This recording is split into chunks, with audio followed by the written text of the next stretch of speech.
Chapter 593. Compared to Thea, who had mastered 2 types of emotional spectrum, this guy's anger was not worth mentioning at all. Interestingly, what gave him his ability was not the emotional spectrum, but the dark matter that seeped into this world through the cracks of space during the Big Bang. After that, the dark matter and red pigment combined in some ingenious way, which gave him his superpower. Thea tried to communicate with his anger, but the communication was not smooth. On one hand, Thea did not have such emotions, and on the other hand, this guy's emotions were too few. As an ordinary person who had not undergone any special training, his capacity for emotional energy was very limited. This guy called the Rainbow Bandit could control ordinary people for at most 5 minutes, and the effect was even worse against people with strong willpower. Being able to turn the Flash into a dark person was the peak of his ability. Of course, the premise was that the Flash was dumped by heirs and had a tendency to turn into a dark person. Compared to Thea, the middle-aged man's emotions were like a drop of water compared to the sea. Thea tried twice and ended in failure. She was afraid that if she used a little more force, she would suck away all his emotions. What should she do? Using an individual to carry the emotions of anger, the mind of an ordinary person was too small in front of this kind of willpower. Thea lowered her head and pondered for a long time before she came up with a solution that was not really a solution. Strengthen this guy's ability and increase the speed at which he could absorb emotions. After sealing off the middle-aged man's consciousness, Thea directly teleported back to her underground laboratory in the metropolis. She ordered her subordinates to collect all kinds of red substances, pigments, blood, minerals, as long as it was related to red. Thea experimented with them one by one and finally found that the absorption and transformation effect of red pigment was the best for this guy. She ordered her subordinates to soak this guy in the pigment pool on time every day. Thea also considered the possibility of this guy's strength increasing and killing his way out. In theory, the magic seal could suppress his own will for 10 years. In order to prevent accidents, such as him suddenly giving birth to a new personality, Thea also set up a trigger alarm in the dark room. As long as there was an accident here, she would know. The middle-aged man's anger was at the level of the Red Lantern Corps at most. This level of strength was no longer in her eyes. When she returned to Central City again, Oliver had not returned yet. After chatting with Moira for a while, Thea went back to her room to sleep. The entire campaign team stayed in Central City for 3 days. They visited the city council, the police station, and the school one by one. Other than the hospital, which still did not welcome the young lady, everything else was considered harmonious. The team did not stay for too long and went on to fight in major cities. Moira's reputation began to rise under the influence of several parties. This warm atmosphere ushered in a big explosion in Star City. Regardless of whether it was true or not, at least the citizens showed a look of gratitude. Moira excitedly shook hands with every supporter, and the campaign team felt proud. The young miss was also excited for her mother's honor. No one would believe that these citizens were all spontaneously thanking her from the bottom of their hearts. However, Thea didn't mobilize so many people. Star City's largest central square and 2 nearby streets were completely jammed. A conservative estimate was that out of the tens of millions of citizens, at least 1 million had come to the scene. Excluding those who had received benefits, there were still 700,000 to 800,000 people left. This meant that Moira had been in power in Star City for 8 years and had gained the recognition of the citizens. Thea was very proud of her mother. Star City was Moira's base, and the remaining candidates did not have the courage to give speeches here. Moira, on the other hand, had a good time in her own territory and received a lot of praise before continuing her journey. 10 days later, in Gotham. Moira's journey was already more than half done. Several major polling organizations were optimistic that she would be elected. If there was no explosive news, her chances of being elected were very high. In the face of the future owner of the White House, many of Gotham's business and political elites had to give face. For example, Batman appeared in the election under the alias of Bruce Wayne. He had always maintained a limited cooperation with the US government and the military, and even the Heaven's Eye Society. Now that Moira was about to enter the White House, he had an unspeakable awkwardness. In the past presidents, he had always used intimidation as his main tactic. He would pull the power switch for the president at the drop of a hat, stand at the window, and pretend to be mysterious. Otherwise, he would put important information in a bad dart and throw it on the president's desk or chair. This was not the case now. This was Thea and Oliver's mother, and behind these two siblings, there were a lot of heroes, such as Wonder Woman, The Flash, and Black Canary. If Batman did not want the hero faction to be split into two, he had to maintain respect. He had to restrain his arrogance. To be honest, this change in role made Batman a little uncomfortable. He advocated cooperation with the government, but Thea and the others were too close to the government, which was not in line with his intentions. However, he had no choice. No matter how powerful his dark technology was, he could not stop the election. He could only silently watch the situation slide into a situation that he did not like.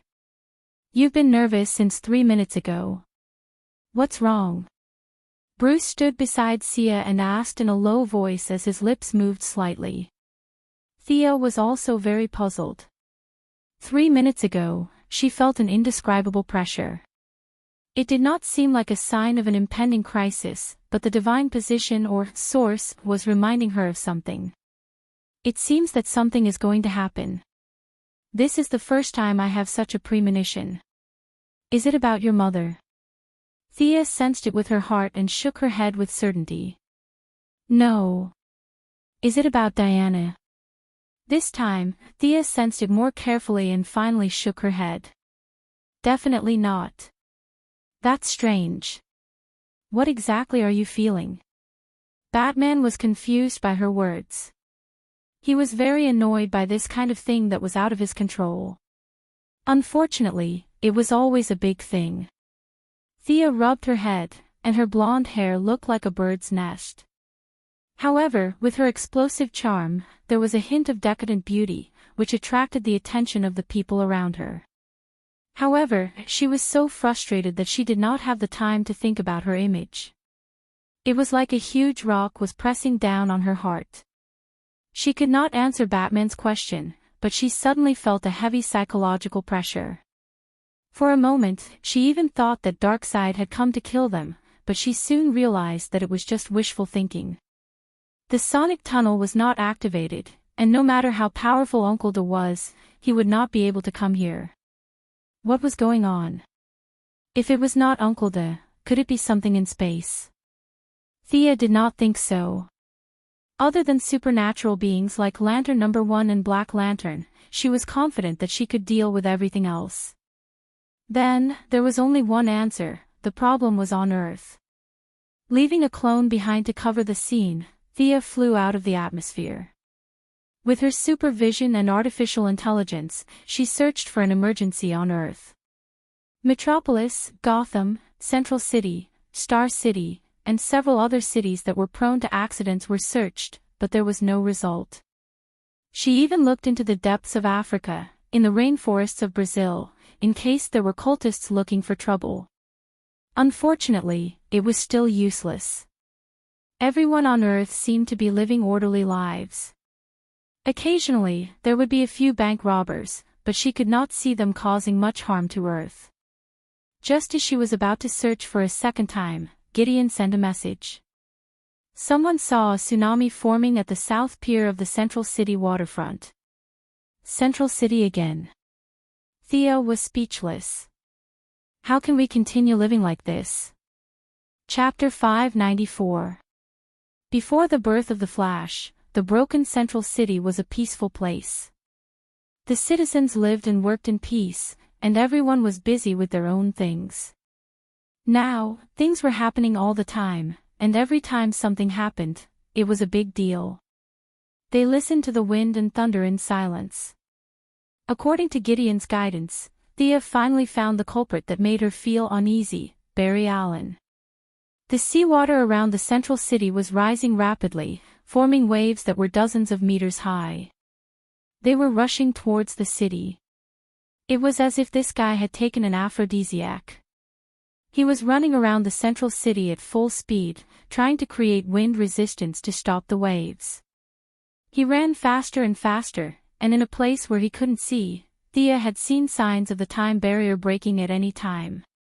This guy had traveled through time after running wildly. Whether it was a day or two, Thea couldn't remember. She only knew that such a simple and violent travel through time was thousands of times more harmful to all intelligent life than the lives of the 6 million people in the central city. Out of the corner of her eye, she also saw the culprit who was causing trouble in the center of the dock. He was similar to the cameo that the Flash defeated in the first battle. This guy also had the ability to control the weather, but he was better than the cameo because he had a name, the Weather Wizard. What Weather Wizard was, of course, nonsense. He was just a person with the ability to control local weather.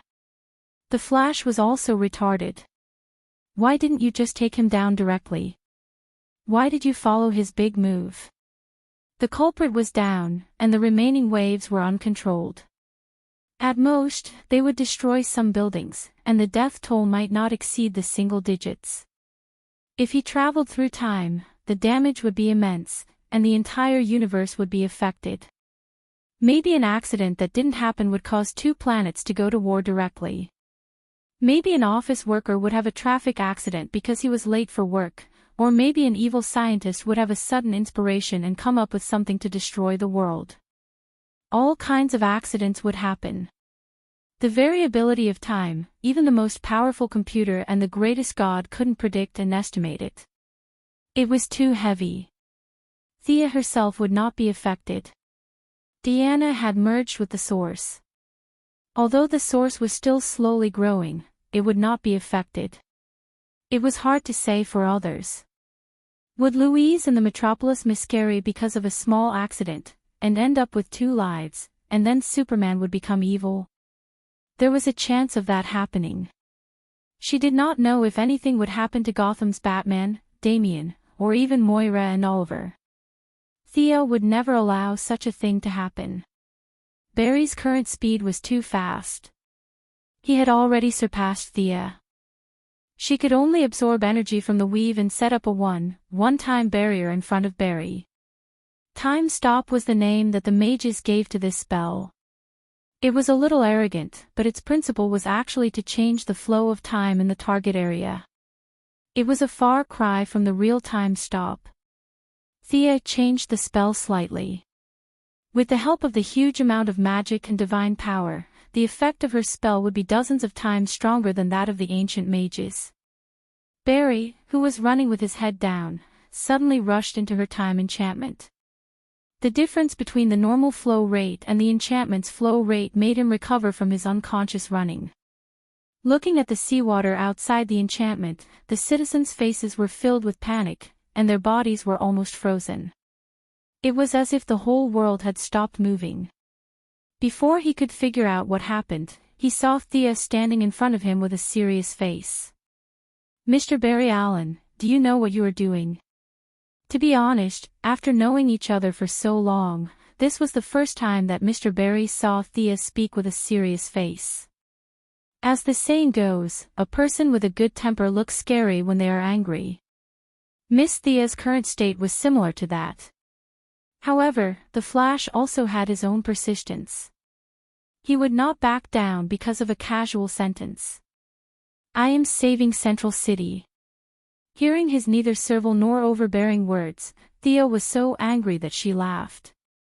Perhaps the sneer on her face made Barry uncomfortable, and his tone became serious. "Is it funny? I don't blame you if you don't want to care. Central City is my home.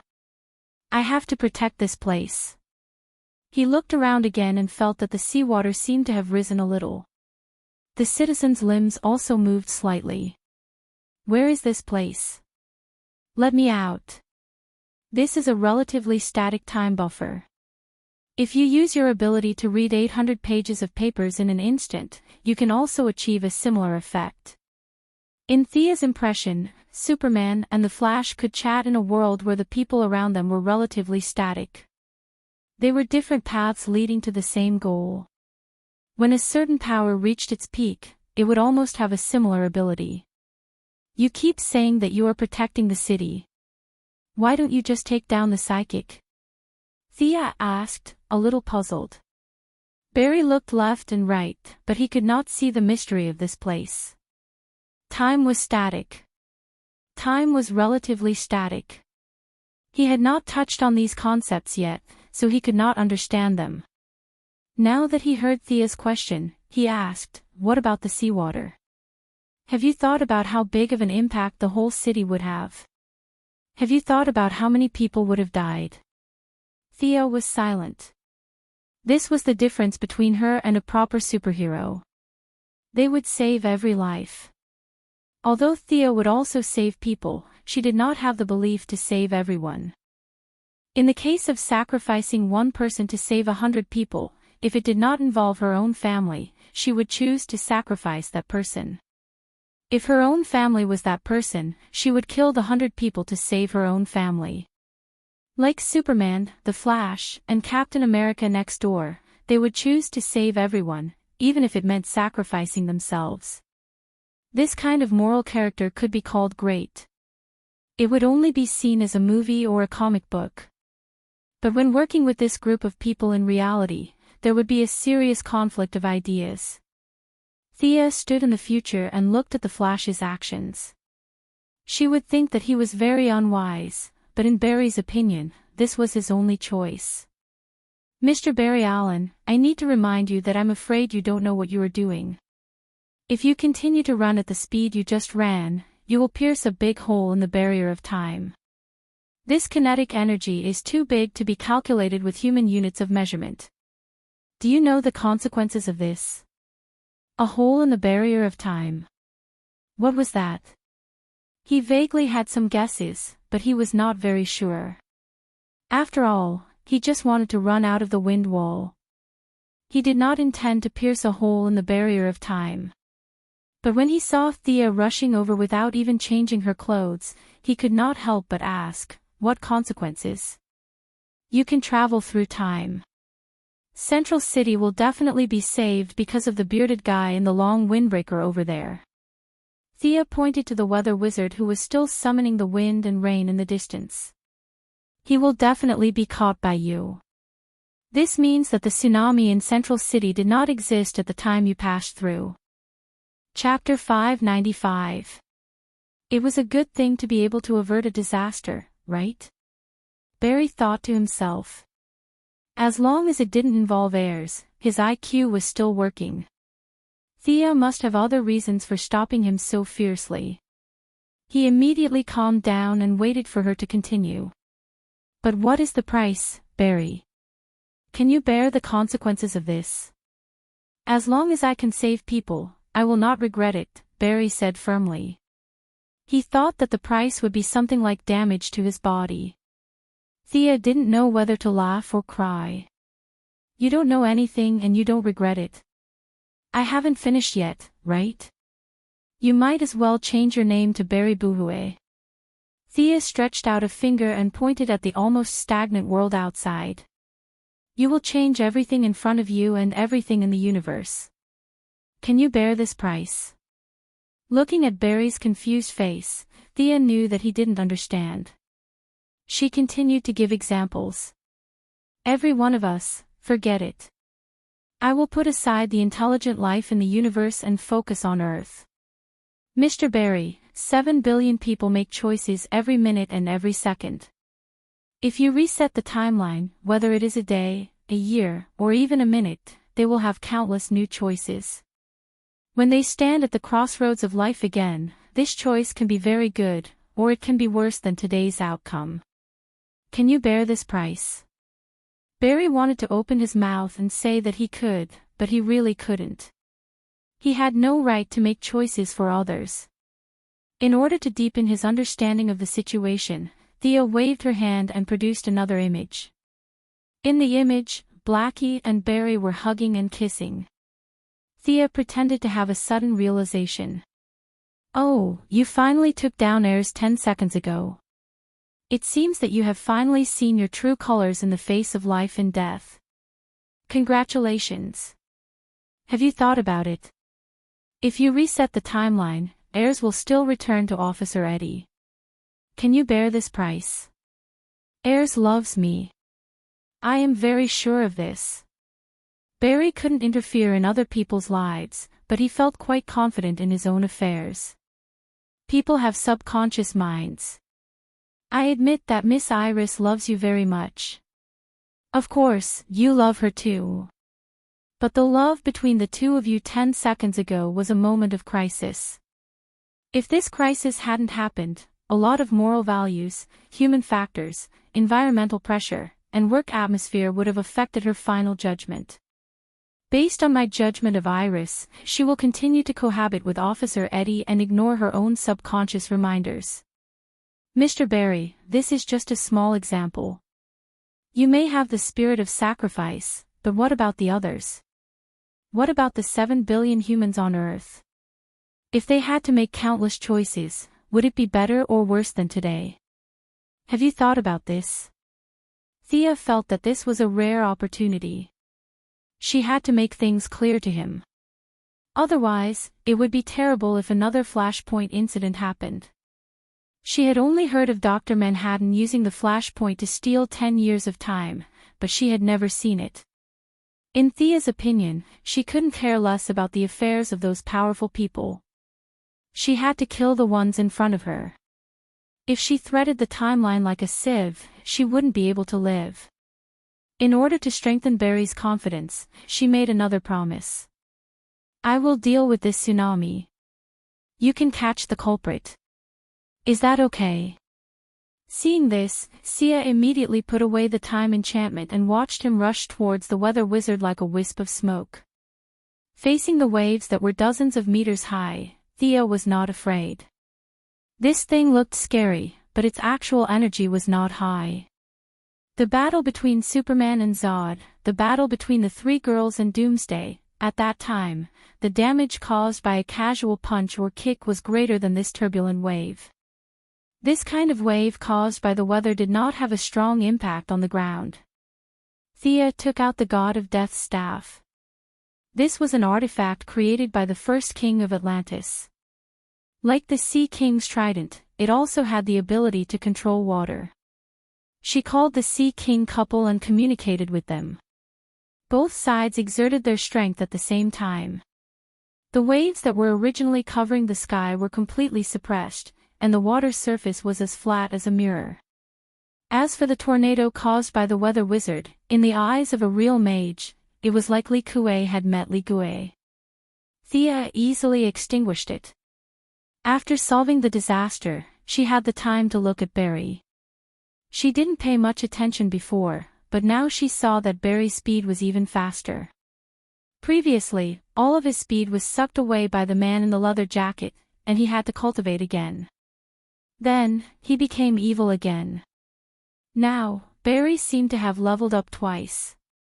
At this time, his top speed had reached 5,000 kilometers per hour, surpassing Thea and Diana. In her opinion, he should be about the same as Supergirl, but not as good as Superman and the Martian Manhunter.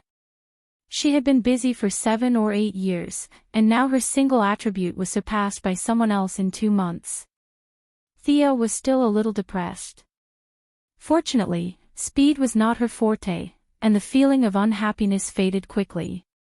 Barry's movements became faster and faster.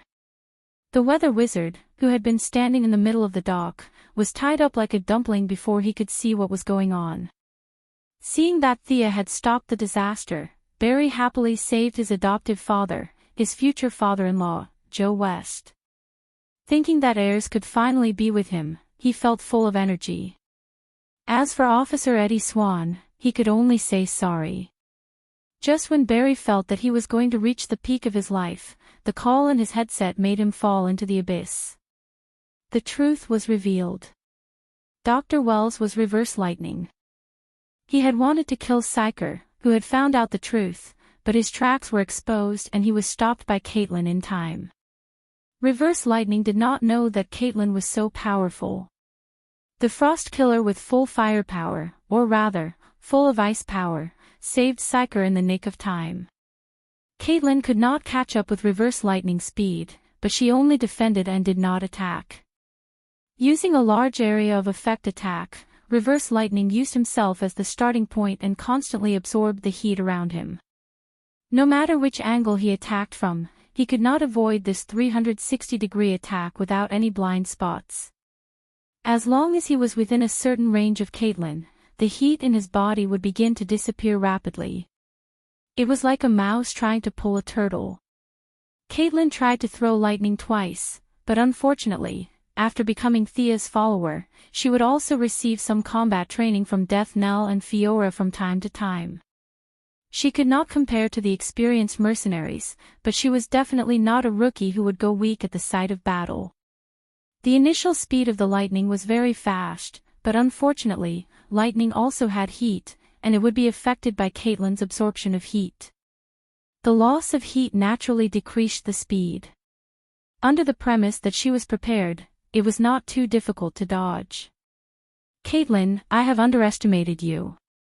Reverse Lightning took off his mask, revealing the elegant and wise face of Dr. Wells. Caitlin, who had been with Thea for a long time, had excellent acting skills. Doctor, why did you kill Psyker, and what are you wearing? Are you the one who killed Barry's mother? Why? Why did you do that? Chapter 596. Psyker looked at his mentor in confusion. Caitlin already knew the truth, but he didn't. Just 2 minutes ago, he had treated Dr. Wells as a teacher, as a father. Now that this father wanted to kill him, he felt cold, heartache, and all sorts of emotions. At this time, he also looked at Reverse Lightning anxiously, waiting for him to give them an answer. Why would I do that? Good question. You are both my best students, Caitlin, Psyker. Psyker, you know, I look at you like I'm looking at my son. Reverse Lightning looked around with some emotion. Although Caitlin was frozen like an ice house, he could still see the structure of the buildings. This is my home. You and Barry are like my family. The time I spent with you was the happiest time of my life. Then why did you do that? Why? Psyker roared with blood at the corner of his mouth. He couldn't understand why the respected Dr. Wells would kill Barry's mother. The two of them had nothing to do with each other. Reverse Lightning's skinny face had a slight change. It was very subtle. If you didn't look closely, you would think it was an illusion. He was about to say something when he suddenly noticed something. He put on a cynical smile again. Barry is back. He should be able to answer your questions. I look forward to our next meeting. After he finished, he turned into a red lightning and left. As soon as he left, Barry turned into a yellow lightning and rushed back to the lab. Seeing that the two of them were fine, he didn't bother to explain and chased after them. The two lightning bolts started an intense chase in Central City. Barry leveled up twice and Reverse Lightning also benefited from it. His speed was faster and more agile. Unlike Barry, his experience was unparalleled. He was also very familiar with the terrain. This chase was like a simulation in his mind countless times. Thea didn't participate in this race. Barry was still very young, so it wasn't a bad thing to accept some setbacks. Besides, Thea really couldn't catch up. Of course, she found many excuses for herself. She said that the grass was too soft and too hard, the weather was too cold and too hot, she didn't have her own sportswear and so on. After giving Psyker a simple treatment, Lin Sanjia realized that this silly boy had suffered quite a serious injury this time.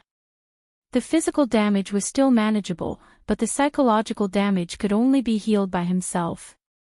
She asked about what had happened, and Psyker told her everything with a blank expression. The situation wasn't complicated at all.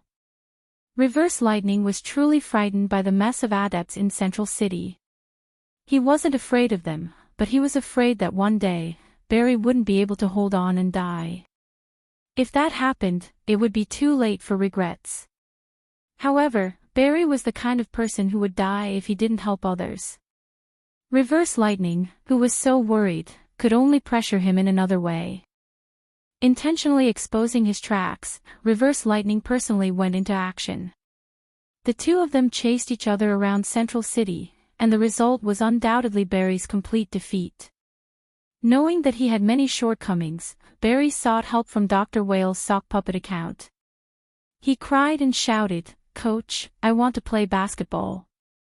Reverse Lightning naturally did as he wished.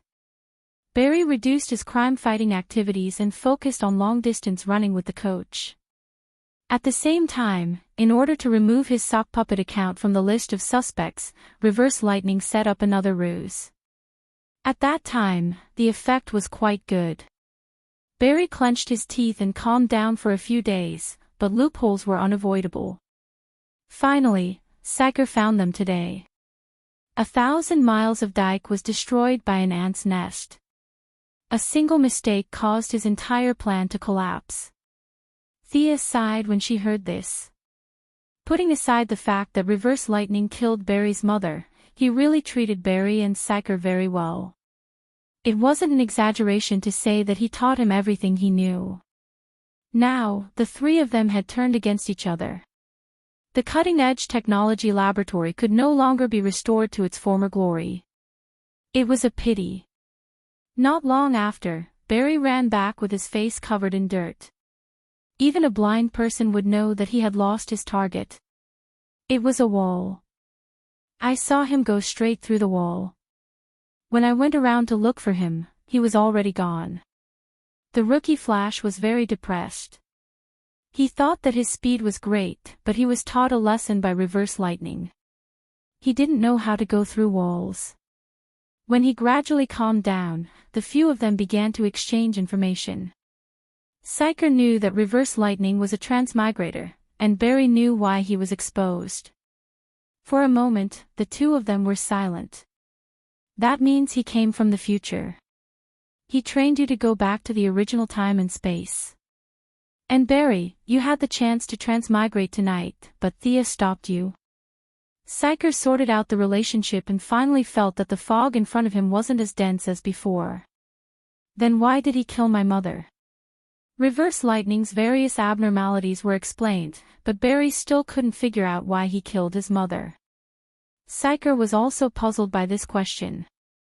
Thea didn't participate in the discussion. Her vision was getting more and more profound. Sometimes, she couldn't help but think. Was Barry's mother really such a person? Could she be the incarnation of the seraphic speed space? Did she come to Earth specifically to give birth to Barry? Or did she create an incarnation or simply possess an ordinary person's body? Otherwise, it really couldn't explain the close connection between Barry and the seraphic speed space. He was too special. If he was the biological son of the seraphic speed space, then everything could be explained. Like what was said before, it wasn't a coincidence that lightning struck him, but lightning chose him. This was fate. As for the reproductive isolation, it wasn't a problem at all. The Kryptonians could have children with Earth, the three palace magicians could have children with Earth, and Darkseid could have children with the ancient Earthlings and the current Amazons. There was no reason why the seraphic speed space couldn't. Although the genes of the Earthlings were weak, they were extremely tolerant. Thea felt that this was the most reasonable explanation. Barry's mother wasn't dead at all. She was just using Reverse Lightning to complete her mission. However, she didn't say such ridiculous words. Barry was still far from the seraphic speed space. She would let him find out the truth himself. What's your plan after this? Thea felt that there was nothing for her to do here. She still had to go back to be the mascot of the election. I want to catch him and ask him why he killed my mother. I also want to find evidence to clear my father's name. Barry had always been the deputy leader of the team. Now that the leader had run away, he had to make the decision. Do you need my help with your father's matter? Thea wasn't bragging. She didn't need magic or any means. With her current influence, the so-called justice could be done with just a word. It might be a little difficult to release him directly, but it wouldn't be a problem to get him out on medical parole. This simple sentence stumped Barry. He wasn't deaf or blind. He knew what Thea meant, but this was the main reason why he hesitated. Chapter 597. With his speed, saving his father from prison was as easy as buying a pizza, but he didn't want to use such a dishonorable method to get his father out of prison. Now that Thea had provided him with another method, although he knew that it wasn't fair, at least his father would be able to walk in front of people without having to hide all day. Barry, who had always valued relationships, was in a dilemma. Should he stick to justice or reunite with his father? Thea nodded. This kid had integrity. She just had to make a few calls and get him out. It was really easy to control the underworld and get someone out of prison. This matter would be done quietly, and Thea wouldn't be involved. Flash couldn't send his father back to prison when he saw him, right? He would most likely admit the truth when the time came. She was experienced in dealing with these arrogant heroes. Ignoring Barry's father, Thea still wanted to ask Reverse Lightning what their attitude was. What are your plans for Reverse Lightning? Caitlin continued to pretend to be invisible, while Psyker and Barry looked conflicted. First of all, kill. Impossible. Not to mention that they had been together for such a long time, they still had feelings for each other. Reverse Lightning couldn't kill them, so Barry and Cisco had to add the word update. They couldn't let him go either. Barry felt that this was his responsibility. He had to catch Reverse Lightning. Alright, I'll help you. Thea took out the Croydon compass and threw it to Barry. The Croydon compass. This is a magic tool. As long as you think of someone, the compass will automatically find the direction. It's safe and pollution-free. Ordinary people can use it. Thea explained how to use it. The two boys with high scientific knowledge seemed to have found a new toy. Cisco circled around Barry while Barry used the compass to correct the direction. The result was exactly the same. What's the theory behind this? Is it the effect of the magnet? Cisco, who was originally depressed, was attracted by the theory behind the compass. He became more energetic. Thea could only smile bitterly. Who the hell knew what was going on? This bunch of science-oriented people would try to use science to explain everything they encountered. The fat old man from Firestorm was like that, and so were Psyker and Barry here. Although she had lent them the compass, Thea was still not optimistic about Barry's ability to find Reverse Lightning. This was mainly because Reverse Lightning knew him too well.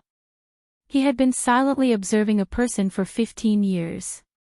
Perhaps Reverse Lightning knew how much Barry talked in his sleep and how many times he went to the toilet. The information was completely unequal. Chasing after him under this premise would only result in nothing. In fact, the best way to deal with Reverse Lightning was to let Madame Xanadu divine his location. After that, a few heroes would go together and find this person. Then, a large number of speed-limiting spells would be thrown out. With a wave of skills from the heroes, Reverse Lightning would definitely die. However, judging from Barry's intention, he still wanted to investigate it himself. Thea didn't really want to see Shangdo now, mainly because their relationship was too awkward. In the past, it was just a simple relationship between an old senior and a new junior. Since Old Ma and Xanadu rolled together, they had become a friendly senior and junior relationship. Illegitimate daughter and stepmother. The two who were originally unrelated had this strange connection because of Old Ma's involvement. How could such a chaotic situation be described with the word awkward? After saying goodbye to the three, Thea returned to Gotham and continued to act as Moira's election backdrop. Midway, she instructed her subordinates to use a roundabout relationship to release Barry's father. For the next few days, Barry was in a state of excitement. The breakthrough with heirs was not abandoned because of the timeline reset. His biological father was also rescued. At this time, Barry only felt that his life was full of happiness. Of course, the process was not smooth. Officer Eddie Swan, whose wife was stolen, was burning with jealousy and chased after Barry Allen. Knowing that he was in the wrong, he did not fight back and was solidly beaten up. Feeling all kinds of strange gazes around him, Officer Eddie Swan left the Central City Police Station and disappeared from everyone's sight. Lady Blackie finally confirmed her true love. She stuck to Barry every day. If it wasn't for the pursuit of Reverse Lightning, Barry felt that he would have forgotten his surname. He should have left the Central City. A few days later, Barry said to Thea on the phone. Thea could only maintain a limited amount of attention. To be honest, Reverse Lightning was not a traditional bad person. He had definitely killed people, whether it was Barry's mother or the original Dr. Wells. But to say that he was so bad that it was hard to remember, it was not so bad that it was hard to remember. From a certain point of view, because he led the birth of the Flash earlier, the technological level of human society had improved by a few years. For example, Psyker, who had been learning from him for many years, had received a lot of cutting-edge knowledge of future technology. His vision and perspective had greatly improved. In short, Reverse Lightning was definitely at fault, but his achievements should not be ignored. Thea's attitude towards him was to let him be. There were countless people on Earth who were worse than him. It did not matter if there was one more or one less. She was just the goddess of trade and wealth, not the goddess of law and justice. She would leave Barry to worry about Reverse Lightning. Moira's trip to the country won a lot of praise. Some of the media sincerely praised her, while some received benefits. There were some who praised her, and some who criticized her. Thea deliberately allowed some of the media to smear her family. Under the current democratic system, let alone Moira, even if Jehovah were to be the president, there would be people who would scold and praise him. This was the main theme, which was very American. Under this system, it was impossible for people to praise him and shout, "Long live the Emperor." A few bold media outlets attacked Thea and other superheroes, while the timid ones began to use Oliver's gossip to hype things up. The writers of the media began to work hard. Like writing a novel, they wrote about Oliver's life experience before the shipwreck. 10,000 words a day, they wrote continuously for more than half a month. In Oliver's legend, the number of his female protagonists had exceeded the 30 mark. Every day, there were young girls who contacted the newspaper websites to introduce their stories with Oliver. Some of them were unscrupulous in order to become famous, while some were true. At least, Thea's investigation showed that among the 30 women, at least 22 had slept with Oliver. Many women described their experiences with Oliver vividly. They described the length, the depth, the position, the things they liked to say, and so on. This information was published by many unscrupulous media outlets. As a direct result, Shadow applied for annual leave to return to Purgatory Island to accompany her father. Even a gentlewoman like her couldn't stand Oliver's past misdeeds. One could only imagine how much information the media had dug up. Chapter 598. Oliver, who had already turned over a new leaf, naturally could not watch his wife go back to her parents' home without doing anything. At the same time, he could also avoid the crazy media.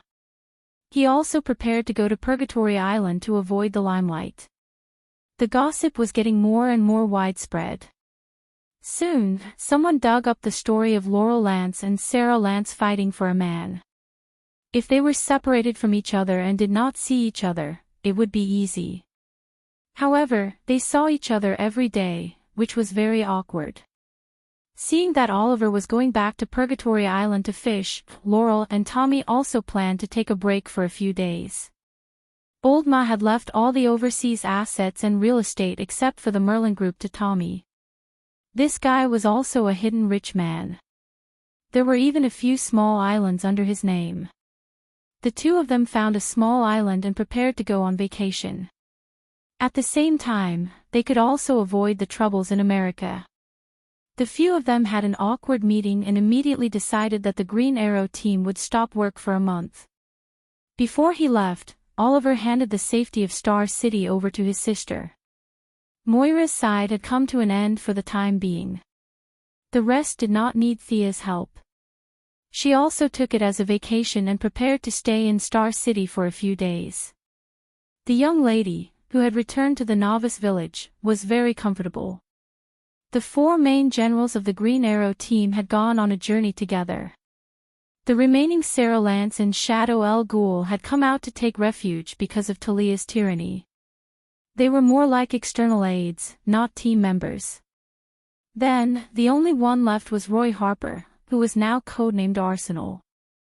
Facing the young lady now, Roy, the lover of Thea 1.0, was still very nervous. Thea simply gave them a collective vacation. With her personally overseeing things, nothing would happen in Star City. This period of time was a rare buffer period. The leather jacket man and the angry middle-aged man that she had harvested a while ago directly entered her new research range. Of the two, one could absorb Barry's energy and even all kinds of energy, while the other had anger in the emotional spectrum. The clone immediately failed. The angry middle-aged man could be cloned, but the emotional spectrum couldn't. The middle-aged man's clone didn't have any emotional power at all. No matter how scientific methods were used to recreate the scene of that day, or using spirit force to trigger the angry emotions, none of them succeeded. Thea had no choice but to slowly absorb the anger from the middle-aged man's body. Unlike fear and pity, she did not need to use her mind to experience anger. She was already a god, and with her own divine power, she could forcibly control anger. Of course, the downside was equally huge. His anger towards Thea was like a rootless tree. If he used it, it would be gone. If he used it again, he would have to find a middle-aged man to absorb it.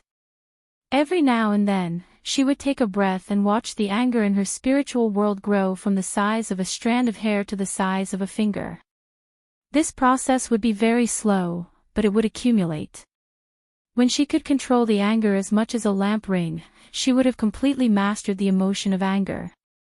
The research of the man in the leather jacket had reached a stalemate. There was nothing wrong with this guy's clone. It was just that the upper limit of his absorption was fixed. This was determined by genes. Unless Thea resurrected the man in the leather jacket and raised him by 2 levels, the clone would always be at his level when he was alive. Whether this ability was strong or not, Thea would say it was very strong. It was just that the man in the leather jacket was congenitally deficient. Thea had tried many ways, but she couldn't increase the limit of the clone at all. The idea of creating an army of hundreds and thousands of clones floated in Thea's mind, but she immediately rejected it.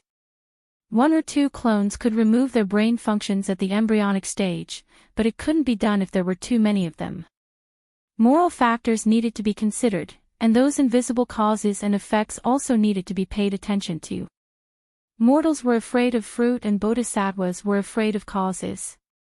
The more Thea knew now, the more careful she would be when doing things. She directly sealed the body of the man in the leather jacket. Thea was about to leave the laboratory when she saw the secretary come in. Facing the many unknown bloodstains in the laboratory, Miss Maisie wasn't surprised at all. It was just that she had seen the same scene too often by Luther's side. Although the new boss's orientation was a bit of a criticism, the previous boss's orientation was also very problematic. In the dead of the night, the secretary couldn't help but wonder if these geniuses were all sick. "What's the matter, Miss Maisie?" "Yes, boss. 3 minutes ago, someone took control of the Star City TV station. It's now live broadcasting." The secretary then handed Thea a tablet. She summoned a ball of water to wash her hands. After drinking some water, she took the tablet and looked at it. In the picture was a young woman, but her taste in clothes was very poor. She had light yellow hair and was wearing an orange jacket. Coupled with the big round black-rimmed glasses on her face, she looked very stupid. The woman, who didn't know that she was called stupid, was dancing with excitement. She shouted at the camera, "Quinn Group's idiots, you rejected the greatest invention in the world. You and your superhero boss are all idiots." Pfft.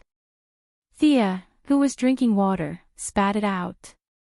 It wasn't because she was scolded, but because she heard this woman's words. Was she related to her own group? She thought it was Star City's trouble, but she didn't expect that the other party's target seemed to be her. Without looking at the crazy woman on the screen, Thea asked the secretary, "Who is this guy?" The secretary was chosen by Luther. She was really capable. Now that she had the green light lamp ring, it was very easy for her to investigate anything. She had already collected the information. When she heard Thea's question, she directly answered, "This woman is called Brie Lavin. She graduated from the University of Chicago with a degree in biomechanical engineering. She came to work at Quinn Group 3 years ago. She was a very smart and creative roboticist. She had once developed microrobotic bees for agricultural use, but her pace was getting faster and faster. Before she was about to weaponize bees, Dr. Hoffman thought that her research was very dangerous and fired her." The secretary said with a calm face. Thea frowned slightly. She had a little impression of this woman. She seemed to be a very good scientist. But how could she be her employee? Shouldn't she be from Central City? She remembered that the Flash was almost stung to death by her mechanical bee. Thea was too lazy to think about it. It was not a big deal. Just deal with it. She teleported to the TV station with the secretary. The police and the guards of Quinn Group had already arrived at the scene, but the studio was firmly controlled by her bees. No one could use heavy weapons, so the situation was a bit of a stalemate for a while. Everyone was already used to her popping out of nowhere. "Dr. Quinn, what do you think about this?" the TV station owner said to her with a bitter face. "Mr. Pearl, please rest assured that I will deal with it. I will be responsible for all the losses of the TV station. You can send the list of losses to my secretary later." Chapter 599. After saying that, Sia sent the TV station owner to the side. Facing the dense swarm of bees, she was also a little scared. This was not to say that bees were scary, but it was instinctive to stay away from them. Looking at the bees all over the broadcast room, the floor, the ceiling, all kinds of wires, and all kinds of utility rooms, the constant buzzing made the secretary, who could defeat dozens of American soldiers with her bare hands, a little pale. She carefully looked at Thea's face and observed her expression for a while. She thought she understood the boss's plan. She waved her hand, and dozens of Quinn Group's security personnel began to clear the area. "Use electromagnetic weapons." Thea glanced at the bees and ordered happily. The security personnel did not know that these bees were actually mechanical creatures. Although they were puzzled, they still changed their weapons. A person who looked like a captain threw an electromagnetic pulse bomb at the swarm of bees. An invisible wave swept across, and the bees fell to the ground. Thea suppressed her disgust and ordered everyone to attack. The following battle was boring.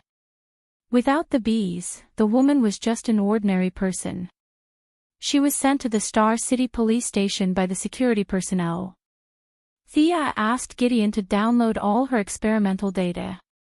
It seemed feasible to combine a large number of bees with the Jacket Man's cells. The surface of the mechanical bees was covered with bionic skin containing the Jacket Man's cells. In this way, the problem of limited energy absorption would be solved, and the moral problem would also be solved. Imagine a wave of bees when facing an enemy, and the enemy's mana would be depleted. What a magnificent scene that would be. However, Thea was a little allergic to bees, so she did not want to use this trick. She asked Gideon to work on the combination of the two. Thea did not use it herself, but others could use it. She was going to ask which fierce woman was not afraid of bees and teach her this trick.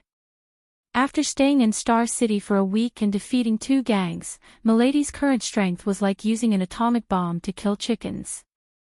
Olivier went fishing, Tommy went swimming, Superman stayed at home with his wife, and the Flash and Airs were intimate every day.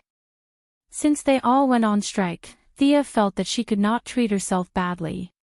She didn't have any conscience to blame her at all. She left an incarnation in Star City to put on an act and took Diana to travel with her in the name of improving her state of mind. Diana agreed wholeheartedly.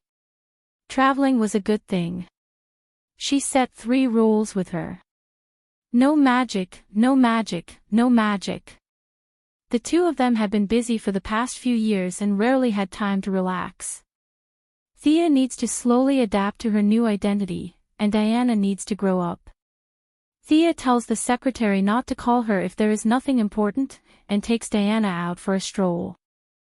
The 2 of them carried a large backpack, a water bottle, a sun hat, outdoor equipment, and hiking shoes like ordinary people and began their pleasant journey. At first, Thea didn't think it was necessary to bring these things, but Diana insisted, so she could only agree. Thea can survive in the wild, but her ability is based on the convenience and speed of magic. Now Diana asks her not to use magic and to experience the hardships of ordinary people. Thea is exhausted. Have we left the mountains? Thea asked Sister Di with a gloomy face. The 2 of them crossed the Rocky Mountains on foot. At first, they followed a group of people. The 2 of them were wearing scarves and sunglasses, so no one recognized them. Soon after they entered the mountains, the group of backpackers left, leaving only the 2 of them to climb the mountains. Diana's ability to survive in the wild was very strong. Whether it was the previous 100 years of living alone or the recent journey to find the source, she was worthy of being a powerful warrior. Diana repeatedly said that she could not use magic, so Thea could only follow her on the long journey. Fortunately, she had a divine body. Otherwise, how could she drag an ordinary woman to climb the mountains with her? She was exhausted. Unfortunately, they met a black bear before. Sister Di stopped her idea of using lightning to barbecue the bear, so the 2 of them fled in the forest like ordinary people. The silly black bear didn't know how lucky it was. It chased the 2 of them for nearly a day. In the end, maybe it was wondering why the 2 of them were so strong, or maybe it was just too tired. Anyway, Thea and Diana found that it was gone. The 2 of them breathed a sigh of relief. This bear was too persistent. Ha!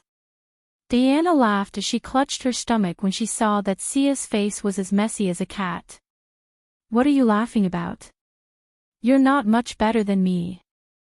Theo looked at Diana, not knowing whether to laugh or cry. The Valkyrie also suppressed her strength. Otherwise, even 1,000 bears of that level would not be enough to kill them. In the process of being chased by the black bear, the long-legged goddess missed a step and fell into a ditch. Thea had to pull her out. The 2 of them looked at each other and couldn't help but laugh. Thea touched Diana's face with her fingers. There was a lot of dust on the Valkyrie's face. Her skin was very elastic and had a texture like silk.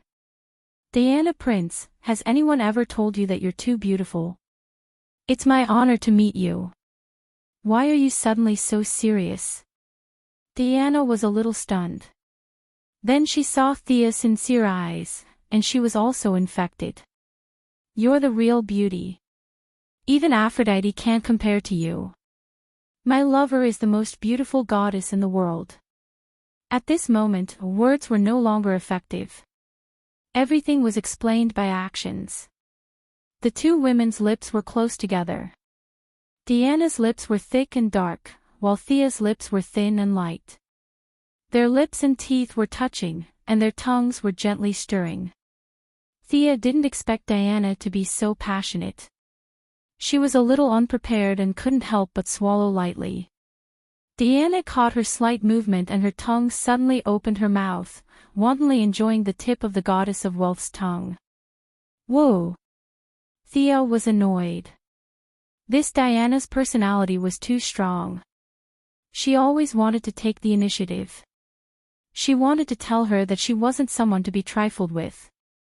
While Diana was in a daze, she directly opened up a second battlefield.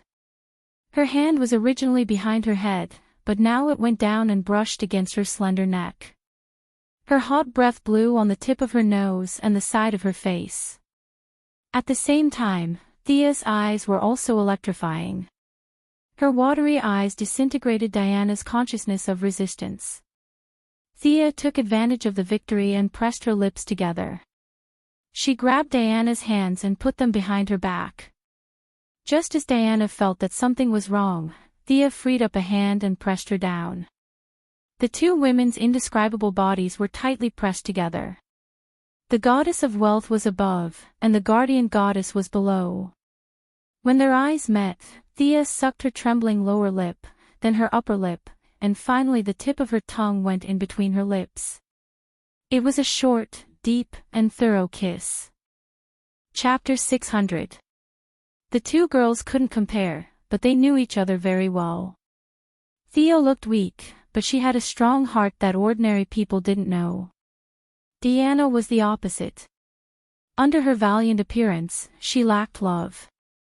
In the exchange of body, spirit, and divinity, their attachment to each other was getting deeper and deeper.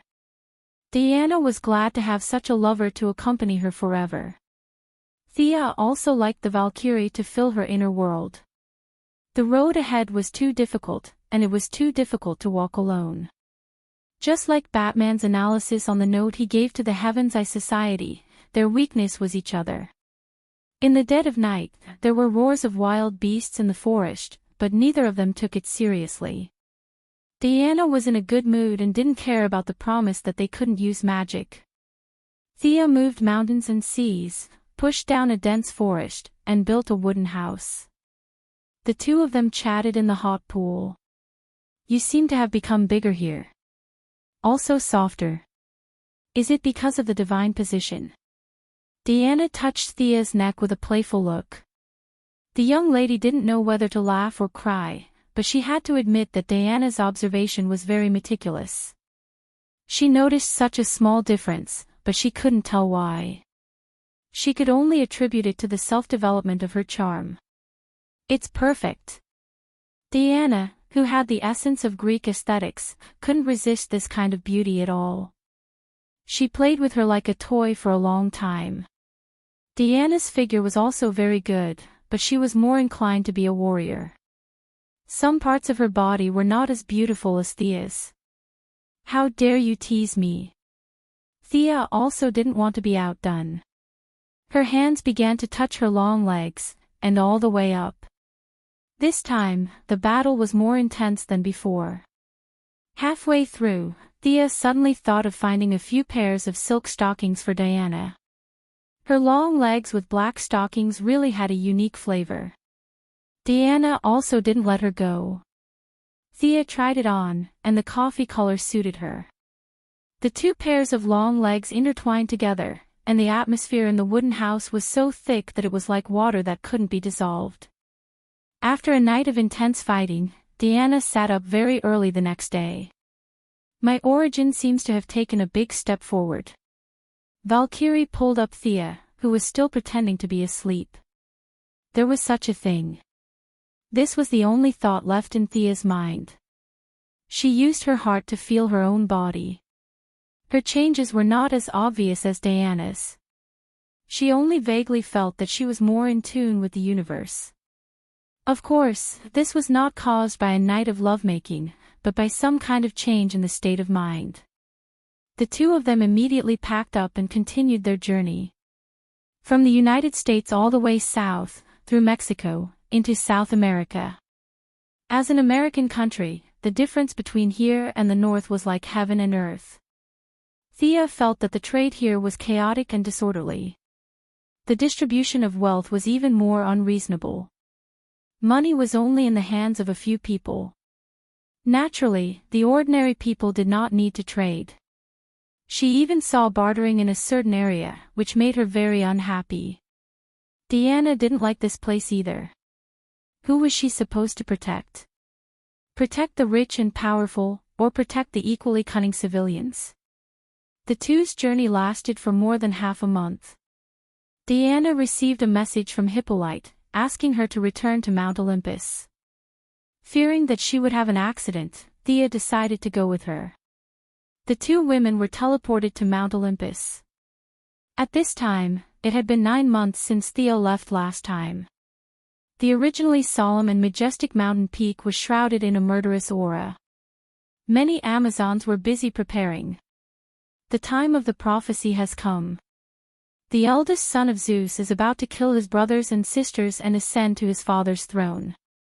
Hera pointed to the people who were preparing for the battle and explained to the two women.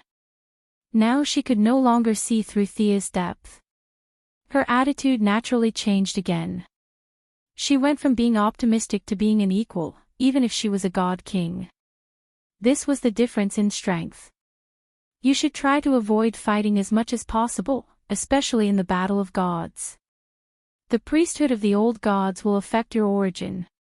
Thea told Diana.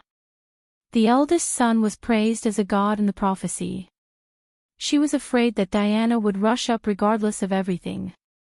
Although the gods were unwilling, in the face of the summons of the god king, except for the rebellious Apollo and Hermes who had defected to Hades, several other gods who were still breathing also arrived one by one. A bunch of weaklings. Thea was not optimistic about the combat power of the gods of wine, fire, agriculture, and strife. They were good at eating, drinking, and playing, but fighting. They had to stand aside.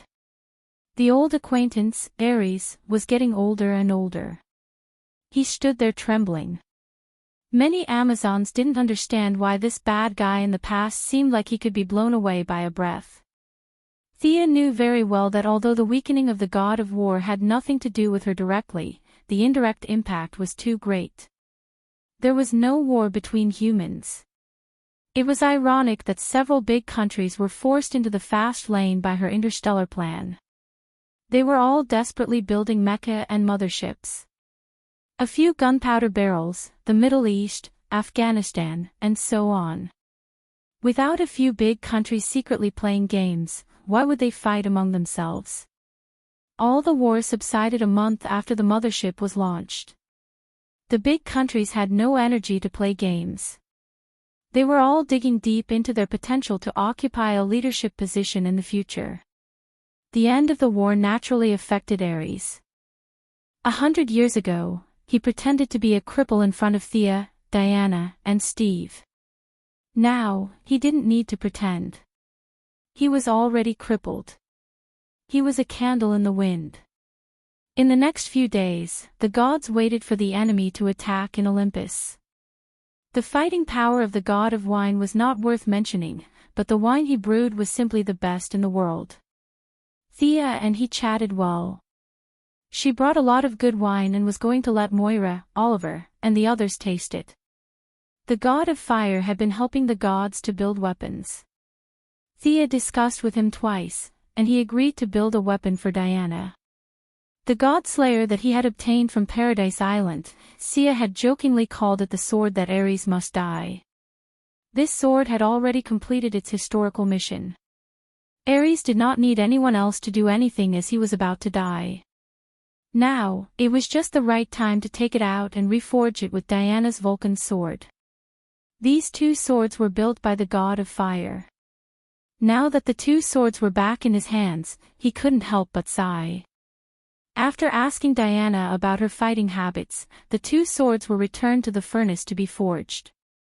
3 days later, a pair of blue swords was handed to Diana.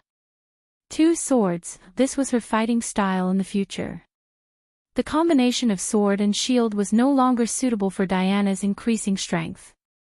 Low-level enemies couldn't break her defense, so she didn't need the shield. High-level enemies couldn't defend her with the shield. Instead of being awkward, it was better to give up the shield and strengthen her attack power. With golden armor and a red cloak, and 2 long swords in her hands, Diana now looked more heroic. Thea had a different style. It was not suitable to wear the old gods' equipment in the territory of the new gods, but it was okay to wear the new gods' equipment in the territory of the old gods. At least, Hera and the others couldn't see the origin of Thea's divine robe. They just thought it was very mysterious. Chapter 601. Diana gave people the impression of a brave warrior, while Thea embodied the mystery of a spellcaster. The hood covered most of her face, and her beautiful chin, slightly opened lips, and the occasional strand of golden hair peeking out from the hood were filled with a tranquil aura. The gods waited for 10 days, and the enemies in the prophecy finally appeared. Mount Olympus, which was covered in starlight, seemed to have been hit by something, and a deep crater suddenly appeared on the empty ground. Countless evil creatures descended upon the land of the gods. The leader was a tall and strong man with a fierce face and an open chest full of scars. His hair and beard were like weeds, and his equipment was very simple, as if he had stripped off the skin of some animal and put it on his body. However, no one would underestimate this leather outfit. This was dragon skin, the skin of an adult black dragon. It was barbaric, coarse, and violent. Even from thousands of miles away, one could still feel the bone-deep hatred from this person. He hated this place, hated everyone here. He was a nameless god, the eldest son of Zeus and Hera. When he was born, he was abandoned by his biological parents because of the prophecy that he would sit on the throne of the gods. He grew up in the wilderness and fought with wolves during his childhood. When he became an adult, he tried to prove his worth to Mount Olympus, killing evil dragons and fighting everywhere. Unfortunately, his bravery was not valued. Instead, it aroused fear. Zeus personally took action and sealed him in the depths of the earth's core. With hatred for Mount Olympus and the whole world, he climbed with his bare hands for 6,000 years. After countless hardships, he finally saw the light of day again. He wanted revenge and to take back what belonged to him.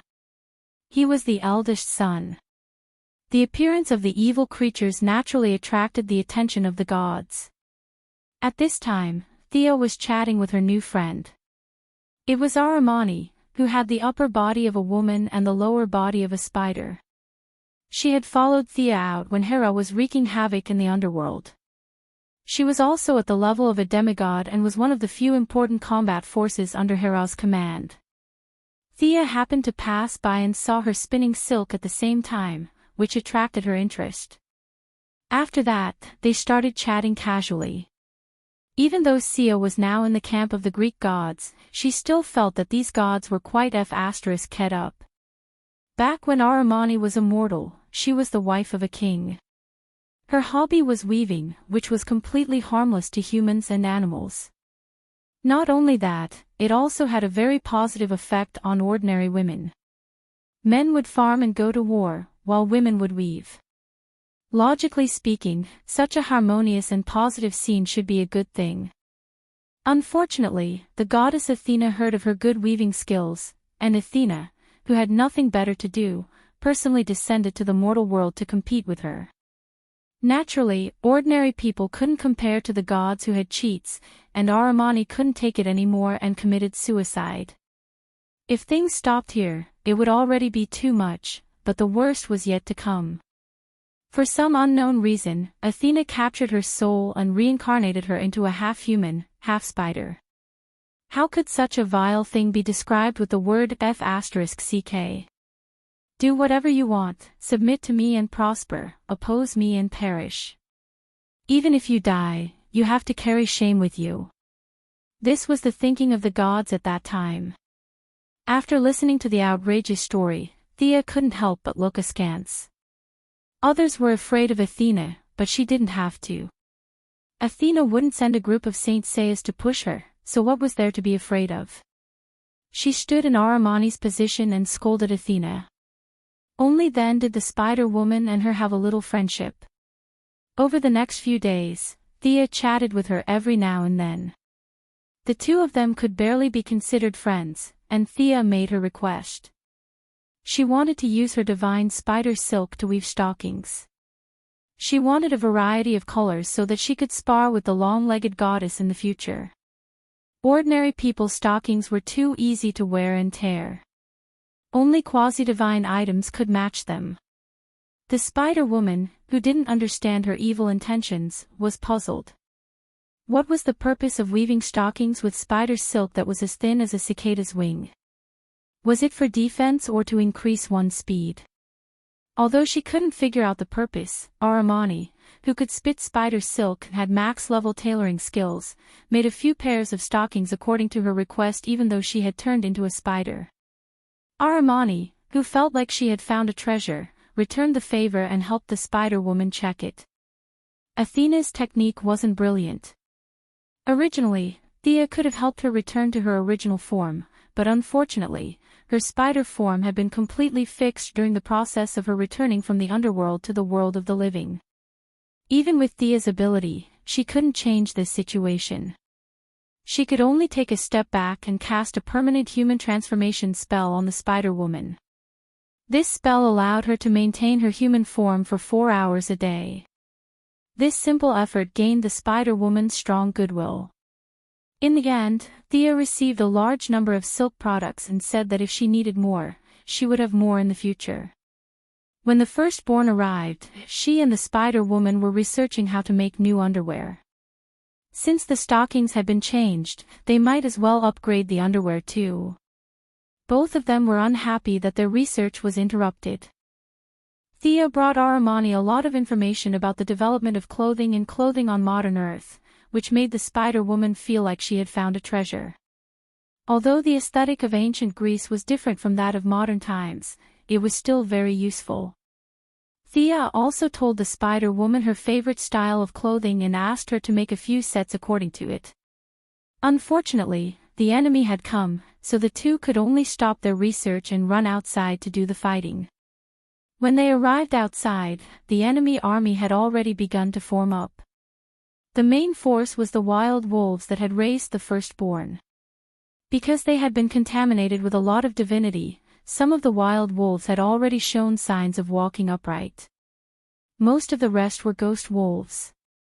These animals had already reached the end of their lives, but because of the influence of the firstborn's divinity, they were still lingering on the border of life and death. Now, they had all been recruited by the firstborn to fight. In addition, there were many ghost creatures in different shapes and sizes. Some were humans, some were beasts, and some were strangely shaped like humans and beasts.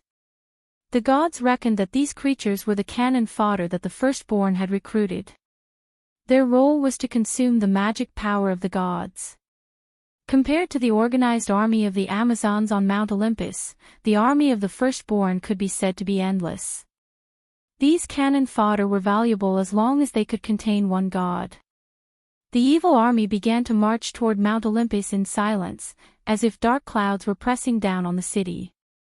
"What do you think?" Deanna whispered to Thea. She was referring to the firstborn. It was similar to how the Heavenly Father dealt with Darkseid. In a battle of this level, the battle between small soldiers would not affect the overall situation at all. As long as the firstborn could be dealt with, the ghost creatures would not be of any help. Thea looked a little serious. The strength of the firstborn was not a bluff. Just looking at its powerful and murderous appearance, she was not very confident. Chapter 602. It was a battle of revenge, a battle to the death, not to mention true divine power. Thea could not compare with the other party in terms of momentum. The other party had suppressed his anger for thousands of years, and it was said that it took him 6,000 years to climb back to the ground from the core of the earth. A minute ago, Hera was still discussing the issue of stockings and underwear, and the other party came at her. Unless there was a crushing difference in strength, it would be strange if she could defeat him. It was not the same style at all. And she was the goddess of trade and wealth, which had nothing to do with fighting. And this firstborn was similar to Hercules. They were both old gods who had escaped the twilight of the gods and were in relatively good condition. No one knew what his specific clergy was, but in Thea's view, it was very similar to fighting and revenge. Diana asked again when she didn't answer for a long time. Thea saw that she was eager to try, and she complained in her heart. Between her and the firstborn, who was stronger and who was weaker, she needed to really fight, but Diana was definitely a little weaker, and this was the critical moment of her fusion of the source, so it was better not to fight. For her wife, the goddess of trade and wealth could only fight the firstborn of Zeus. Far worse than me. Thea whispered to Diana, and also pretended to be arrogant as if the enemy was not in her eyes. No, I think he's quite strong. Diana had not seriously fought with Thea for a while.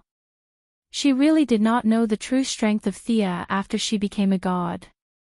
Seeing her firmly guarantee, she slowly relaxed. The huge ghost army seemed to be moving slowly, but in fact, it was moving quickly towards Mount Olympus, and an invisible pressure began to envelop everyone's heads. Antiope, who replaced Hippolyte, was commanding the Amazons to set up a line of defense. Bundles of magic arrows, many enchanted swords, shields, and armors were sent to each warrior. The Amazons were the most elite warriors of this era, and Hera was not stingy with them. She opened the treasury of Mount Olympus and took out many precious equipment from ancient times. Unlike Hippolyte, Antiope was a pure warrior. She knew that the Amazons did not have the advantage in numbers, so she directly set up 3 lines of defense on the periphery and prepared a group of cavalry for mobility. The advantage of the firstborn's army was their numbers. There were endless ghosts and beasts, and the ratio of their numbers to the Amazons was almost 100 to 1. It was his idea to use quantity to fight quality. That was why he dared to come to Mount Olympus with his massive army and his own martial arts prowess. The advantage of the Greek gods was that they had a large number of gods. Even the most useless gods were more powerful than the monsters and beasts. They could defeat a large number of them with a wave of their hands. The only weakness was that they were forcibly conscripted by Hera. They could fight a favorable battle, but it was impossible to expect them to risk their lives against the firstborn. The depressing atmosphere lasted for an hour. All the gods came to the mountain peak to watch. A few of them were exchanging glances. The prophecy had clearly stated that the eldest son of Zeus would kill his brother and eventually ascend to the throne. The gods on the mountain were all in line with the prophecy. Each of them had their own plans. The firstborn came with thousands of years of hatred. No one could ignore its powerful power. They did not want to be the first to stand out. Zeus, Hera, according to the prophecy, I want to take back everything that is mine. The firstborn, who was 3 meters tall and was wearing a dragonskin cloak, strode out and roared at Mount Olympus.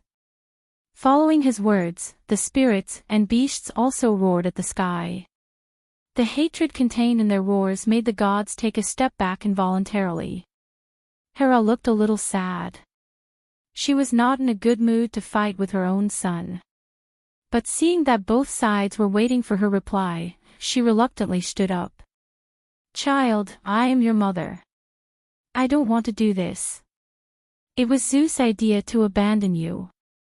Seeing his mother, the firstborn was still a little silent. Hera continued, the prophecy is a farce. I am willing to correct this mistake. We are still a family. Child, are you willing to give me this opportunity? Before the firstborn could reply, a woman came out from behind his majestic figure.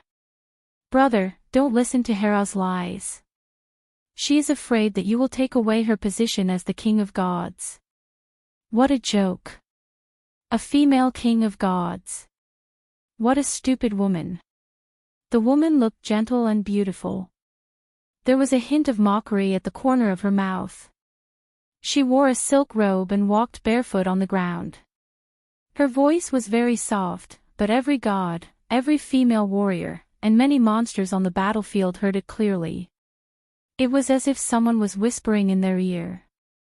An invisible energy soothed the firstborn's heartstrings. His eyes were filled with hatred again. Who is this?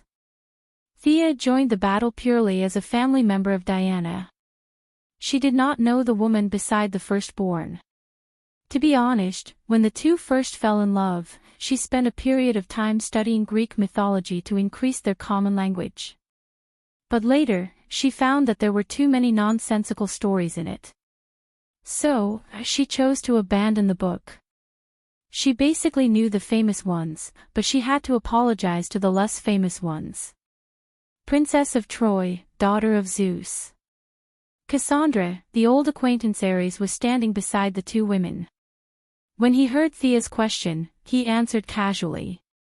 Looking at the old man who was out of breath, Thea was afraid that he would die at her feet. She smiled bitterly to show that she heard it. This guy has the power of speech, but he is only a demigod. The goddess of strife, Eris, stood on the other side of the two women. When humans stopped the war, she also suffered a lot. Her smooth skin showed signs of dehydration. She provoked everyone to fight. Eris's power also came from words. Cassandra's speech and her priesthood had something in common. That was why she was unhappy. Queen Hera, if you don't want blood to flow like a river in Mount Olympus, please get out of the way. Today is the moment when the prophecy comes true. Your firstborn will eventually ascend the throne of the King of Gods. Cassandra continued to show off her speech. The power of demigods came entirely from their own bodies. At their peak, they were definitely not as good as the gods. Unfortunately, times had changed.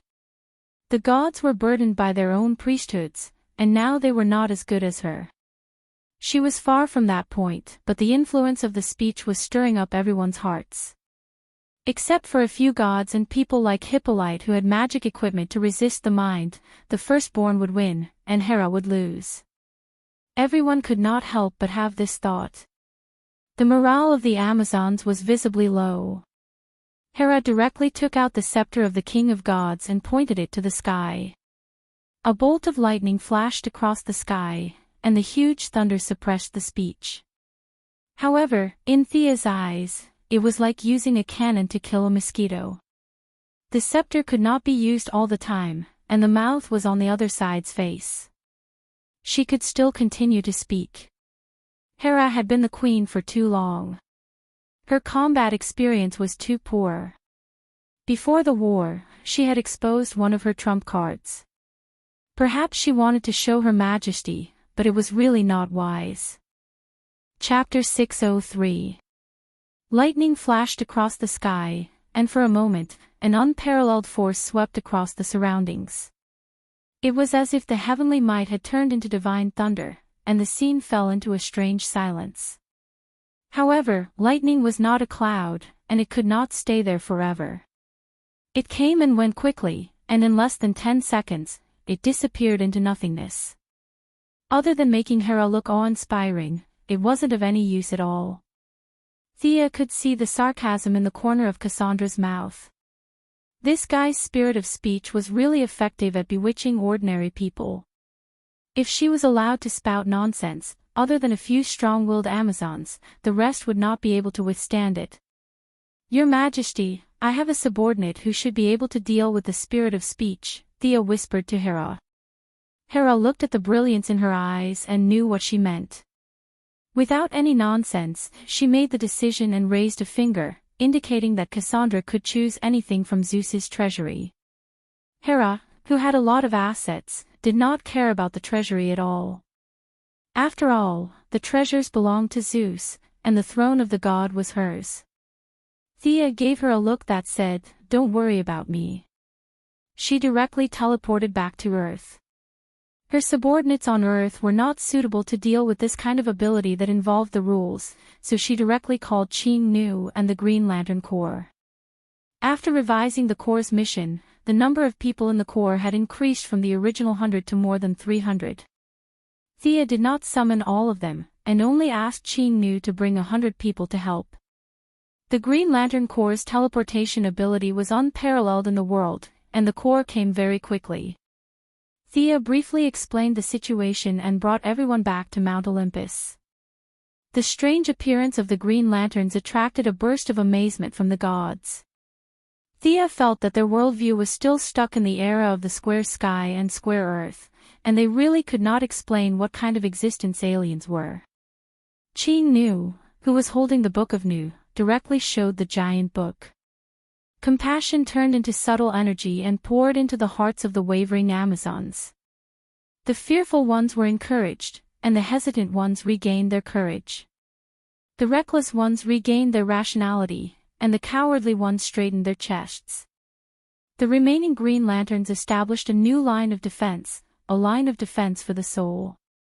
Compassion was incomparably inclusive. It could accept good words, and it could also absorb evil words. This was the purpose of Thea calling them here. That person really needs to be pitied. Qi Nu saw her eldest son and said in a calm voice, "You want to brainwash a god." Theo looked at Qi Nu, who was becoming more and more otherworldly by the day, and her mind began to churn. To be honest, this was a good idea. The firstborn's strength was similar to hers. If he was washed into the green lamp, the green lamp's weak fighting power would be improved. In addition, it would allow the eldest son to let go of his hatred and reunite with Hera and her son. It could be said to be a great thing. But the premise is that you have to subdue him first. How about shooting light waves to brainwash him? Thea didn't have the ability to do that. The resistance of the gods was too high. She needed some ingenious plans to carry it out. While Thea was thinking about the feasibility of brainwashing the firstborn, Cassandra was still talking at the foot of the mountain until her throat was dry. She found that there was no movement on the mountain and looked at the firstborn awkwardly. Trash.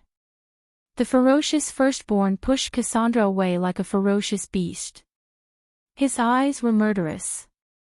When he saw Hera's figure, he suppressed the last bit of rationality in his heart, took out a dragon-toothed javelin from behind, and threw it at Hera.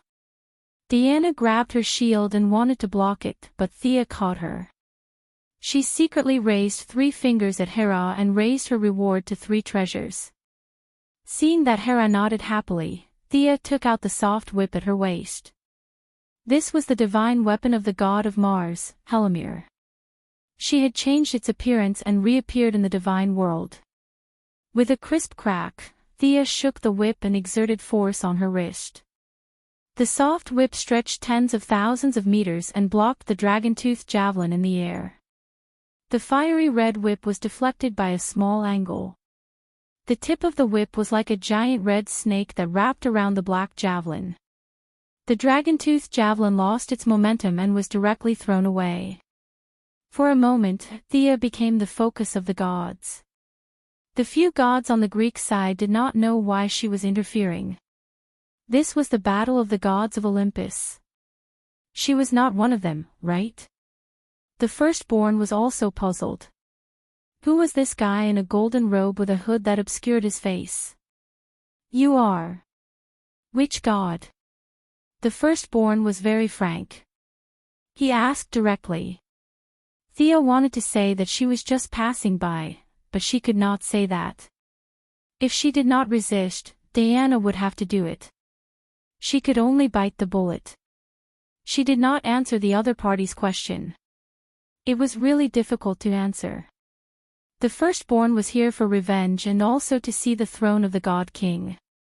Whether from a legal or moral point of view, his reasons were legitimate. Thea stepped up, but she could not mention anything about the Greek gods. In order to avoid being unjustified, she had to think of a reason. She thought for a while and said, "I heard that you are the firstborn of Zeus. I want to challenge you." The firstborn was a little confused at first, but he quickly reacted. What was this guy doing here? Challenging him? He smiled with a ferocious face. Well, let me see what you can do first. After that, he pulled out a sword from the void. The blade was 10 meters long. Compared to the firstborn's height of 3 meters, it looked a little funny when he waved it around. The blade was edgeless and gray, more like a stone pillar. It was only because of the murderous intent that one would think that it was a murderous weapon. The main material of this sword was the spine of the black dragon that I killed years ago. It has been hammered in the earth's core for 6,000 years. Today, it will drink the blood of the gods. The firstborn was still putting pressure on Thea. Humph, Thea sneered. What an outdated guy. Was the black dragon that powerful? The mages and warriors had killed many dragons. If these giant reptiles had not escaped into the dimensional space, the dragons would have been listed as a level 1 protected animal. In a world that you do not know. Thea raised her soft whip. This is the weapon of a god. Wasn't he just bragging about his achievements? Who was afraid of him? What's so great about killing a dragon? I killed a god. The firstborn did not want to waste any more time with her. He stood up and rushed towards her with the 10-meter-long sword in his hand. Bravado. 2 gods fighting on the mountain would inevitably hurt the innocent. Thea set the battlefield to be in the air. She swung the soft whip in her hand and poured magic into it. A silver-white flame ignited on the tip of the whip. Silver fire. This was the technique that Thea learned from Hromir's living fire. Unlike the firstborn who extracted it from a huge amount of spiritual power, Thea could only use pure magic to imitate it. The uniqueness of the living fire disappeared and was replaced by the flexibility of magic power. The firstborn was caught off guard and the whip wrapped around his ankle. He hurriedly swung his sword at the soft whip. Thea pulled back the whip, but the silver fire was still attached to the firstborn. The dragon leather boots with amazing magic resistance sizzled as they were burned. Not bad. The firstborn reached out his huge palm and grabbed the silver fire. He exerted force with both hands and crushed the flame. I'm very capable. The silver flames that filled the sky were continuously danced by her. Chapter 604. You can take 1 or 2 balls of fire, but try hundreds or thousands of balls. Thea's magic quickly transformed. Her whip was like a snake, constantly flinging out silver flames. For a moment, the originally starry realm of the gods seemed to have multiplied. Countless silver flames with deadly light shrouded the whole sky. Try my silver flame cage. The flames were controlled by Thea, advancing and retreating in an orderly manner like a group of well-trained soldiers. The firstborn swung its long sword with all its might. The dragon sword tempered by the core of the earth was not afraid of the silver flames. The flames transformed from the purest magic were shattered by the firstborn. The residue fell to the ground, but it could still burn the spirits into ashes. Cassandra, who was in command of the army, hurriedly led the army away from the battlefield. The firstborn's fight was not ineffective. It was just that the firstborn was fast, but Thea was faster. The colorless and transparent silver flames gradually piled up in the sky. The firstborn saw that the flames were increasing. It immediately stopped slashing and increased its speed to the maximum, ready to fight Thea in close combat. The firstborn ignored the flames. Its dragon skin with amazing magic resistance was burning black smoke. A large part of its open chest was also burned by the flames. But the distance between the two was rapidly closing. Your father is the god of thunder and lightning. I don't know how resistant you are to thunder and lightning. Thea's long whip kept dancing. It wrapped around the firstborn's wrist that was holding the sword. Her left hand gathered an amazing amount of thunder and lightning, and she threw it at the firstborn's face. Sparks danced. The gorgeous and deadly lightning struck the firstborn with an invincible momentum. The god who could make Zeus afraid did not hesitate. The muscles in his arms bulged, and he used all his strength to punch the lightning. With a muffled bang, Thea's lightning was shattered by the firstborn's physical strength. He did not use any divine power or skill, just an unparalleled amount of strength. She hated this kind of guy who did not use any skills. Thea was secretly angry. Although her attack was ineffective, at least she knew what the firstborn was relying on, and that was his strong body. The firstborn's physical strength was extraordinary. The two quickly closed the distance between them, and the 10-meter-long giant sword was swung horizontally towards Thea's waist. In the face of this sword that made a sonic boom, she could only temporarily dodge. She took out the holy sword and swung it with 10,000 rays of light, aiming straight for the firstborn's head. Under her control, the raging silver flames that filled the sky also rushed towards the firstborn. This guy ignored the burning of the silver fire, ignored the dazzling light, and focused on fighting Thea. After 3 moves, even though the firstborn seemed to have crawled out of the oven and Thea was forced to retreat, both of them chose to land on the ground and fight on the ground. Thea abandoned her whip and held her sword with both hands. Without any fancy moves, she slashed straight down. Of course, the firstborn would not use its head to test the edge of her sword. With a quick twist of its wrist, the firstborn drew an arc with its great sword, trying to use its advantage of strength to deflect her attack. Unfortunately, it underestimated Thea's strength and the sharpness of the holy sword. In terms of pure strength, Thea was definitely not as good as it. Even a pure warrior like Diana was not as good as it. It was just that Thea had mixed the power of the soul in her sword. The power of the soul could be strong or weak. The Martian hunter could slay gods with this power, but she had not reached that level. She just added the power of the soul to herself, and for a short time, it was enough to contend with the firstborn. The firstborn, who had underestimated its opponent, did not expect that this slender opponent had so much strength. Not only did it not deflect her attack, but it also left itself wide open. The holy sword with great force was about to hit the firstborn's head. The firstborn's weapon was too long, and it was too late to turn back, so it could only stretch out its left arm to block. The firstborn had a gauntlet on each of its arms. She did not see it clearly before, but now Thea saw that it was not a gauntlet, but 2 huge dragon teeth. The dragon teeth that resisted the holy sword were naturally the dragon teeth. They were as white as jade, and there were bursts of dragon aura emanating from them. However, against Thea, even the black dragon himself would be finished, let alone a dead tooth. With a crisp crack, the bright holy sword cut directly into the dragon teeth. At first, there was a slight delay, but soon it went all the way down, cutting the giant tooth in half from the middle. The holy sword did not stop and directly cut through the firstborn's dragon skin armor. Seeing that it was about to hurt the firstborn's body, the firstborn sacrificed the armor to buy himself less than 1/10 of a second. The firstborn's giant sword also turned to attack Thea. He relied on his own body and traded injuries for injuries. As the eldest son who relied on himself to fight since birth, he had suffered countless injuries. His strongest weapon was not so much the great sword, but rather his tempered body. If Thea continued to cut, even if she could cut off the firstborn's arm, she would also be injured. She was only there to help, so naturally, she would not risk her life so much. She stepped on the ground and left the firstborn's attack range. Sneaky guy, you are qualified to be my opponent. The firstborn's fighting spirit was completely aroused.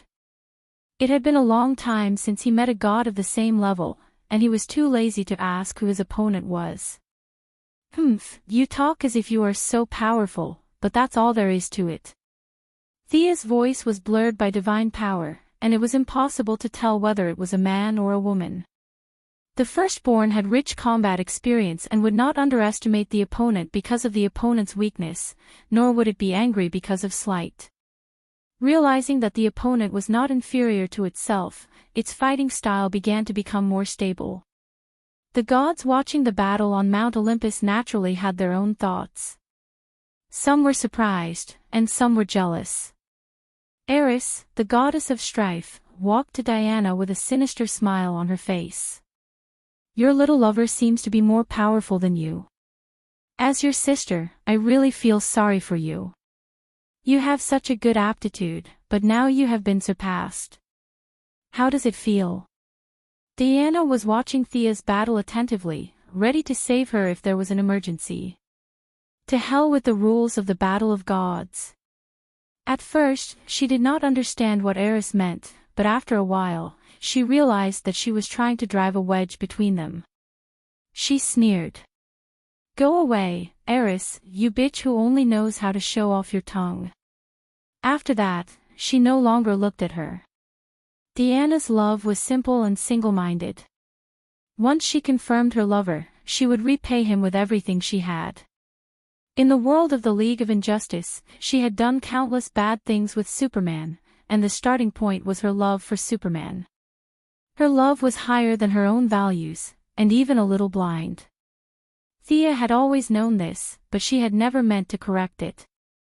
If Thea became evil, Batman and the Martian Manhunter would immediately become her enemy, and Oliver would also stop her. Only Diana would always be by her side. Even if she had to fight with her friends, turn against her people, or even become the enemy of the whole world, she would go on without regrets for the love in her heart. So Eris's self-righteous provocation was laughable and boring in the eyes of the Valkyrie. She did not even bother to explain. The greater the achievement of her lover, the happier she would be. Jealous? How could it be? Chapter 605. Is she using some kind of secret technique to increase her combat power? Hera's question was more normal. She had to be concerned. She did not have the combat power to fight against the Firstborn. If Thea and Diana left, she could only ignore the dignity of the Divine King and live like a coward. This choice was worse than death in the eyes of Hera, who had always been prideful. In the face of her mother and Antiope's superior, Diana still maintained a relative respect. She answered readily, this is her real combat power. There are still many tricks that she has not shown. When it came to her lover, Diana's heart was full of joy. She was not boasting. Seeing that Thea and the Firstborn were evenly matched in close combat, she was confident that her lover could win. After all, Thea's strength was not close combat. She used her weakness to attack the enemy's strength. She was more testing the enemy's strength. It turned out that her guess was not wrong. Thea was indeed gathering information. There was not much divine power in the Firstborn. It relied more on its physical strength to fight against the combination of divine power and spiritual power. It was not weak. A strong body brought about an all-round improvement. Its strength was great, its speed was fast, and its stamina was almost endless. However, the Firstborn's weakness was still obvious. Its strength was completely dependent on its body. Opponents who were not as strong as it could only feel deep despair because they could not kill it. If one was on the same level as it, one would find a weakness that was not a weakness. The Firstborn lacked the means to win in one blow. Thea, who was confident, began to attack. The strong confidence made her spiritual power rise to another level. The Firstborn on the opposite side had the trait of becoming more and more courageous as it fought. It also squeezed out physical strength crazily in the fierce battle.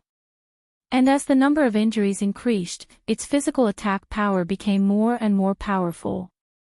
The Holy Sword and the Giant Sword kept colliding. The Holy Sword that gathered the faith of all beings was still shining brightly, while the Firstborn's Giant Sword was a little overwhelmed. So what if it was the spine of the Black Dragon? So what if it was buried in the Earth's core for 6,000 years? It was still cut like a saw by Thea. The range of the battle between the two was getting larger and larger. At first, the Firstborn was still worried about its subordinates. Later, when the battle became more intense, it became hot-headed and could not care less. Many ghosts and beasts were hit by the aftershocks. Some were directly scattered by the enormous force of the giant sword, while others were hit by the radiance of the holy sword and turned into ashes. It was as if they had never existed. Cassandra could only tell the army to dodge.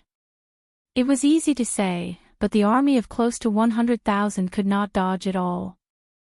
The evil Thea purposely dragged the Firstborn into the enemy's army, and many of the ghost creatures were in for a bloodbath. Wherever the two of them passed, it could be said to be a mess. The battle lasted for an hour. The firstborn was still in high spirits, but Thea was a little tired. Combining multiple powers required a lot of energy.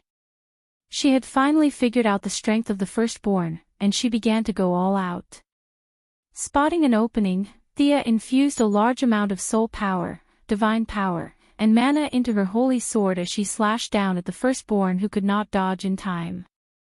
Not knowing why the opponents suddenly attacked, the firstborn chose to defend cautiously. It moved its greatsword horizontally, trying to block the attack. What happened next stunned him. Thea did not intend to hurt the enemy at all. She wanted to destroy the firstborn's sword. The firstborn's parry missed. Without the support of his power, the greatsword could only rely on its own material to block the oncoming holy sword. With a crisp clang, 1/3 of the greatsword was cut off by the holy sword. She wants to destroy my weapon? The firstborn felt very distressed for a moment, and thought that he understood Thea's sinister intentions. However, this was all an illusion. To deal with a person who could create miracles with great power, one had to use a dirty trick. Using the loophole in his mind, Thea finally began to use the divine power of wealth when the two of them passed by each other. She took off her hood and revealed her stunning face. "Look into my eyes." Her confused eyes mixed with a large amount of compassion directly hit the firstborn's mind. Anger was still not fully mastered, and the opponent's rage points were already high enough. There was really no need to add fuel to the fire. As for fear, it was not practical either. Hatred had a strong counteracting effect on fear. In the end, Thea chose compassion, which was the most inclusive of all. "I'll be merciful and pity you."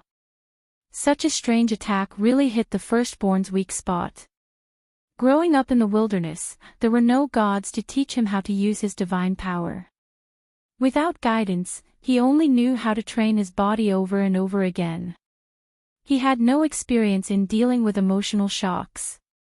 Even if his chest was full of hatred, Thea's confusing divine power still pried open a gap, and a large amount of compassion poured into his heart.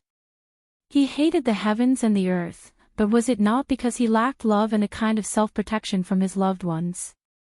As the compassion poured into his heart, the direct result was that his fierce eyes showed signs of calmness, and the murderous aura that shrouded his body shrank visibly. Unlike mortals, the firstborn was after all a god, and the first son of Zeus and Hera. He knew that he was confused and struggled to suppress the calmness in his heart, trying to find himself again. After 2 tries, he found that the effect was not great. No matter how great his hatred was, it was not enough in the face of the compassion of all intelligent beings in the universe. Helplessly, he could only force himself to chase after Thea. His combat instinct told him that as long as he killed this woman, he could find himself again. Thea did not feel good about brainwashing a god with compassion. Compassion poured into the firstborn's heart through her body as a medium. She also had to stay awake at all times to avoid being taken advantage of. Her advantage over the firstborn was that her spiritual power was much higher than the other parties. Although her compassion was a little indiscriminate between friend and foe, she still had some advantages as a controller. To kill 1,000 enemies, she would lose 800 of her own men. No matter how she looked at it, her chances of winning were higher. The seed of the heart had been planted, and the next step was to continue to absorb emotions and then transfer them into the firstborn's heart. Thea did not want to fight the firstborn head-on. She used flash to buy time. No matter how powerful a god was, it was still an individual. How could it resist the convergence of the universe's emotions in the spiritual world? It was not that such an existence did not exist, but the firstborn in front of her certainly did not have this ability. Their chase slowly came to a stop because they were too tired. Thea's forehead was soaked with sweat, and round beads of sweat dripped down her smooth chin to the ground.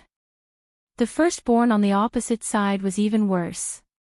He barely stood there with his long sword, his whole body covered in sweat. The speed of losing control of the spiritual world was accelerating, and the external symptoms were that half of his face was calm and peaceful, while the other half was full of tension and resentment. Thea did not expect this guy to be so resistant. He was using his strong points to attack the enemy's weak points, and it was so tiring. But seeing that victory was in sight, she unilaterally increased the output of emotions. She had to convert this guy before the two armies. Chapter 606. The gods were watching. Some of them did not know what Thea and the firstborn were doing. Gods like Ares, the god of war, and Dionysus, the god of wine, could not understand. Some knew, such as Hera and Eris, the goddess of strife. These magic and spiritual types could feel the emotions violently attacking the self-consciousness of the firstborn. Hera, the biological mother, was a little conflicted about the brainwashing of the firstborn, but it was not a bad thing to be brainwashed. As for Diana, who knew Thea best, there was only nervousness left. The confrontation in the spiritual world was very dangerous, and she could only look at her lover worriedly. Most of the gods were watching with an optimistic attitude. The firstborn was defeated, and Thea had the upper hand. This could be seen without a deep vision. Cassandra, who was leading the army of the firstborn, could only watch. Limited by her realm, she could only be anxious and helpless.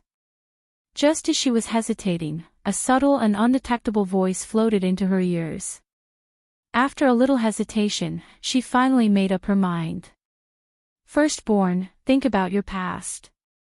Your revenge has not been avenged. You were exiled at birth and persisted for 6,000 years. Remember your mission, remember the injustice of fate. Remember.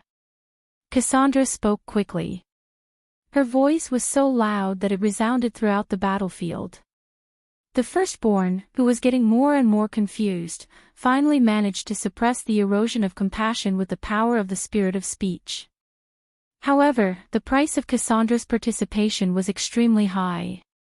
The spirit of speech always had a limit, and the emotional energy that had been accumulated was suddenly detonated. The firstborn could be said to be the strongest old god except for Zeus, Hades, and Poseidon, and Thea was also the best of the new gods. The gods, including Diana, had been watching on the sidelines. On the one hand, it was because the battle of the gods had always been one-on-one, and this was a matter of rules. On the other hand, it was beyond their power. If they were not at the level of Zeus or the Father, rashly joining was simply courting death. Cassandra understood this, but she also vowed to take revenge on the gods. Without the help of the firstborn, she could do nothing. If the firstborn was instigated by the other party, it would be even more disastrous. Therefore, after receiving the secret reminder, even if she knew the price, she still rushed into this battle. The firstborn's strong resistance and Thea's crazy infusion were all withstood by her. She was just an ordinary demigod. How could she withstand the combined attack of two true gods? Puff! With a loud explosion, a large amount of blood spurted out. Unlike ordinary people who vomited blood from their mouths, Cassandra vomited blood from her throat. The violent emotional energy directly exploded in her throat, and her vocal cords, trachea, and throat were blown to pieces. Her innate gift of speech was directly crippled, and her neck was badly mangled.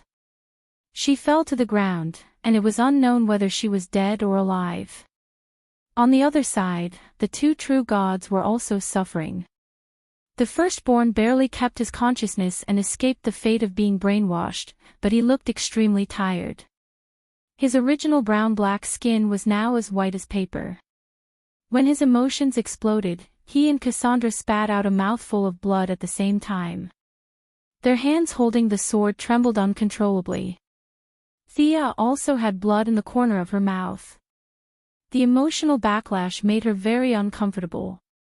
But her spiritual resistance was much higher than the firstborn's, and she had been the one on the attack, so she suffered less damage. Thea's eyes wandered, and she automatically looked at the empty space on the other side of the battlefield. She waved her soft whip, and a figure jumped out from the raging silver fire. He was dressed in rags, holding a cane, and a pair of bird's claws where his feet should be. Thea was very unhappy that her conversion had failed. She looked at the person with a gloomy face and said, "Hermes, you insidious villain." Hermes, who had lost his hypocritical face, looked indifferent. He looked coldly at Cassandra and the firstborn, and the corner of his mouth drew a contemptuous arc. His eyes could not help but look at Thea. "Your strength is so strong that you can suppress the firstborn of Zeus. You are really extraordinary. But how much strength do you have left now?"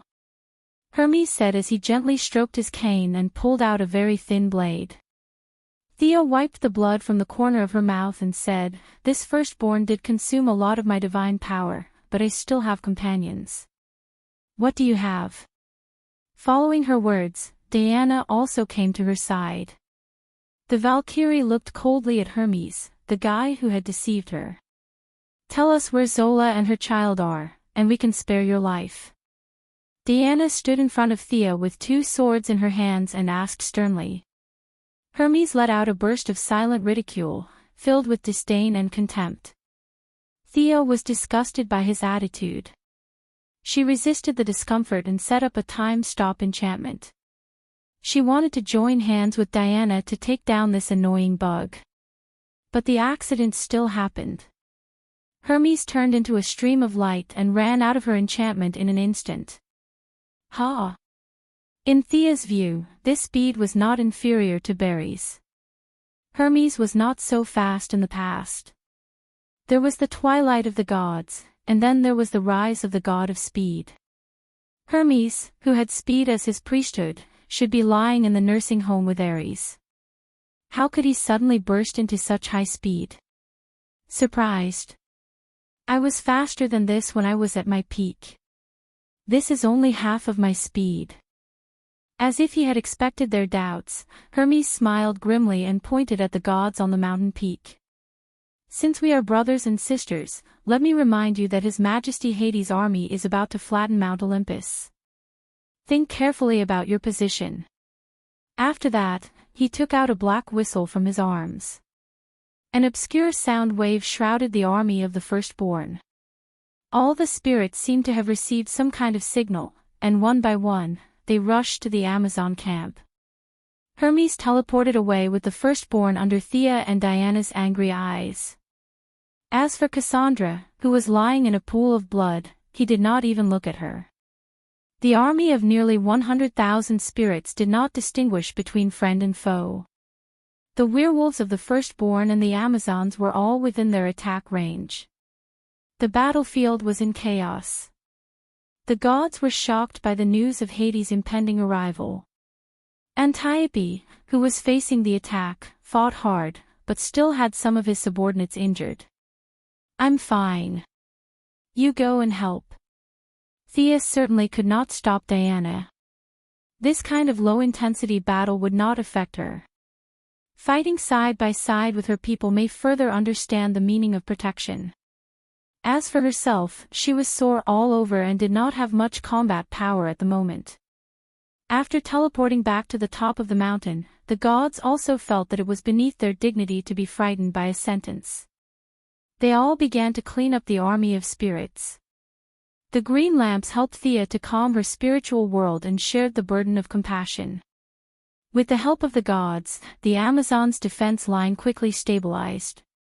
Javelins, crossbows, and many other weapons that were infused with magical light entered the battle. The ghost creatures fell like wheat being harvested, turning into a cloud of smelly black ash. Chapter 607. Diana did not take the initiative to attack, but continued to support everywhere. Even if there were a few injured female warriors, she would send them to the rear in time.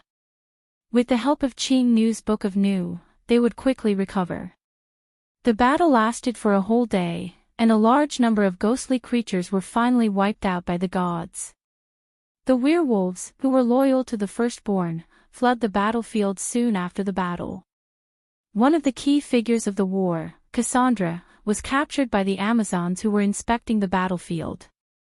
The Princess of Troy was still alive, but her injuries were too serious and she was still in a coma. The broken part of the firstborn's great sword was also picked up by Diana. Even if it was only 1/3 of the sword, it was still nearly 3 meters long. The spine of the black dragon had been forged in the core of the earth, and Diana, who was also proficient in forging, felt that it would be a good material no matter what weapon it was made of. Thea finally eased her discomfort with the help of the green lanterns, and Diana entered her spiritual world again to help her slowly stabilize. The Valkyrie was also exhausted. She was a very pure warrior goddess, and she liked swords, fists, and feet more than spiritual power. Fortunately, her level was high, and her shortcomings were not obvious. She also knew how to use spiritual power. After 3 full days, the two goddesses, mainly Thea, finally recovered. Occasionally, she would have a headache, but it did not affect the overall situation. Her spiritual power was less than half of her peak, and she could not brainwash the firstborn in a short time. Plus, the other party was prepared and would not be fooled again. Thea was quite regretful that she had lost this good opportunity. The firstborn was very powerful, and it would be a super fierce fighter in the Green Lantern Corps. Yes, she worked so hard to brainwash firstborn, but not for Hera. Thea did not intend to return him in the first place. An appropriate ceasefire would have been enough. You didn't take your own son with you, and now that he has reached the maximum level, you want to repair the relationship. How could there be such a good thing? Unfortunately, all her plans fell through. An insignificant character ruined her plan, and Thea was very upset. When she heard that Cassandra was captured, she took Diana to have a look. Miserable, really miserable. Cassandra, who was facing an emotional explosion, was lying on the bed alone. There was no one around to take care of her. Fortunately, she was also the daughter of Zeus, so no one abused her. However, her beautiful face was twitching because of the pain. There was a big bloody hole in her neck, which still showed her reckless behavior.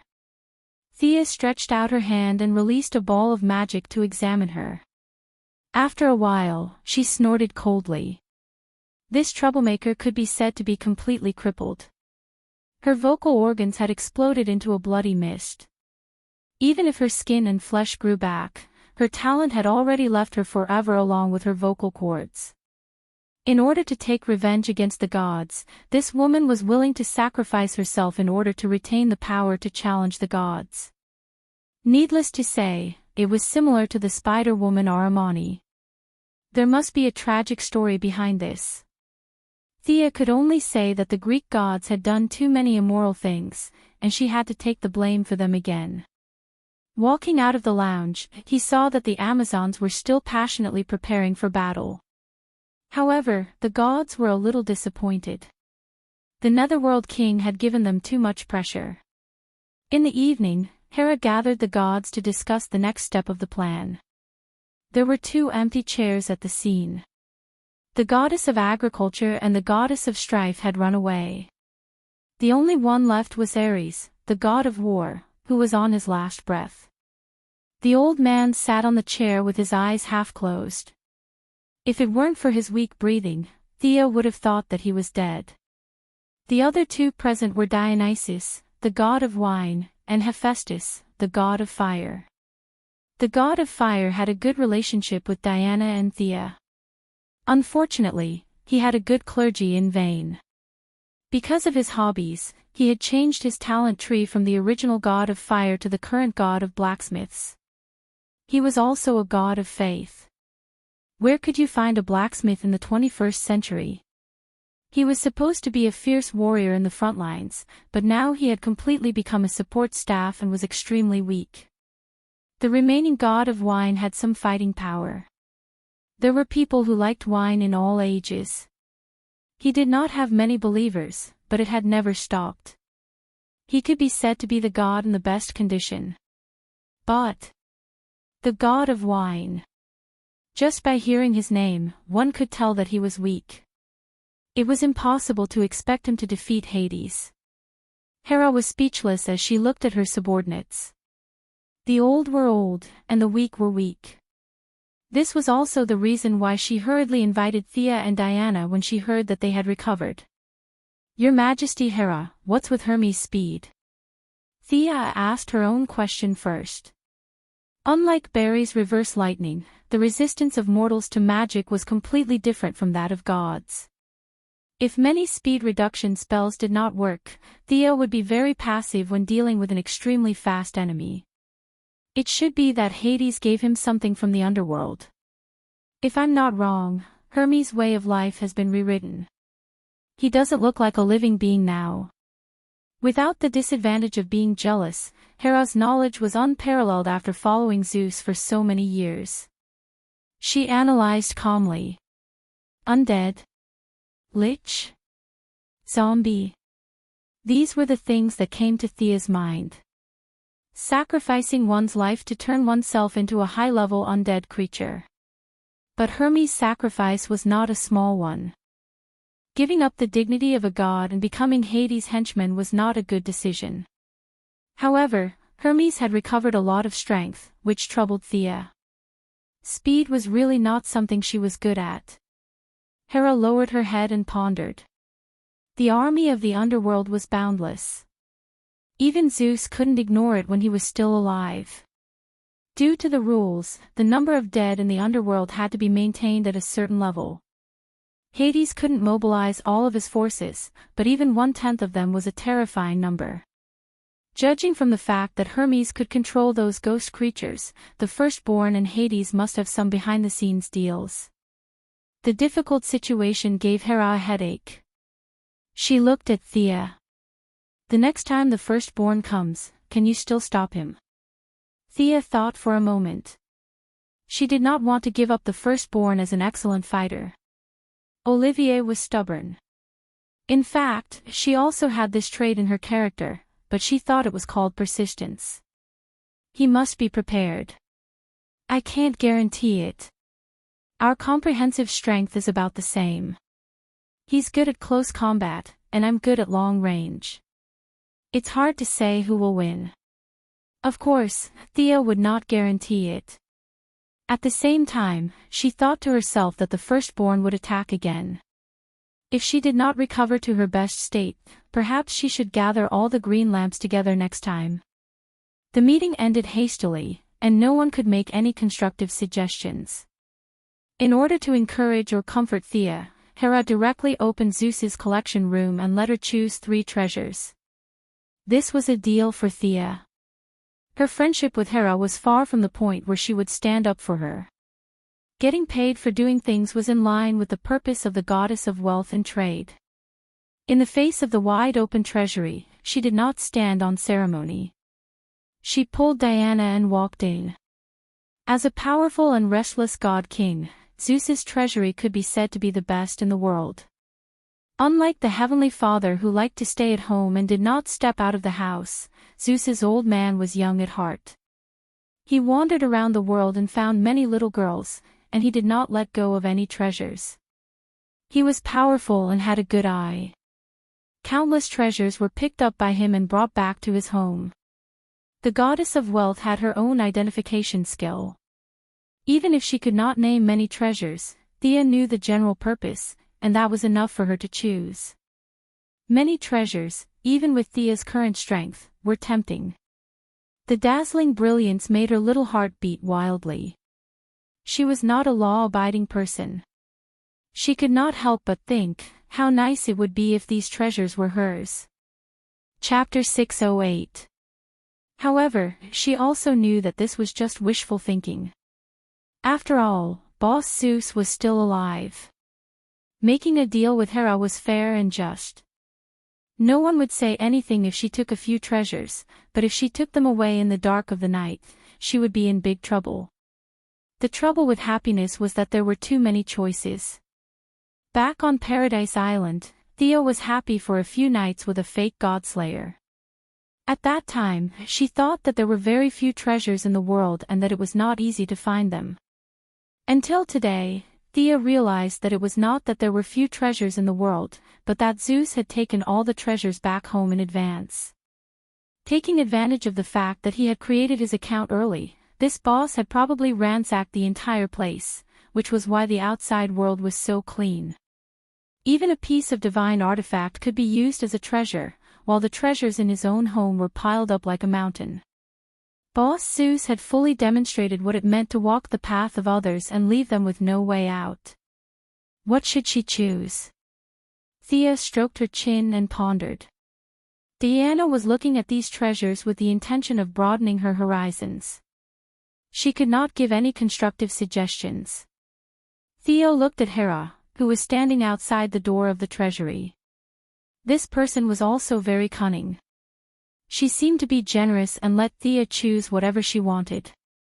In fact, there were definitely good and bad treasures in here. If she picked a good one, she would have profited.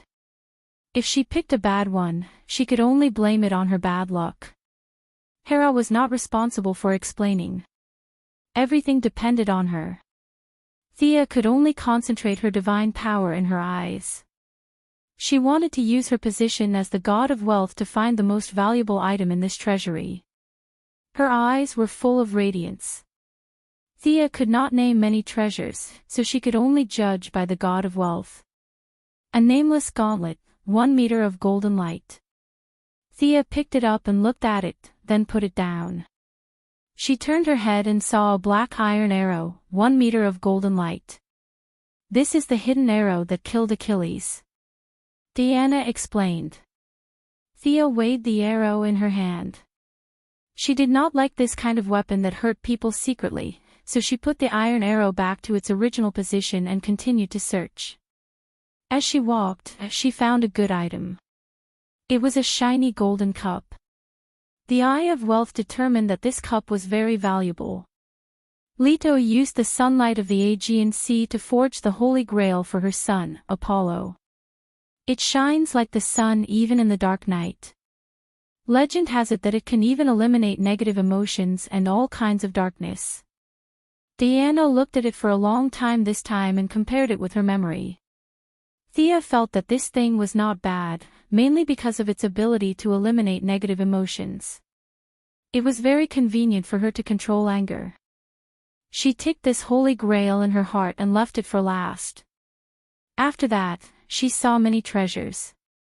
She wasn't lacking in weapons and armor at the moment, so her gaze was all on those treasures with miraculous effects. Most of the evil items were not in his consideration. His main focus was on the legendary treasures, such as Odysseus' ruby, which was given to him by his wife, Penelope, on the eve of his expedition to Troy. The ruby contained the love of a wife. Thea also saw the famous golden apple. As long as she carried this apple with her, it would increase her charm. Her charm attribute was about to explode. It was better to leave it for Hera to admire.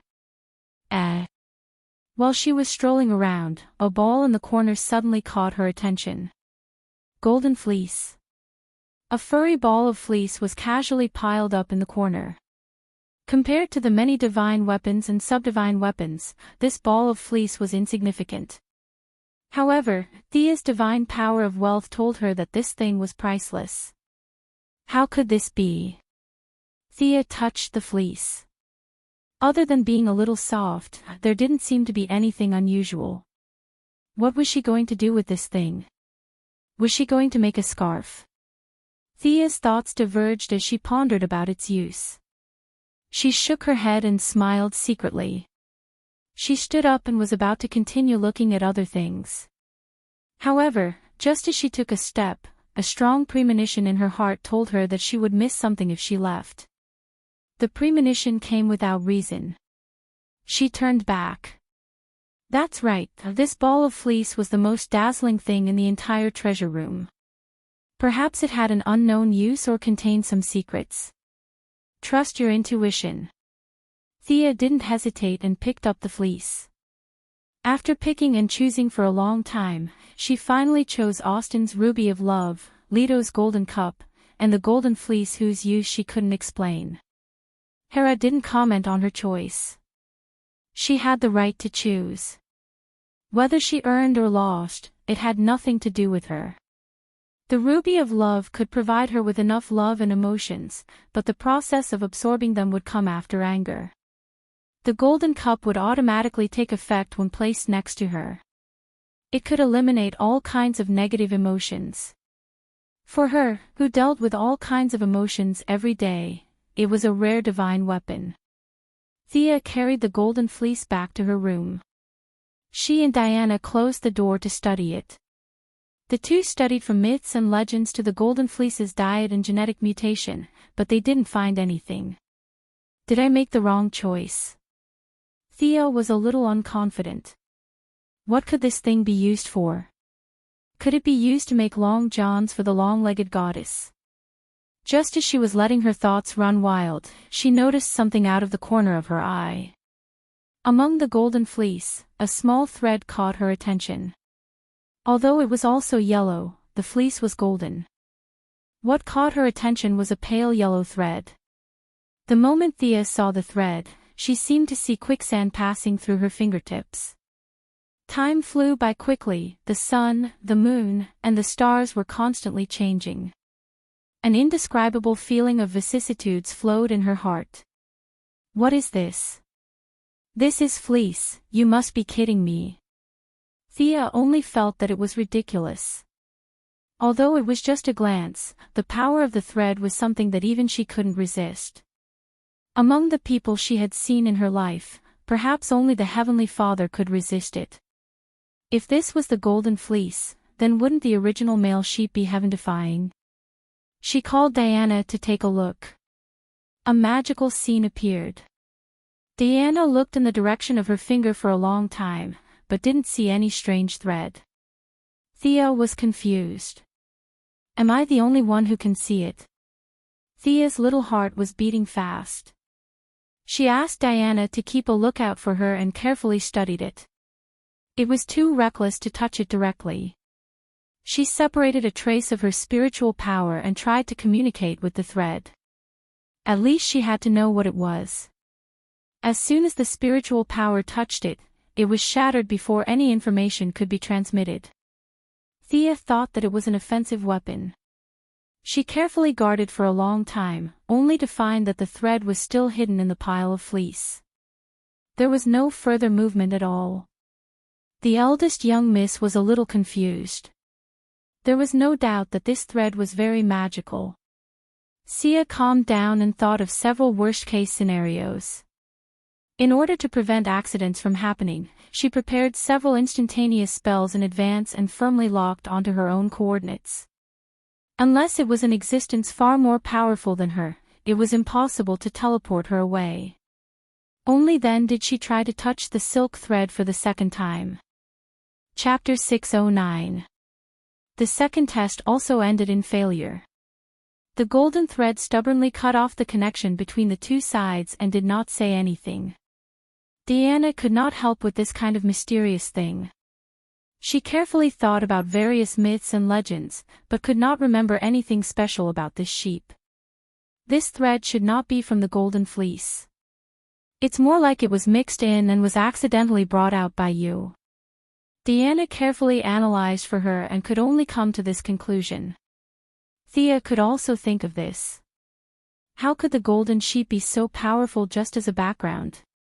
If even a hair of the golden sheep was so powerful, Hera would not have to worry about the firstborn in Hades. If the enemy came again, she could just close the door and let the sheep go. Then Thea began to persevere with the golden thread. On the fourth try, she increased the output of her spiritual power and finally saw something. It turned out that she was completely wrong before. The thread was not attacking her, but there was too much information and it directly exploded her spiritual power. Thea's spiritual power was not the same as strength and speed. It had always been her strength. Even if it was only a trace of her spiritual power, it was stronger than the total spiritual power of an ordinary person. Although she was not a god of faith and needed to respond to the prayers of believers from time to time, her total spiritual power could still crush 80% of the old and new gods today. She began to gradually increase her spiritual power while maintaining the necessary vigilance. At first, the images transmitted back were fragmented, like the ravings of a lunatic. She only saw scattered images of some tall buildings and people in the city. It was not until she injected a full one-third of her spiritual power that the mysterious thread was finally revealed in front of her eyes. What the hell was the golden fleece? Thea deeply realized the importance of the stacking of modern corporate items. She should tell the old man Zeus about the advanced concept of classification later. The way he piled all the treasures together was too low. After a long time, the old man would not know how many treasures he had. Now the thread mixed in the golden fleece was a clear proof. Diana couldn't see it because she didn't have enough mental power. Hera was a god who was good at magic, and she was now in charge of the king of God's scepter. If she looked carefully, she would most likely be able to see it. It was only because she hadn't been paying attention that a treasure was mixed in with the wool, allowing Sia to pick it up. These were the threads of the three goddesses of fate. The three goddesses were Croso, who was in charge of the future and weaving the threads of life, Lachesis, who determined the length of the threads of life, and Atropis, who was responsible for severing the threads of life. The three goddesses were born at the beginning of the universe's chaos. They controlled the fate of the 12 titans represented by the second-generation god king, Uranus, and the 12 Olympian gods represented by Zeus. Their authority could not be measured by the standards of the old gods or the new gods. They were not gods of faith like Ares, nor were they gods of nature like Zeus. Their status was more transcendent. As the masters of fate, they were more like conceptual gods in Thea's eyes. The thread that Thea was in contact with was the thread of the future woven by the smallest of the three goddesses, Croso. It contained a power called fate. Ordinary people would talk about the future with longing, but from the perspective of the gods, there was only fear. The gods' level of life had reached the peak. In fact, they were very afraid of change.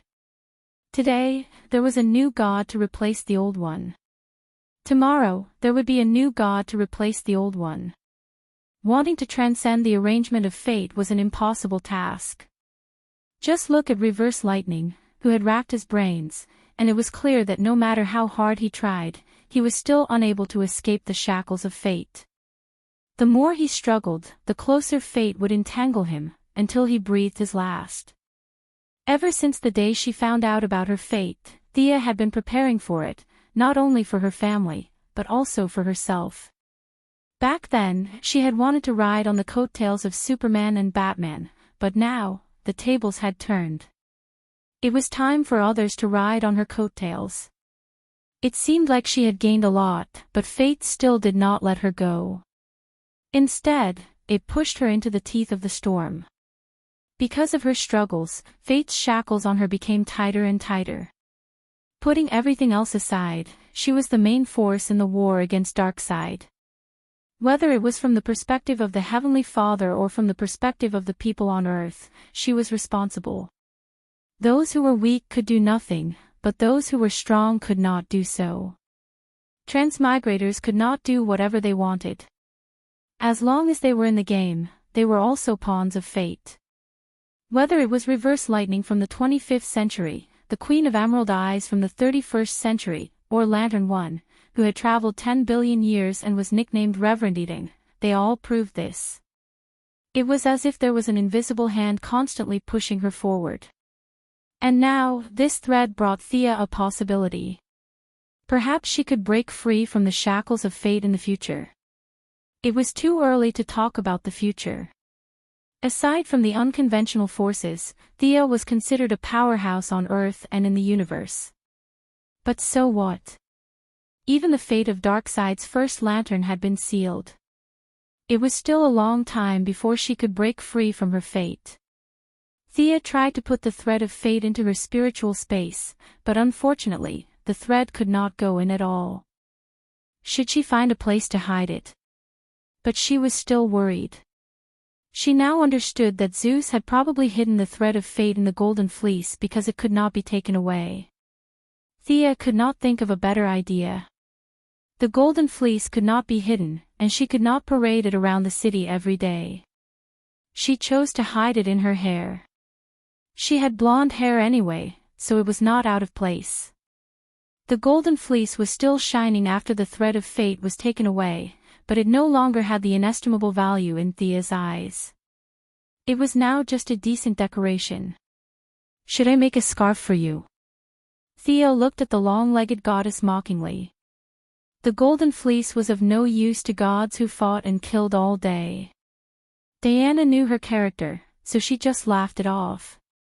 The next day, Hera asked her about her thoughts on the underworld invasion in private. Although the main reason was that Thea did not have good taste, the second reason was that Thea did not tell the truth. As the subject of the transaction, the two sides had completed the transaction. Thea could take it with a clear conscience. She was willing to give it to her, but she still felt a little guilty when she remembered that Zeus was still alive. "Your Majesty Hera, let me give you 3 suggestions. If Hades were to attack Mount Olympus, she would feel that the reward would be too much for her to handle. If she were to put in the effort to settle the matter, Zeus would have nothing to say even if he were to think about it in the future." "Oh. Please go ahead." Hera saw that she was serious and became serious. "First, I suggest that you recall Hercules. He is an important fighting force of Mount Olympus." "Wait, you mean Hercules is still alive?" Hera was a little incredulous. "I saw him a while ago. He just escaped from the seal." Thea nodded and waited for Hera to digest the news. To be honest, the relationship between Hera and Hercules was at the level of hatred in her opinion. Hercules was the son of Zeus and Alcmene. This woman was Zeus' great-granddaughter according to seniority. She was very evil with Zeus and gave birth to Hercules. The feud between Hera and Hercules could be written into a book. "What's the next suggestion?" Hera gritted her teeth. She was not very willing. "Join forces with Poseidon and attack the underworld," Thea said with certainty. Chapter 6:10. Hera looked at her as if she was crazy. "Are you talking nonsense? We were discussing how to resist Hades' army, and now you're telling me to fight back and join forces with Poseidon." "You heard me right. I mean to gather the gods and fight in the underworld, forcing Hades to sign the treaty." Thea felt that fate was encouraging her to rush forward, but she really had to follow the established route. If Hades attacked Mount Olympus from time to time, Diana would have to come back every few days, and she wouldn't have time to do anything else. The final outcome would be the defeat of the gods, who would give up Mount Olympus and flee to the human world. Didn't Hades have an endless number of soldiers? She didn't need to use guerrilla warfare. She didn't want to fight a war of attrition with him. She wanted to attack his weakness and lead the gods to attack his base. Our soldiers are far inferior to his, but the gods are here. If Hercules is included, our high-end combat power can completely crush Hades. Poseidon's army will also take a large part of the pressure. Seeing that Hera was still hesitating, she could only continue her analysis. Mount Olympus, Poseidon, and Hades. Among them, we are the weakest, followed by Poseidon, and Hades is the strongest. I heard that the ownership of the river Styx has always been the focus of their debate. We can use this as a breakthrough to attack the underworld. Hera was still hesitating. This idea was too bold. She felt that it made some sense, but she was afraid that it would completely collapse because of a mistake. She clenched her fingers tightly and couldn't make up her mind. "You want to start a war?" "I heard it. I have to say that it's a good idea." Ares, who was already in his twilight years, suddenly walked into the room and spoke his mind. Thea ignored Ares and continued to give her ideas. "Diana can go find Hercules, but you have to give up your past views and accept him again. I can also persuade Poseidon." Hera was a little surprised that Milady was going all out for the thread of fate. She didn't understand why Milady was so proactive. "I'm still the God King. I'm not in a hurry. Why are you so anxious?" She couldn't figure it out, but it was a good thing. She lowered her head and thought. Hercules, as long as he doesn't object, I can accept him again on behalf of Mount Olympus. As for the personal grudge between us, if he is willing to take a step back, I can pretend that it never happened. Hera said through gritted teeth. The grudges between her and the Hercules were far too abundant. How could they be erased with a smile? How could that be? The only way was for both sides to take a step back at the same time. Otherwise, they would start fighting when they met. As for allying with the sea monarch, she had obviously spent a lot of time thinking about it. Once the alliance was complete, he would have to send out his troops. He couldn't possibly tell the Ocean Emperor that he was just teasing him and that he should just go back to where he came from. If that happened, the Ocean Emperor would have to attack Hera first before using the underworld. Not long after, she thought of a new question. Can you find Poseidon? I only know a general location, but I remember that he was very close to the Atlanteans. Of course, Thea knew about this. Otherwise, she would not have come up with this idea. Don't worry, I'm also friends with the Atlanteans. Poseidon had always been a god worshipped by the Atlanteans. It was said that he lived in the deepest part of the sea. Thea felt that it would not be difficult to find this god with the help of the sea monarch couple. As for how to persuade him after that, it could only be said to be improvisation. There was a 70% chance that she would use her fists. The nature of this world was that there was no need to show off. Whoever had the bigger fist would have the right to speak. The strength of the sea monarch was far inferior to Zeus. In Thea's opinion, he was most likely at the same level as the firstborn. Against an enemy of this level, she did not think that she would lose if she went all out. She even wanted to take a look at the sea monarch's treasury. What if there was a treasure like the thread of fate? Since you are so proactive. All right, I agree. Hera thought about it and finally made up her mind. Thea was really speechless. Hera was good at scheming, but when it came to serious matters, she was hesitant. Hera's personality flaw was too big. Also, you must conscript Apollo to join the battle. Also, order the two gods who escaped to come back. If they don't come back, they will be expelled. Thea was still a little afraid of Apollo. How could he just stand aside and watch? Forcing him to join the battle. The sun god naturally had some characteristics of light. Anyone could surrender to Hades, but not him, unless he wanted to become a dead sun. Hera was actually very dissatisfied with Apollo. He was the only god who did not come, but Hera did not have many ways to keep him in check. I'll call Kara Danvers. You can take her to threaten Apollo. Thea also knew that Hera was not the god king. If Zeus was still the god king, no one would dare to provoke him. How dare you not come when the god king summons you? Do you still want to live? In the end, what determined everything was still strength. Thea's plan was to gather all the gods to fight Hades and completely defeat him. Of course, if she could also plunder his treasury, Thea would not mind. Accepting Hercules, allying with Poseidon, and forcing Apollo. If all three of her suggestions could be realized, it would not be difficult to force Hades to sign the oath. After all, what determined the world was still the high-end power. Thea even wanted to use the Flash to deal with Hermes, but it was not the time to mention it. After making up her mind, Hera made a prompt decision and went to Earth with Thea's incarnation to find Supergirl. The Martian hunter was now focused on teaching his niece, so he did not have time to pay attention to Supergirl. Apollo had hidden himself very well. However, under the authority of the Divine King, even if he was a fake Divine King, he had nowhere to hide. He had used this tactic several times. It did not matter whether it was old or not, as long as it was effective. Hera's trip was not dangerous. She only had one goal, which was to beat Apollo to the ground until he was convinced. Diana went to find Hercules, which was also not dangerous. At most, she could persuade Hercules to give up his grudge with Hera, but it would take a lot of talking. Thea's task was the most important. She had to persuade Poseidon to join the battle. Without his army as cannon fodder, the gods would be in trouble. However, the premise of persuading him was to find the location.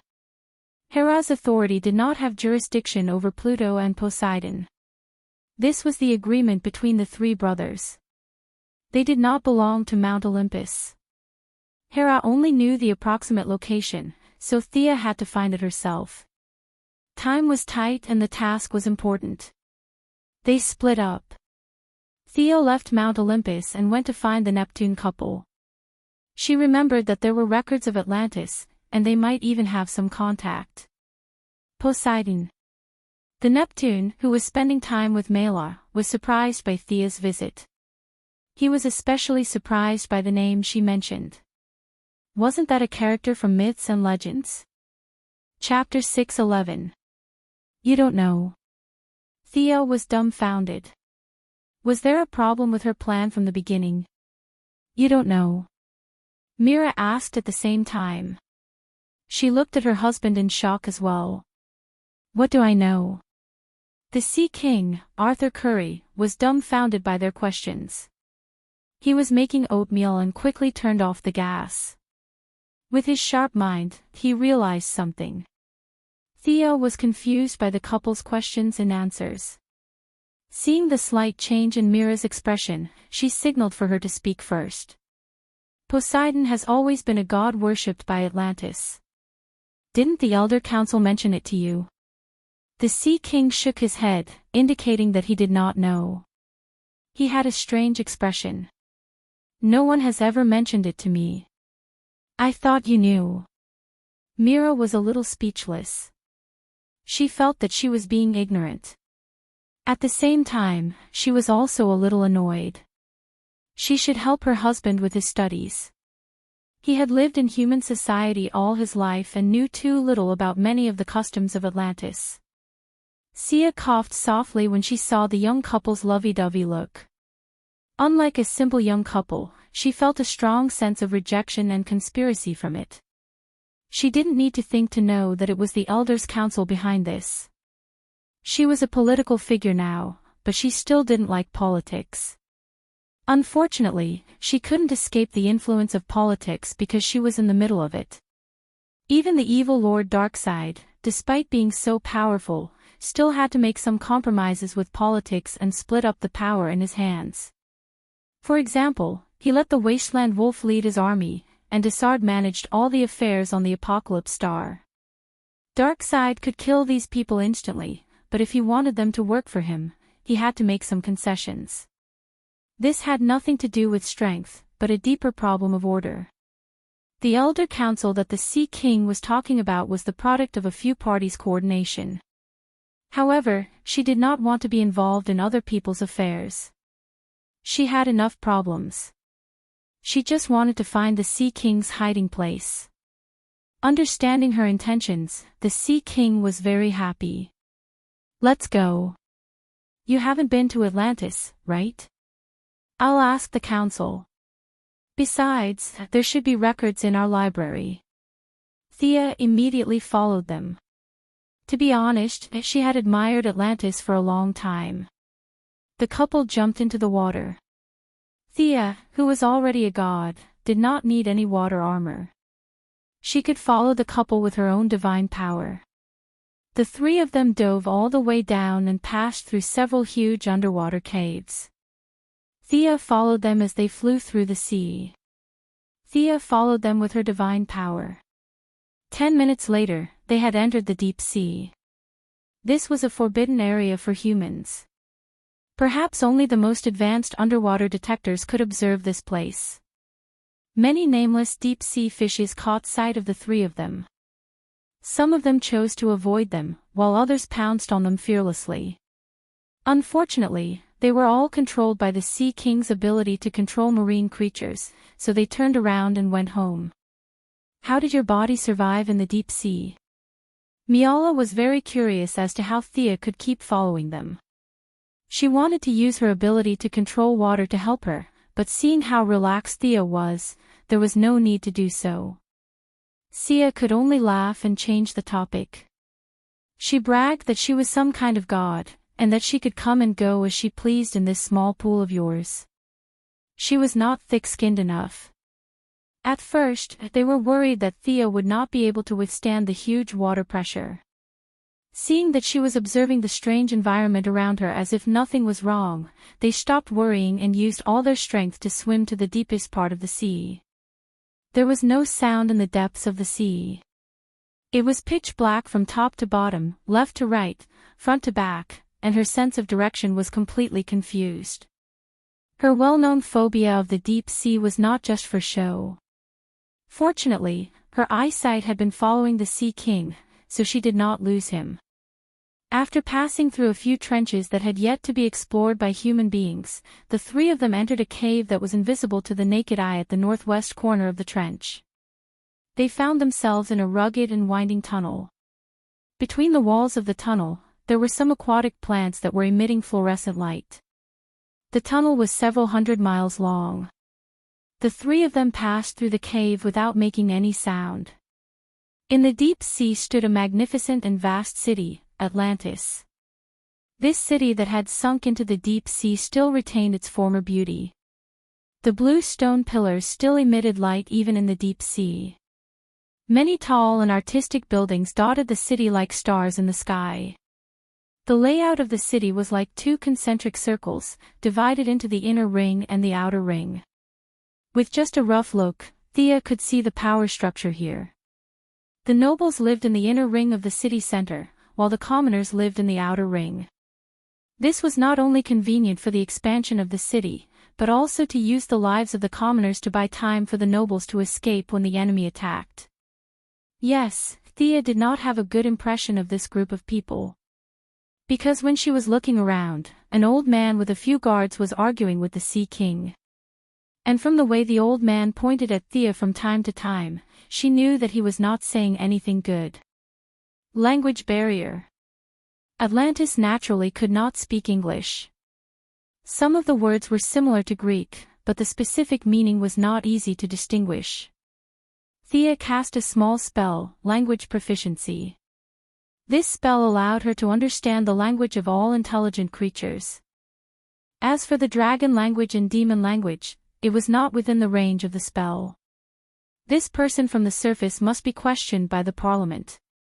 Arthur, let me remind you, even if your mother let you ascend the throne, you still have to obey the orders of the Parliament.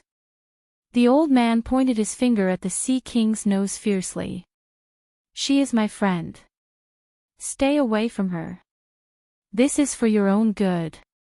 The Sea King and Sia had dealt with each other a few times, so he had a good understanding of her character. She was a docile donkey. It was fine if you didn't provoke her, but if you did, you would have to prepare for your funeral. Her mother is one of the leaders of the people on the surface. I warn you, Counselor Coat, if you do not want to cause a dispute, ask your guards to return to their posts. The Sea King spent 3 days a week at the bottom of the sea and the remaining 4 days on land. He was also a person who had social activities. The huge commotion caused by Moira's election was known by all the Aborigines of the South Pacific Ocean. Naturally, the couple saw the news, especially when they knew this person's daughter. The old man named Coat was stunned. To deal with such political figures, he had to use political means. When he heard that Thea had a background, he hesitated. Thea pretended not to understand their conversation and asked Mela in English, "Is this guy your enemy? He looks disgusting. Do you need me to make him disappear?" In fact, she was hoping that Mela would nod her head.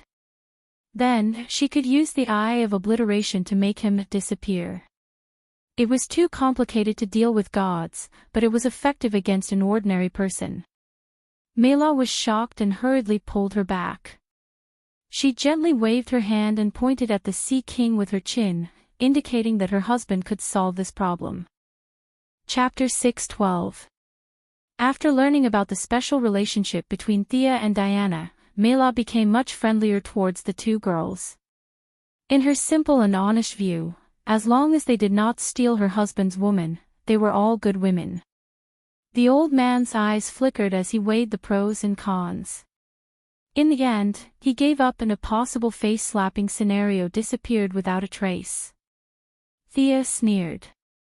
The Sea King couple probably did not know that the underwater world and the land were not as isolated as they thought. She, who had recently taken control of the underground world, knew that there was always a secret channel between the two sides. The only thing that could make both sides sit down and talk about benefits. The seabed was rich in pearls and items from sunken ships. These things could be sold at sky-high prices on the surface.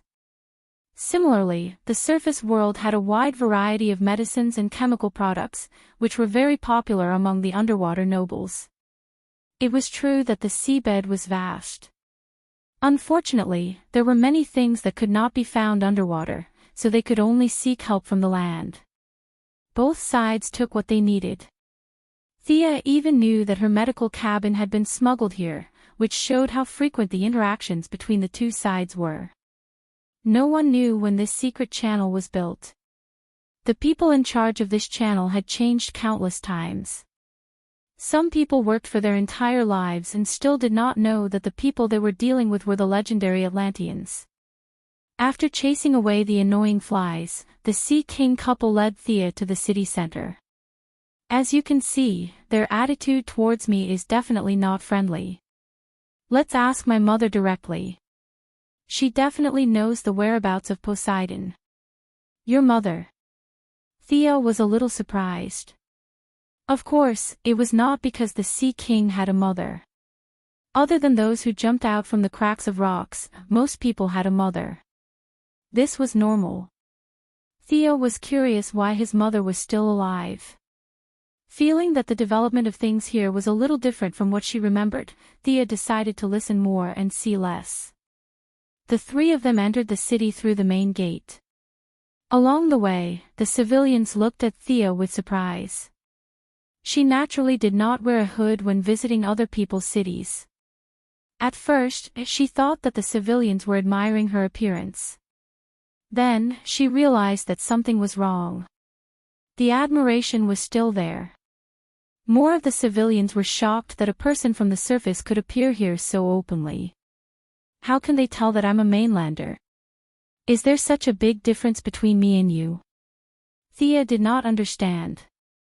She felt that she was no different from the Sea King and the others.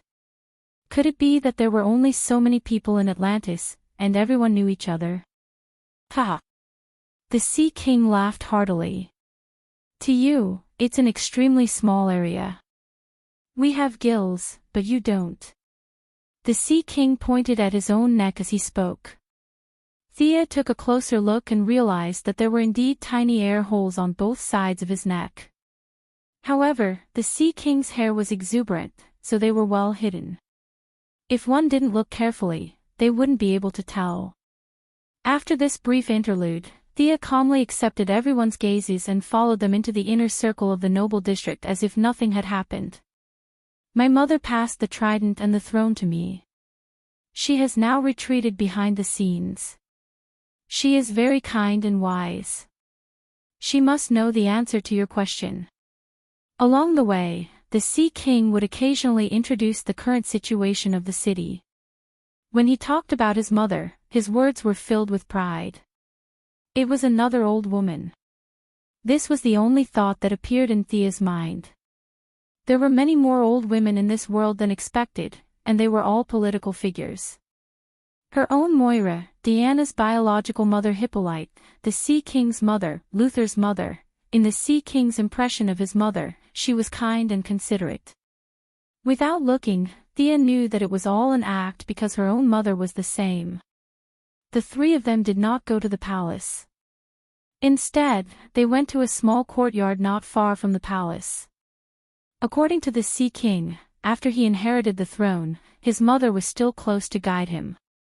When they stepped into the courtyard, a person rushed out in a hurry. The person had black hair and a black vest. His gaze swept across the Sea King and the others, pausing for a moment on Thea's face for some reason. After that, he left without looking back. That bastard Amu doesn't respect Arthur at all, Mela said indignantly. The Sea King did not have much prejudice against this half-brother of his. In fact, he even fantasized about being respectful to his younger brother. When the three of them walked into the house, they were all stunned by the scene in front of them. A mature woman was lying in a pool of blood. There was a sharp blade in her back that pierced through her chest. Mother! The Sea King roared. Mela was stunned and hurriedly went to check the wound. Thea rolled her eyes speechlessly. In an instant, she thought of many things. Conspiracy, conspiracy, and conspiracy. Unlike the two naive children of the Sea King, she thought deeper and further. However, all the explanations could only be verified after the fact. The most important thing now was to save the mother. I'll save her. Thea asked Mela to stand aside. This girl had no experience in treating people. The Sea King's mother was about to die. How could she use water to freeze the wound? External injuries could be treated in this way. However, in this situation, the more her body temperature was lost, the faster she would die. She raised her hand and used 3 healing spells on the mother to keep her alive. Thea immediately took out her special medical cabin. Magic was not omnipotent. For fatal wounds like this, some surgical methods were more effective than magic. Thea scanned the woman's organs with her supervision. They were similar to those of modern Earthlings. However, she did not dare to be careless. Coincidentally, there were many books in the study of the Sea King's mother. She found a medical book and started reading.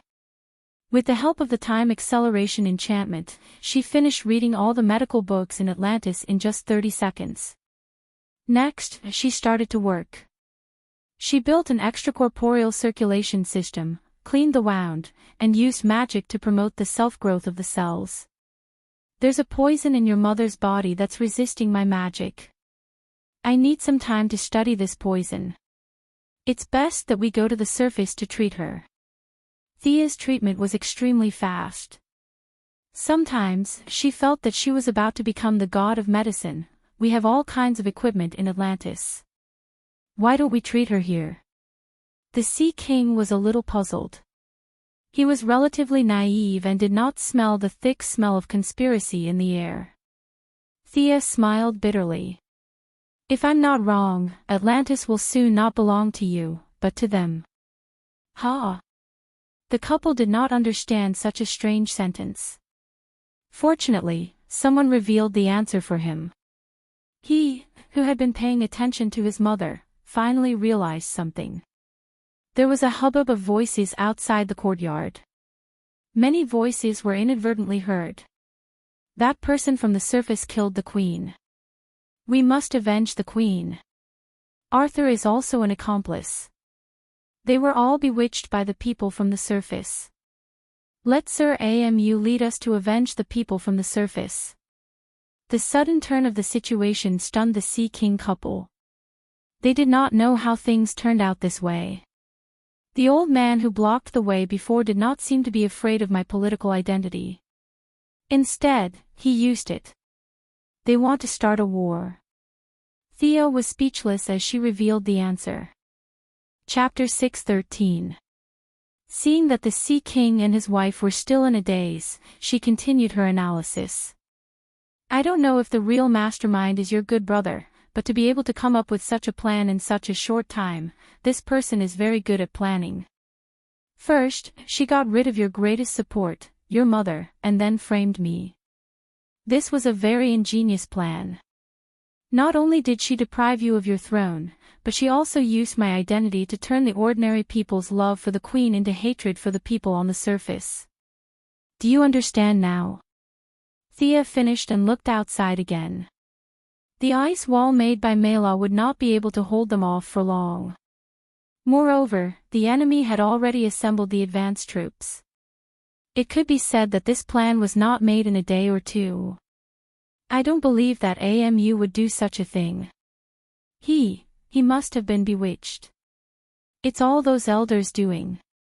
The Sea King didn't believe that his relatively honest younger brother would do such a thing. Thea could only remain silent. She did not want to get involved in other people's family matters. Originally, she only wanted to ask for the address of the Sea King and then retreat. Now that the situation was escalating, these people actually wanted to launch a land attack. Were they too free? Wealth from war was indeed good, but the current Earth had to preserve every bit of vitality in order to face future enemies. Not only the people on land, but the Atlanteans at the bottom of the sea were also part of the Earth. Every sacrifice would be a great loss. Unfortunately, she was compassionate for the sake of the big picture, but some people treated her as a pushover. It's that woman. Kill her and avenge the queen. Someone in the crowd said. Judging from the voice, it was the counselor who blocked the way. Many of the civilians were bewitched. The mastermind knew these people's personalities very well. He chose those who were usually very impulsive. Seeing that they were holding all kinds of spears and sticks, Thea put on her hood again. She was afraid that her sneer would be seen. At the same time, she accumulated magic in her body. Even if she did not kill them, she should teach them an unforgettable lesson. Stop, all of you stop. Sea King Arthur waved his trident in front of her. In the past, the crowd would show a certain degree of respect when facing the trident, but today the queen was lying in a pool of blood, which made them burn with anger. Arthur, remember that you are our king, not some surface person. Hand over the woman behind you, and we will still respect you. The elder council will judge her fairly. A bunch of people were talking at once. Mela had been comforting Thea, afraid that she would go on a killing spree and cause a bloodbath. Listen to my explanation. Thea is not the murderer. She entered the courtyard with us. The real murderer is. He hesitated at the end. The crowd was in an uproar. It could be seen that the Sea King still had a certain amount of prestige, so they tried to give him a chance to explain himself. It's OM. We saw OM hurrying out of the room. The Sea King painfully told the truth. He thought that the crowd would calm down, but he had underestimated AMU's reputation in Atlantis. He had also overestimated the credibility of his words. He lied. OM is not that kind of person. Arthur, you traitor of Atlantis, how dare you frame your brother who has always respected you? The crowd finally exploded. Compared to Arthur who had only been here for a few years, they trusted OM who grew up in Atlantis more. One grew up on the surface, and the other grew up beside them. Who would they trust? Subjectively, they believed and agreed with OM, which naturally caused them to be disgusted with Arthur. Perhaps OM was the most suitable king of Atlantis. This thought instantly appeared in everyone's mind. Thea was speechless when she saw this scene. The other party had accurately grasped Arthur's mentality and made him cut off all ties with his people. As long as he protected Thea, he would automatically give up the throne.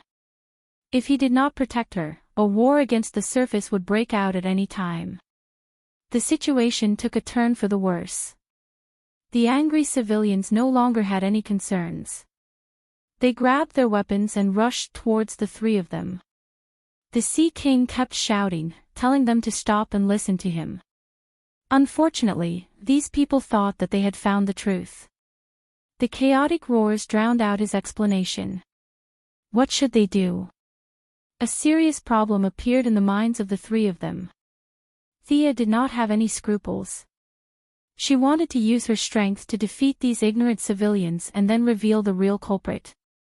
With her supervision, she saw a large number of soldiers walking out of the barracks and starting to gather. Their target was this small courtyard.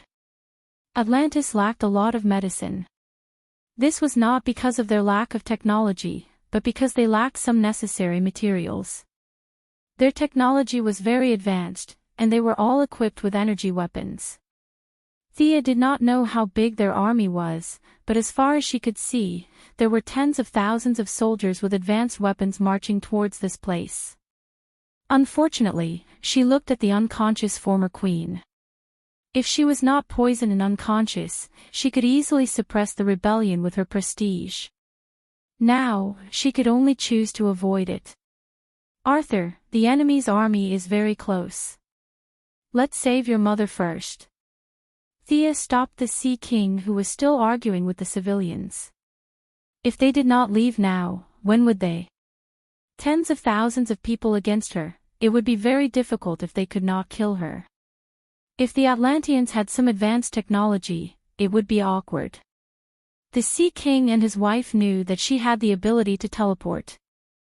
After thinking about it, they could only choose to retreat. The real intention of the mastermind was to force them to leave. The army gathering was more like a signal. The Sea King needed time to save his mother, and they also needed time to reorganize their army and go to the surface. As long as the flames of war were ignited, racial hatred would form. Even if the Queen appeared again, it would not be so easy to resolve. Both sides were racing against time. Now, it was up to Thea to save the Queen and return to Atlantis first, or their army to the surface first. Mira controlled the seawater to disperse the civilians. Thea brought them directly back to the metropolis. She had a large number of instruments in her laboratory that could detect toxins. In order to speed up, she also called Poison Ivy to help with the examination. Modern technology checked again and again, but in the end, they could not analyze what kind of poison it was.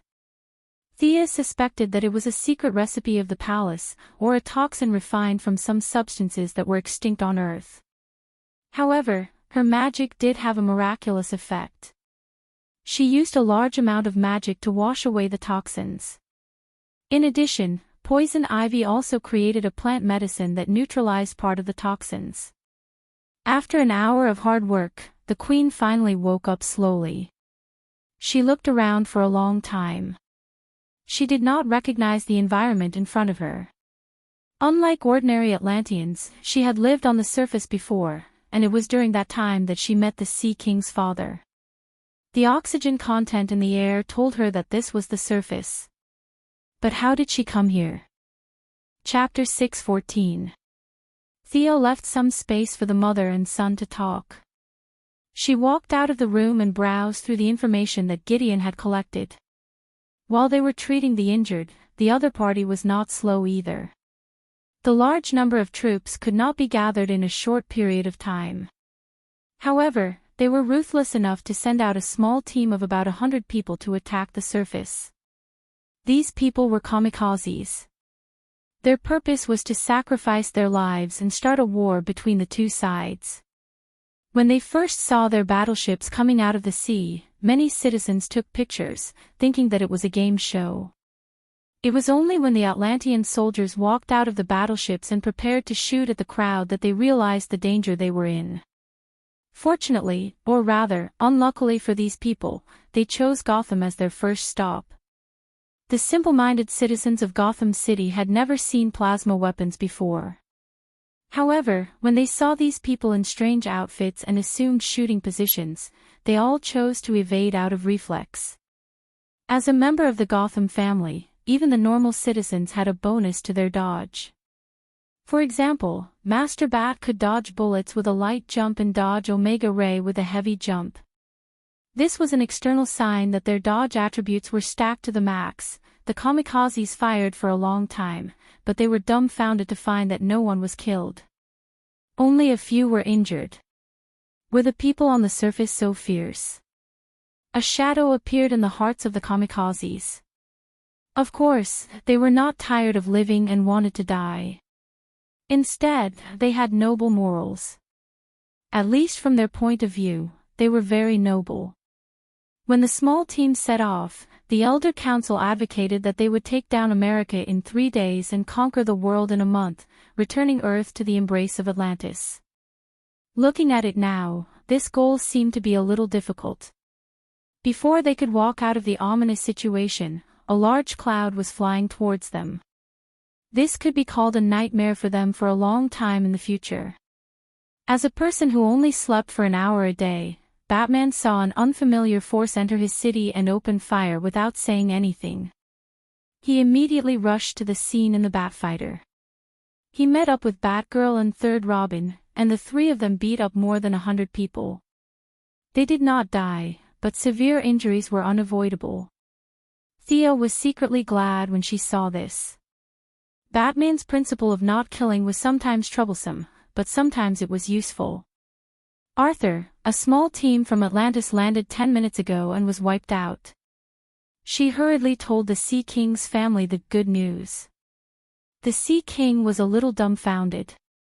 On the one hand, he was surprised by the opponent's speed. On the other hand, he shared the same thoughts as the more than 100 of his injured clansmen.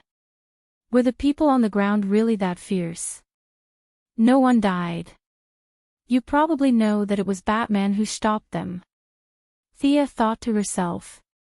Not only did she stop their evil deeds, but these people would probably have to spend the rest of their lives in wheelchairs, if there were wheelchairs at the bottom of the sea. I have to make a trip to Batman's side. His troops will continue to emerge. Humans must be prepared. Thea was speechless. Coordinating the cooperation between superheroes and the government was undoubtedly her mission. It would take time to resist the enemy's army, time for the Sea King's mother to recover, and time for them to return to Atlantis and set things right. Many troops were already on their way to the surface. Even if the order was changed at the last minute, there would be those who refused to obey the order. Thea could only coordinate and build the humans' defense line first. If a few casualties were unavoidable in this war, it would have to be the Atlanteans. She checked the Queen's injuries again. Her physique was also very strong. It was just that the residual poison had suppressed the speed of her recovery. Optimistically, it would take more than half a day for her to recover to the point where she could seize power. This was not a game. Even if her HP was full, she would not be able to recover. There was an upper limit to healing skills. The growth of cells could not be too fast. This was determined by objective laws. The Sea King couple also had mobile phones. Thea told them to keep in touch while she teleported to Gotham. She had lost count of how many times she had been to the Bat Cave, but she still did not like the dark environment here. What made her even more curious was that no matter when she came to the Bat Cave, Master Bat would always be dressed the same way. Who was he showing off to when he was at home with a hood? Look at him wearing Kevlar all day long. It would take him a lot of effort to go to the toilet. Batman was used to Miss Thea coming and going as she pleased. He was studying the energy weapons of the Atlanteans. He glanced at Thea from the corner of his eyes. Is the enemy this time related to you? Thea cried out that she had been wronged. She explained everything from the beginning to the end. Just by looking at Batman's eyes, she knew that her explanation was feeble. The Atlanteans. Batman had also investigated the Sea King. He even had a set of black manta ray tights. He was not completely ignorant of this underwater country. Anyway, this is what happened. These guys. Theo looked at the men of sacrifice who were knocked out by Batman with a strong anesthetic. These guys will have to be returned later. Don't go overboard. Thea's words were to leave the rest to fate. Batman would not give up on the research materials at hand. With his personality, he would definitely test the Atlanteans' various numerical values. How much heat they could withstand, how much pressure they could withstand, how long they could survive in a vacuum environment, and lastly, their magnetic field and resonance frequency. After leaving the Bat Cave, they went to the Kansas farm. Superman was at home accompanying his wife who was about to give birth. After hearing Thea's description of the current situation, Superman immediately said that there was no problem. He would not hurt the Earthlings and could not kill the Atlanteans. He had no pressure in doing this. After that, Thea greeted the various superheroes and leaders of various countries. 3 motherships, 10 giant mechs, and 80 small mechs were all ready for battle. The vanguard of the Atlanteans had already set off from the deep sea. 2 submarines cruising in the Atlantic Ocean were attacked by them. Fortunately, Superman arrived in time and saved the submarines. The dark clouds of war shrouded the entire world without the knowledge of ordinary citizens. Rio de Janeiro, the coast of Florida, Caracas. We have seen the enemy landing. The frontline troops have all assembled. The mech troops are ready. A lot of intelligence gathered at the Pentagon. General Swanwick had a bitter face as he deployed the defense. He was originally a black man, but now his face was even darker. Mr. President was too lazy to do anything to save his reputation. When he heard that the Atlanteans were invading, he did not ask about the details at all.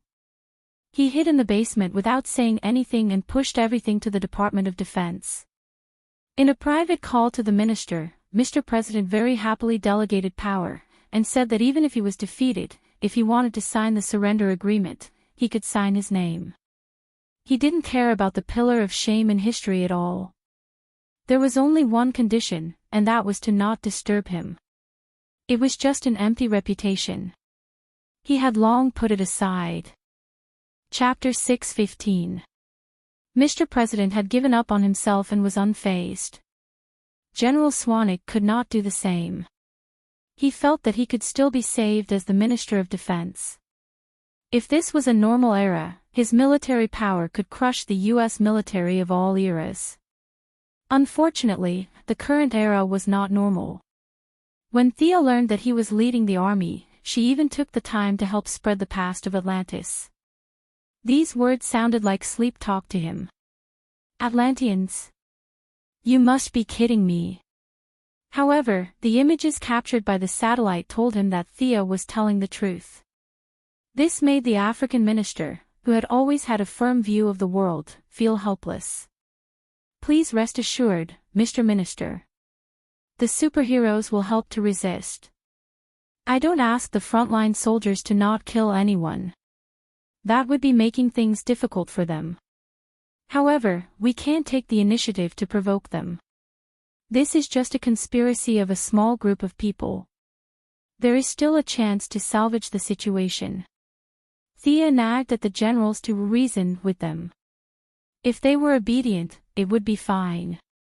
If they were disobedient, they would use their divine power to confuse them. She was doing this for the sake of everyone's peace. She did not feel burdened at all. Thea worked non-stop to coordinate the relationship between all parties. Superman was in charge of the sky, the Flash was in charge of the ground, and the remaining heroes were in position to prepare for the enemy's first wave of attack. The Sea King's mother was called Atlanta. It was a very beautiful name. After treatment, she had regained some ability to walk. After understanding what had happened, she also did not want a war between the ground and the sea. Regardless of her weak body, she insisted on stopping the war. This was completely in line with Thea's plan. She did not have time to ask about Poseidon. She teleported again and brought Atlanta and the Sea King couple to the landing point of the Atlanteans to stop their actions. The first 2 landing points were considered successful. Neither the generals nor the soldiers expected the respected queen to still be alive. They were here for revenge. This made them feel dissatisfied that they were fooled by the Elder Council. The 2 dangerous situations were eliminated. The generals on both sides were ordered not to fire. Unfortunately, they encountered a huge obstacle at the 3rd landing point. The Sea Lord Amu, who was wearing a fish-scale armor and holding a magic halberd, walked out with a crowd. When he saw that his biological mother was still alive, he pointed at Atlanta and said loudly to his subordinates, "This woman is not my mother. This woman is not my mother at all. She was transformed by that surface witch." He was the one who had called a deer a horse, but there were still people who believed him. There were 3 old men behind him. From Thea's point of view, their clothes were absolutely gorgeous. The 3 of them didn't wait for Amu's words to finish before they immediately voiced their support. This person said, "That's right. The queen can't be so weak. It's as if a gust of wind could blow her away." The other one pointed at Thea. "It's all because of this surface witch's disguise. The queen's corpse is still in Atlantis, waiting for you to avenge her." If AMU's words were a little tough on the outside but weak on the inside, the acting skills of these old guys could be said to have reached perfection. They used Atlanta's weak body and Thea's teleportation to make an issue out of it and cleverly link the two together.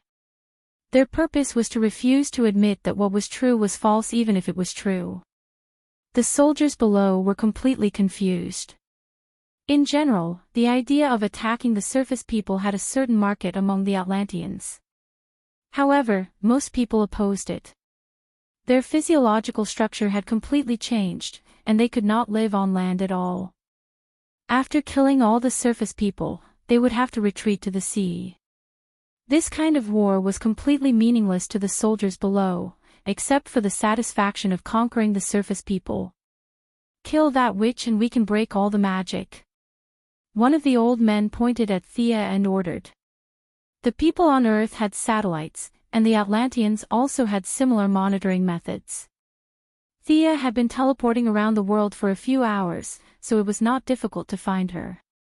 In their view, once this Earthling died, the conflict between the two sides would become obvious. On the other hand, they were also annoyed by this kind of teleportation that came and went without a trace. Most of the soldiers did not follow blindly. They could still feel the smell of a conspiracy. However, there were always a few simple-minded weirdos who, upon hearing the order, opened fire on Thea without thinking. In order to help resolve the conflict between the two sides, she had spent the past few hours trying to persuade them. Now, the other party treated her as a soft persimmon, which completely angered the goddess of trade and wealth. The rolling divine power was no longer suppressed, and all of it surged to the other side. An invisible force that everyone could feel swept across the Atlanteans. Next, she saw the black technology of the Atlanteans.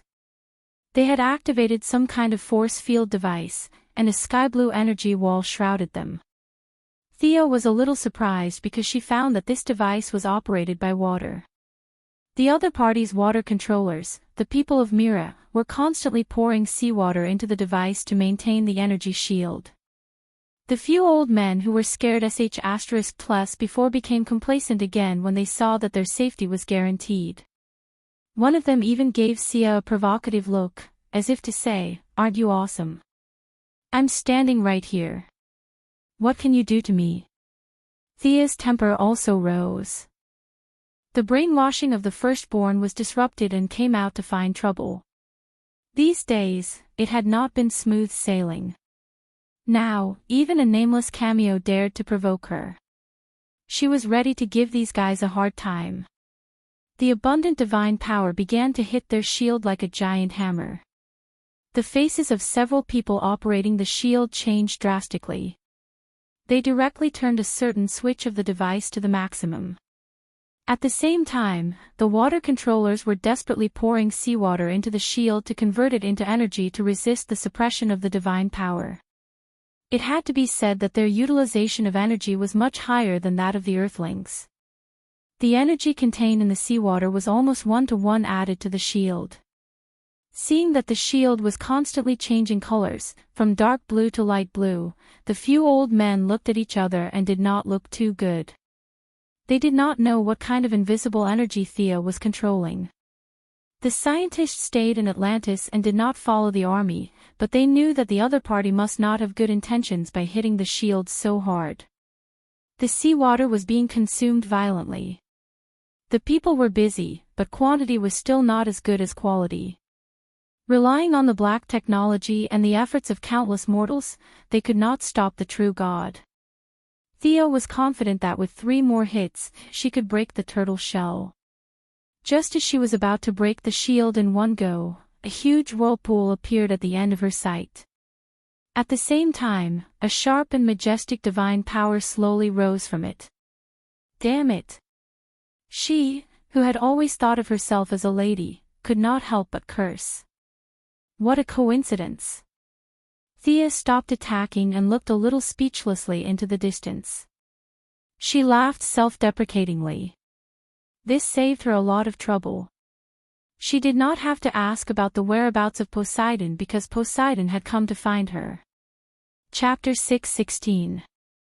As the Atlanteans who had worshipped Poseidon for countless years, they sensed Poseidon's appearance only a little later than Thea. A few guys who looked like clerics were bowing in the distance. Poseidon did not show himself directly, but he sent out his voice.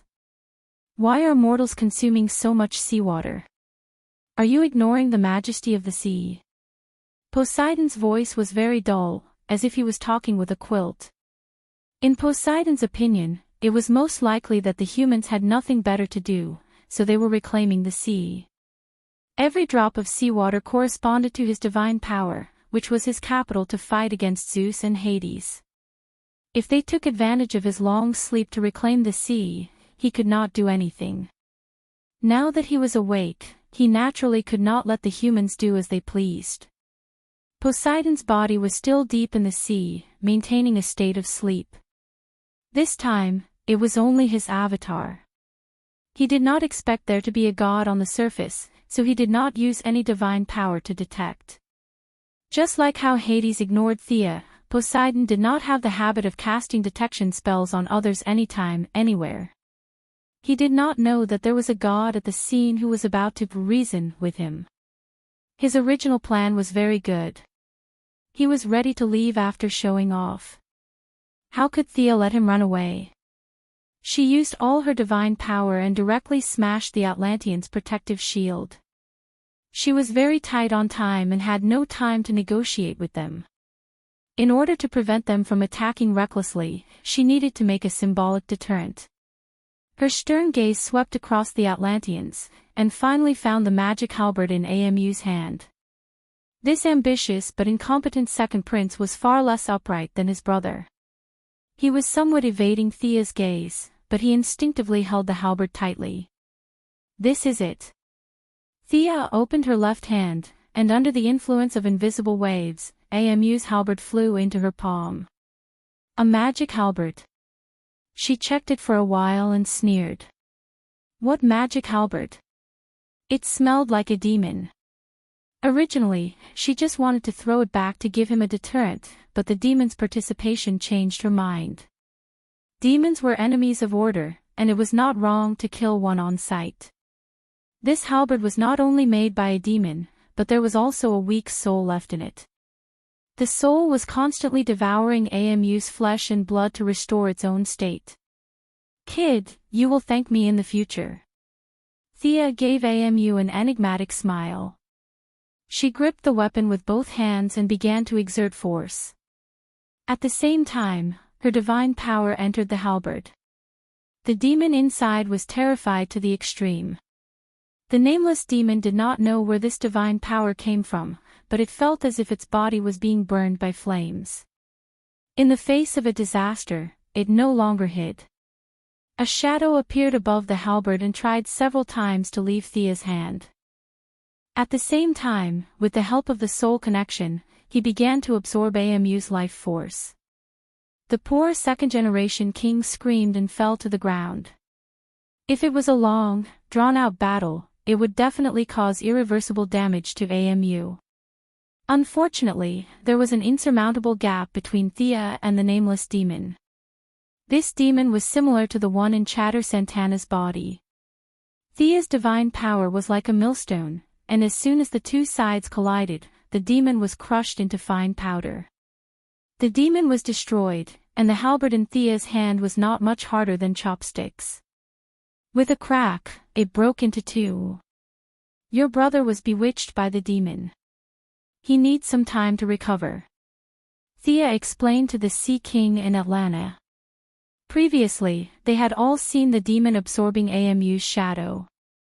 Knowing that the demon had confused the nature of his son, younger brother, the two of them heaved a sigh of relief. This made sense. Only a person controlled by the demon could do such a tragedy. As for the truth, it was up to them to deal with it. Amu was seriously injured. A few old guys were a little shocked by Thea and hurriedly carried AMU back for treatment. The humans had no intention of attacking.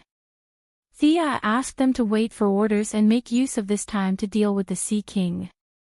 She followed the other party's divine power and dived down. Even if the other party was slow, he would still be able to see her. Which divine system are you from?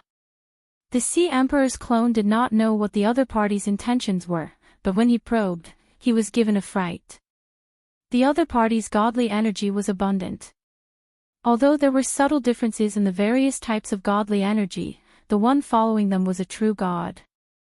The Sea Emperor's clone was certain of this. Strength was the basic platform for conversation.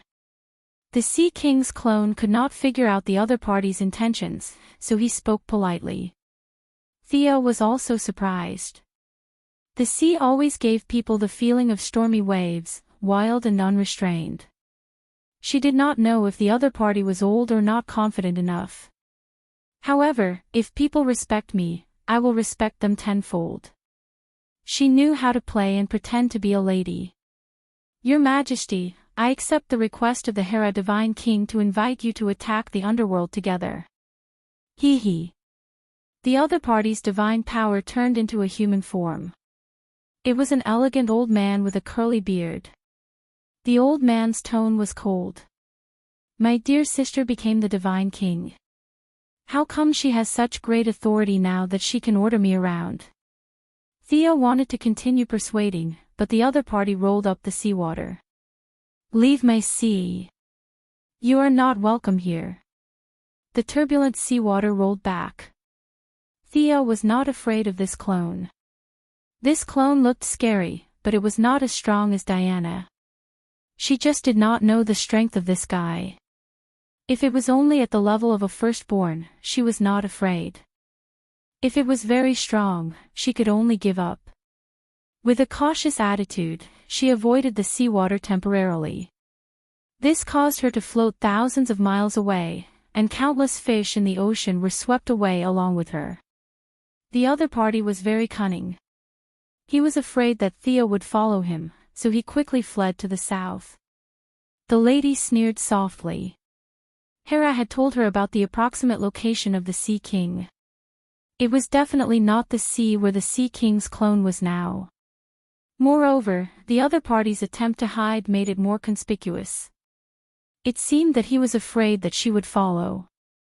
Thea had remembered the other party's divine power before. Now she took out the holy sword and amplified her perception to find the location of the Sea King's real body. The tentacles of her spiritual power were extended infinitely, and many fish became her eyes and ears. The surrounding hundreds of thousands of miles of sea territory appeared in her eyes. As she searched, a fish suddenly disappeared from her perception. Thea pursed her lips and smiled. It was here. The other party was hiding in a very exquisitely designed subspace. Like a sharp arrow, she dived quickly, and her target was the vanishing point. The divine power could not be hidden from others. The Sea King's clone thought that he could distract this big trouble, but he did not expect that Thea would still find out. He could only turn around to intercept again. Thea quickly realized that her speed underwater was far slower than the old man's. The old man's clone was not as strong as her, and he was far away from her, but he had reached the vanishing point first. When Thea got close, she found that the old man had stopped and was staring at her angrily. Chapter 6:17. What a coincidence. Thea greeted the old man cheerfully. At first, the old man's eyes were as big as copper bells. Then, he thought of something and his anger slowly subsided. Looking at the textbook changes in his facial expression, Thea wanted to take out her phone and create an emoji of him gradually stabilizing his expression. What are you trying to do? The old man said angrily. Unfortunately, Thea had already seen through his act of seduction. To put it nicely, these gods were willful, but to put it bluntly, they were unscrupulous. This kind of character also determined that they would not play tricks. Just like how Athena dealt with Armani by turning people into spiders, they did such a heinous thing openly. They had no intention of hiding it. The only good thing about being unscrupulous was that they were used to being arrogant and rarely lied. Their acting skills were not up to standard. I can't reason with you. I want to talk to your main body, Thea said fearlessly. At the same time, she was testing his bottom line. T. The Poseidon clone was so angry that he wanted to curse. The clone and the main body were naturally connected. He had never heard of the main body agreeing when the clone disagreed. Seeing Thea acting shamelessly, he really did not know what to say. After thinking for a while, he finally decided to take a small step back. Okay, I won't argue with you about Hera's god king. I know that Hades is preparing to attack Mount Olympus. The old man's words proved that he understood the development of the situation.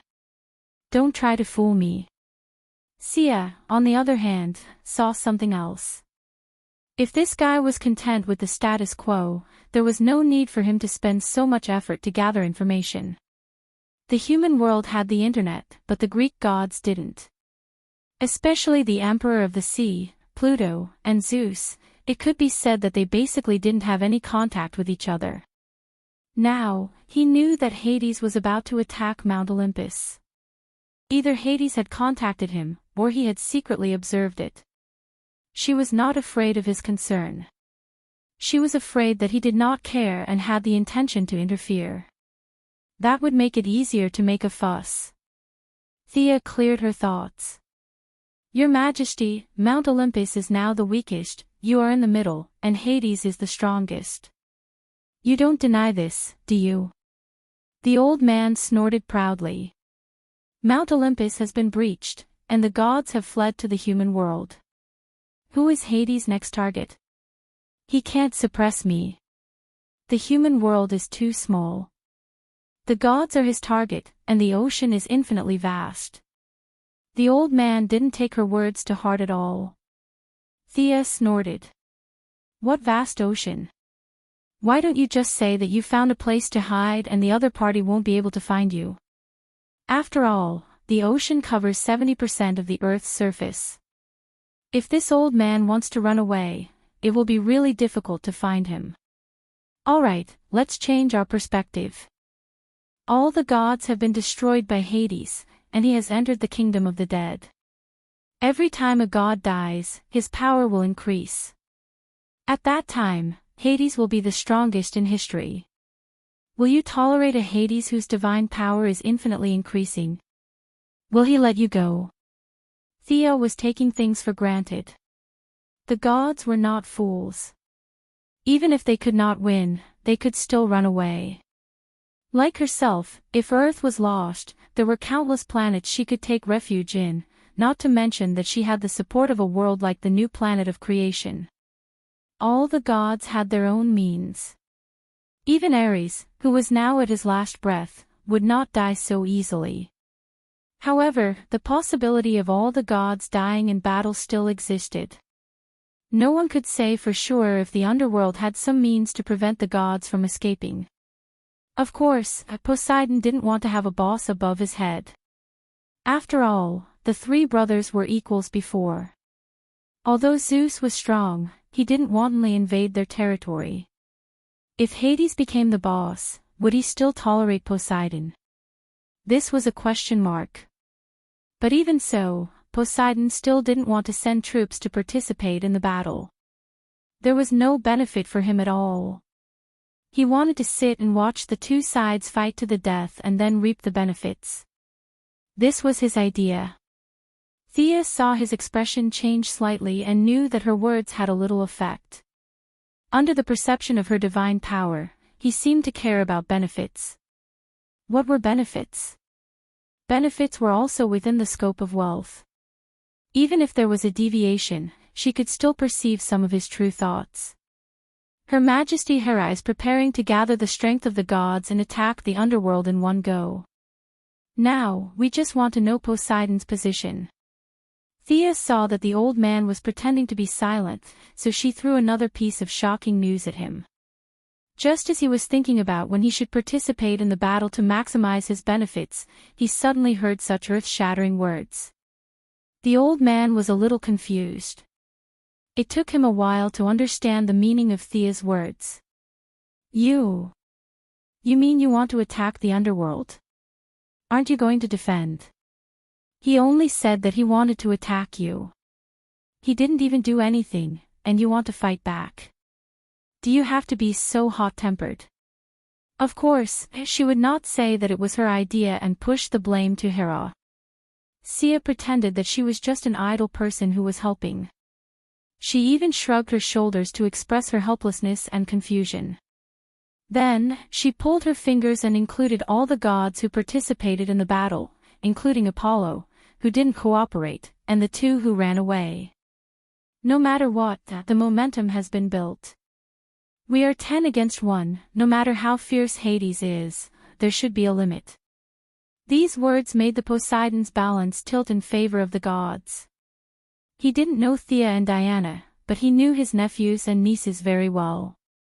If Apollo and Hercules were present, just these 2 alone would be enough to make Hades suffer. In addition, Hera, who was originally only half a step behind the 3 brothers, was now the god King Hera. She could justifiably take out Zeus's top-grade divine equipment. After wearing it, her overall strength wouldn't be weaker than any of the main gods. The Poseidon thought to himself. She's very strong. Thinking about Hera's strength, it wouldn't be a problem to take the initiative to attack. What should he do? What will I get if I participate in the battle? Peace in the divine world. Thea finished and looked at the old man's disdainful smile.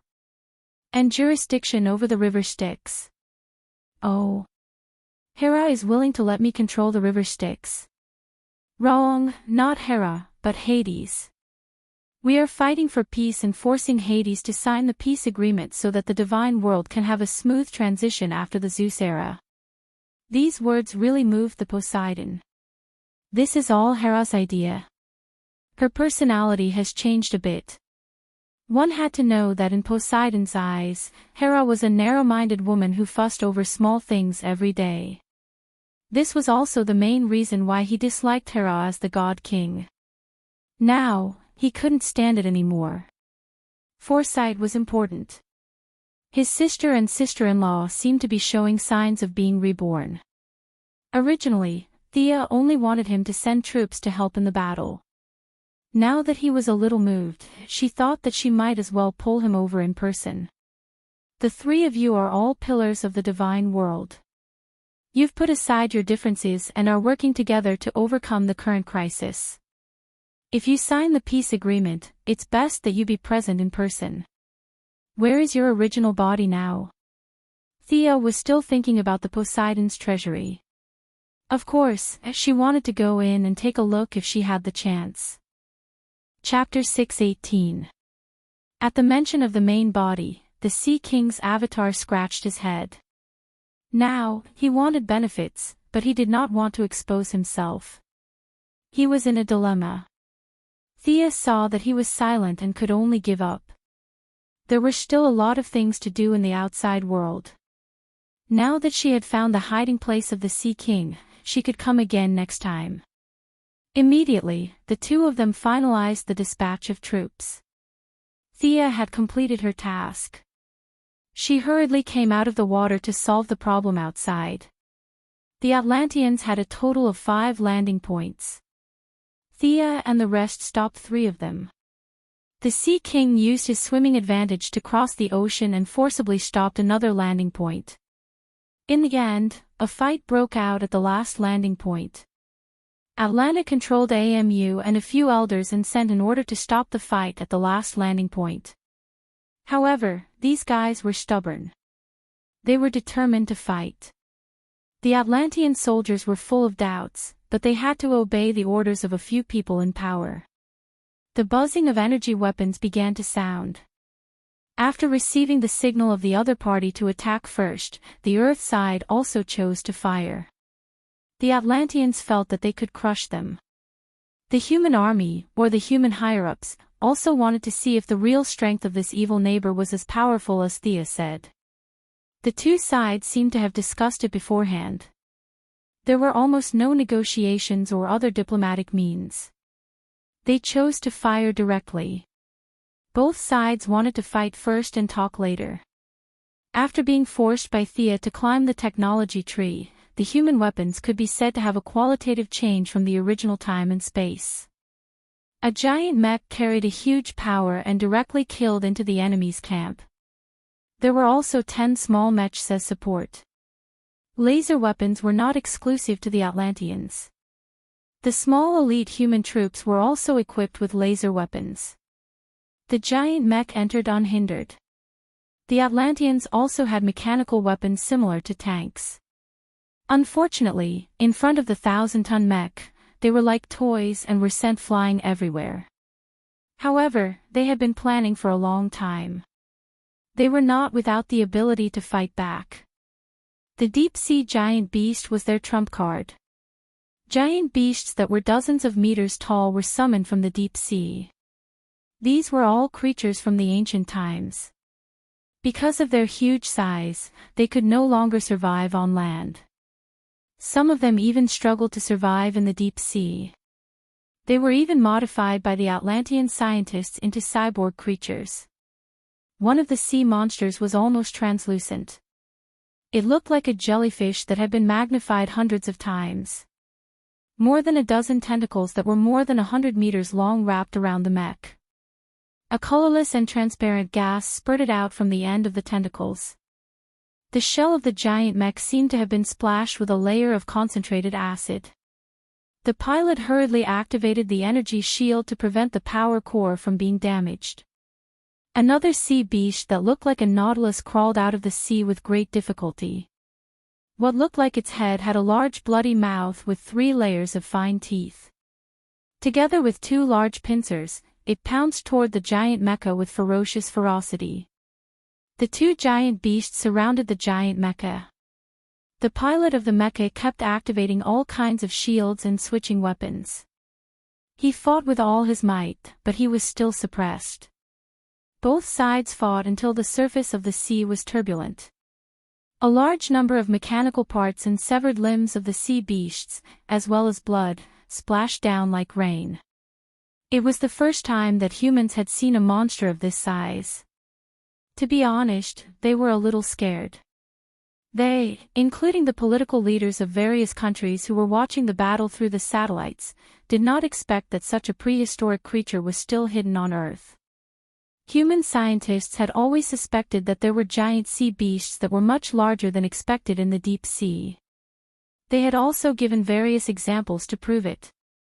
After today, the teachers and students who studied paleontology were in luck. Because the existence of sea beasts had been confirmed, they would have countless research projects in the future. The humans were shocked. The Atlanteans were also intimidated by the combat power of the giant mecha. To some extent, such man-made creatures were even more terrifying than sea beasts. They knew that sea beasts were not Tom, Dick, and Harry. There were only a few of them in the deep sea. In order to reduce the consumption of their bodies, many of them chose to hibernate. Now, they could control less than 5 of them. Among them, 3 of them had undergone cyborg modification. For example, the Nautilus sea beast that was besieging the mecha was one of the more mechanized ones. That was why it had survived until today.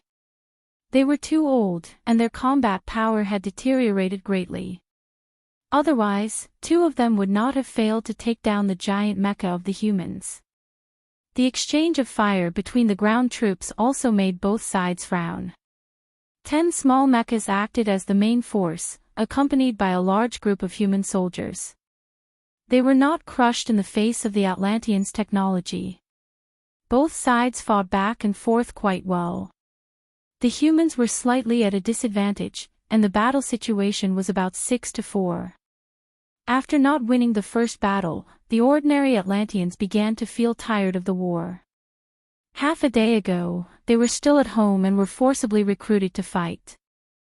It was fine if they could win, but the situation now was fundamentally different from what the elders had said before they set off, that the people on the ground would not be able to withstand a single blow. The humans were also a little annoyed that they had rashly opened fire. Their strength was still not enough. Originally, they thought that Dr. Thea had nothing to do after eating her fill. Now, it seemed that she had not taken big enough steps. The humans still had potential to continue to dig deeper. The Atlanteans did not know that they had unwittingly helped the eldest miss and suppressed the arrogance of the humans. They were still clenching their teeth and persevering. Conquering the continent by force seemed a little far-fetched now, but if they won the battle, they would get some benefits. At the same time, they would give their soldiers an explanation. The reason why their thinking changed so quickly was because of a guy in blue clothes and a red cape floating above the battlefield. The ordinary Atlanteans did not know which side this guy was on, because no matter who was in danger, he would rescue them. The humans knew that this was Superman and naturally expressed their gratitude for being rescued. The Atlanteans also received the same treatment and thought that this big boss was on their side. In addition, there was a yellow lightning on the battlefield that came and went to rescue people. Similarly, it was a display of boundless love. The ordinary Atlanteans thought that it was quite fun, but the higher-ups were stunned. Were the people on the ground now so terrifying? The technology that they were proud of could not detect what the yellow lightning was at all. They could not even aim, so how could they fight? The Flash and the others could not aim, but Superman in the sky could. After some discussion, they decided to give this guy in the sky a shot to test his strength. In the end, the energy cannon that glowed with a blue light hit Superman's strong chest muscles. Brother Superman looked at them in confusion and did what he was supposed to do as if nothing had happened. Oh my God, is this guy even human? The few old Atlanteans looked at each other. Their current strongest weapon could not even break through this guy's skin. Although they did not learn Chinese, the few words that appeared in their minds were terrifying. When Thea arrived, the intensity of the exchange of fire between the two sides had decreased. Both sides were afraid of each other, especially when there was the deterrence of Superman in the sky and the Flash on the ground. The humans were easy to deal with. Thea directly called the Minister of Defense. If the leading general did not want to commit treason, he had to be obedient. The Atlanteans were a little more troublesome. When Thea teleported in, the few old men thought that she was here to kill them. Thea could only teleport the former Queen Atlanta again. Only then did the two sides have a basis to talk. Whether the few old men were involved in the assassination of Atlanta or whether the Queen would need to be punished after that was their family matter. She did not care. She only had one request, and that was to immediately cease fire. After being given a way out, the few old men reluctantly gave the order to cease fire. Both sides began to count their losses. Thanks to the two animals, Superman and the Flash, the battle lasted for more than 10 minutes. Many of the injured were moved to the distance by the Flash. They were lying on the ground, but no one on either side died. Chapter 6:19. At the end of the battle, the wounded were treated separately. When the troops were counted, 1, 2, 3, 4 began to report. The higher-ups of both sides were surprised to find that none of them had died. A highly intense war that ended up looking like a joke. The people were saved, but the loss of materials was huge. Even in a local war of this level, both sides could be said to have suffered heavy losses.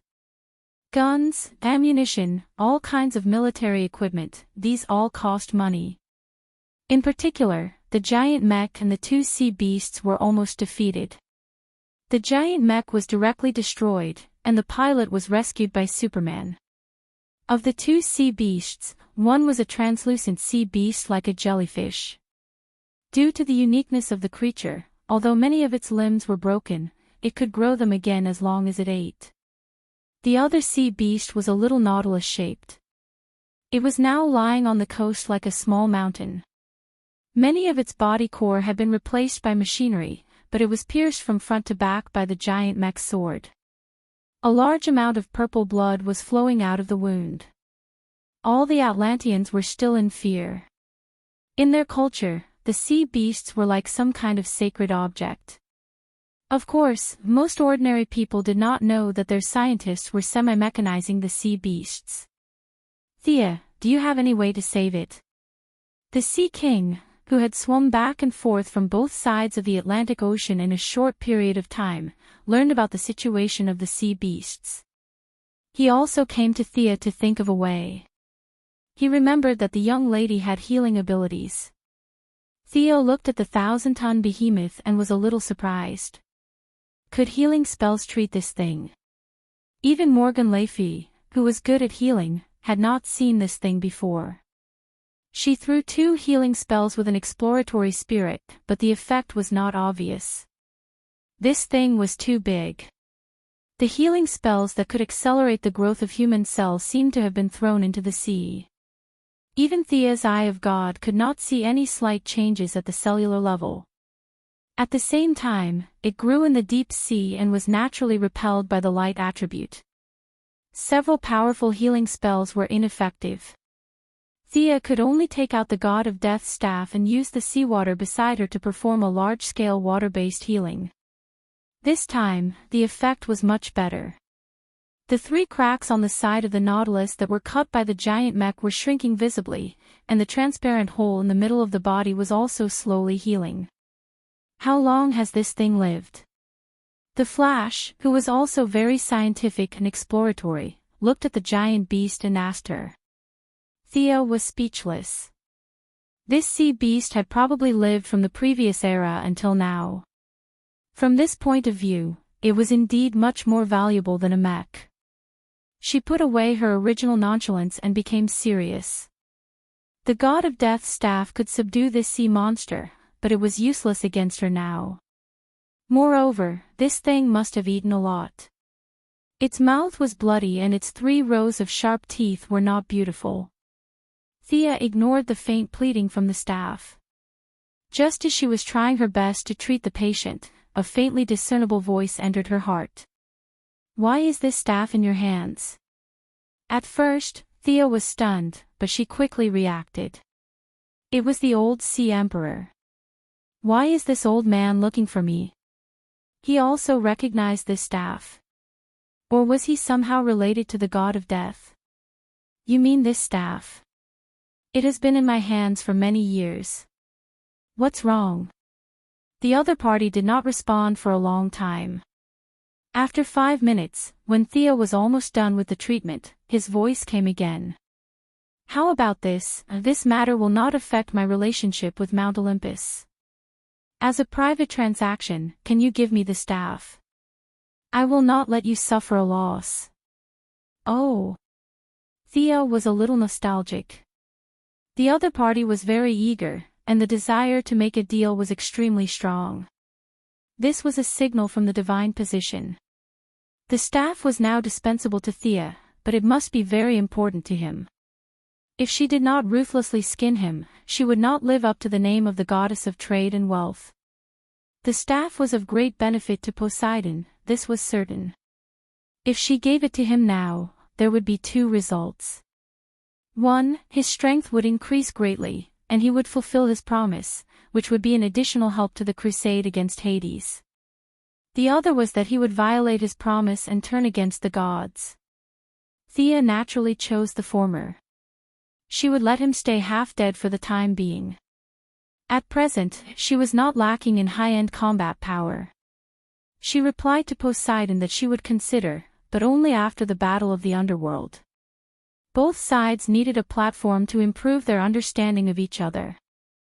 Thea was afraid that Thea would break his promise, and Poseidon was also afraid that Thea would do something to the staff. The gods had too many tricks up their sleeves, and no one dared to say that they were fearless. After happily finalizing the follow-up matters with Poseidon, Thea pulled her attention back to reality. The troops at the 5 landing points had ceased fire. With the efforts of several parties, the war seemed to have taken a step back. What should they do next? This question not only stumped the human leaders, but also made the former Queen Atlanta frown. If he didn't mention it, would he pretend that it didn't happen? This was impossible.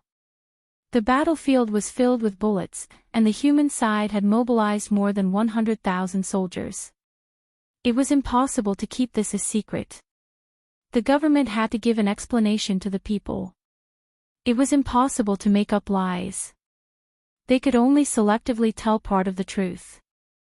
When the time came, the people would ask, "We paid so much tax to help the army upgrade their equipment. Did you win the war?" The military and the government would be dumbfounded. In order to not be nailed to the pillar of shame in history, they had to fight for even a shell of compensation from the Atlanteans. The Atlanteans also had this problem. The Queen's previous foreign policy was too passive, and this could be seen from this assassination. There were many high-level people who did not buy into this. She also had to be tough to win back some people's support. Queen Atlanta could take charge of her own affairs. As for the Sea King, he was still an intern, so the Queen could only personally lead the talks with the humans. When it came to the negotiation stage, the humans had a new problem. Who was going to negotiate? The president cut off the phone line and hid in the basement, refusing to come out. The Minister of Defense insisted that he was a soldier. Soldiers did not participate in politics, so he would not come no matter what. The remaining few small South American countries did not dare to steal the limelight from their big brother. Several parties discussed, and some fought and compromised. In the end, the negotiation task fell to Moira, who had already stepped down as the mayor of Star City and was running for election. In fact, everyone was helpless. Moira did not have a public office at this time. In order to let her have a clear identity, a supplementary provision was urgently added to the Constitution, which was enough superficial work. The following conversation was boring. At least in Thea's view, it was just two old ladies chatting behind closed doors. The Sea King and Thea introduced their mothers to each other. With the friendship of the two juniors, the two political powerhouses with equally good acting skills kept probing, compromising, and cooperating, and finally established a series of plans to deal with the aftermath. The whole negotiation process was very simple. The only thing worth mentioning was the choice of location for the signing of the agreement. After a fierce debate, the humans thought that it should be on land, but the Atlantean Elder Council insisted on negotiating in the Atlantic Ocean. Naturally, the humans would not agree to this. Negotiating on the water. Sorry, talking while swimming fancily. They could not do it. Hera of Mount Olympus had been urging Thea. She was too lazy to talk nonsense with both parties, so she directly created a small island in the Atlantic Ocean. This kind of miraculous thing shocked the participants from both sides. It seemed that Sia had cast a spell and created an island out of thin air with an earthquake. In fact, this was all done by Poseidon. Thea could also do it with her own divine power, but it was very troublesome. If she needed 10 units of divine power to create an island, Poseidon only needed 1 unit. This was the difference in the divine position of the two. Chapter 620. It wasn't until Moira, as the plenipotentiary, signed a new land and sea treaty with Atlanta that the matter came to an initial end. Both sides recognized each other's status and traded equally. The location of the transaction was this island. The human side claimed that Thea's island was an apology from Atlantis, while the other side claimed that the people on the surface had given them a lot of materials for free as reparations. Now that they had gained some face, they happily retreated their troops. Moira, who carried a lot of people's hopes, went back to make the final push, while Thea returned to Mount Olympus with Poseidon's promise. She saw Ares, who was like a candle in the wind. The old man was about to die, but the war between the humans and Atlantis gave him a breather. Now the old man was holding a sword and waving it at Diana. Diana deftly parried Ares' stab, put away her swords, and asked Thea, "How is it? That uncle of yours is still very reasonable." Sure enough, Her words made Diana and Ares feel relieved. With the support of Poseidon, they had a great chance of winning. "Where are the others?" Thea asked. "They are all watching the battle between Hercules and Apollo on the other side." "Oh." Thea's interest was also piqued. Although Apollo was suppressed by them, it was because the Kryptonians had cheats, and ordinary people couldn't beat the sun god. She, who was never afraid of trouble, immediately pulled Diana to watch the battle. When they arrived at the scene, it was indeed very hot. Mount Olympus had a constant temperature enchantment, but now the temperature had risen by more than 10 degrees. It showed how hard the sun god was working. Thea waved at the Supergirl on the opposite side, and then looked at the two sides of the battle. Apollo's attack was still as imposing as ever. Scorching flames were wantonly scattered about, and boiling lava was absorbed out of thin air. With a wave of his hand, 10,000 rays of light flashed. Just by looking at this appearance, one could tell that he was very majestic. Hercules, who was fighting with him, was still dressed in the same animal skin as before.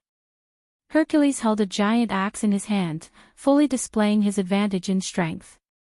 He ignored all kinds of burns and focused on close combat with Hercules. Seeing this familiar scene, Thea was a little amused. If Apollo was replaced by her, and Hercules was replaced by the Firstborn, then this battle would be no different from the battle between Thea and the Firstborn. Apollo and Thea's fighting style was similar. Both of them were not good at strength and could only add energy to their attacks. The Firstborn was very similar to Hercules. They both relied on their bodies. The difference was that the Firstborn was more murderous and was the avenger, while Hercules was more like a warrior full of honor.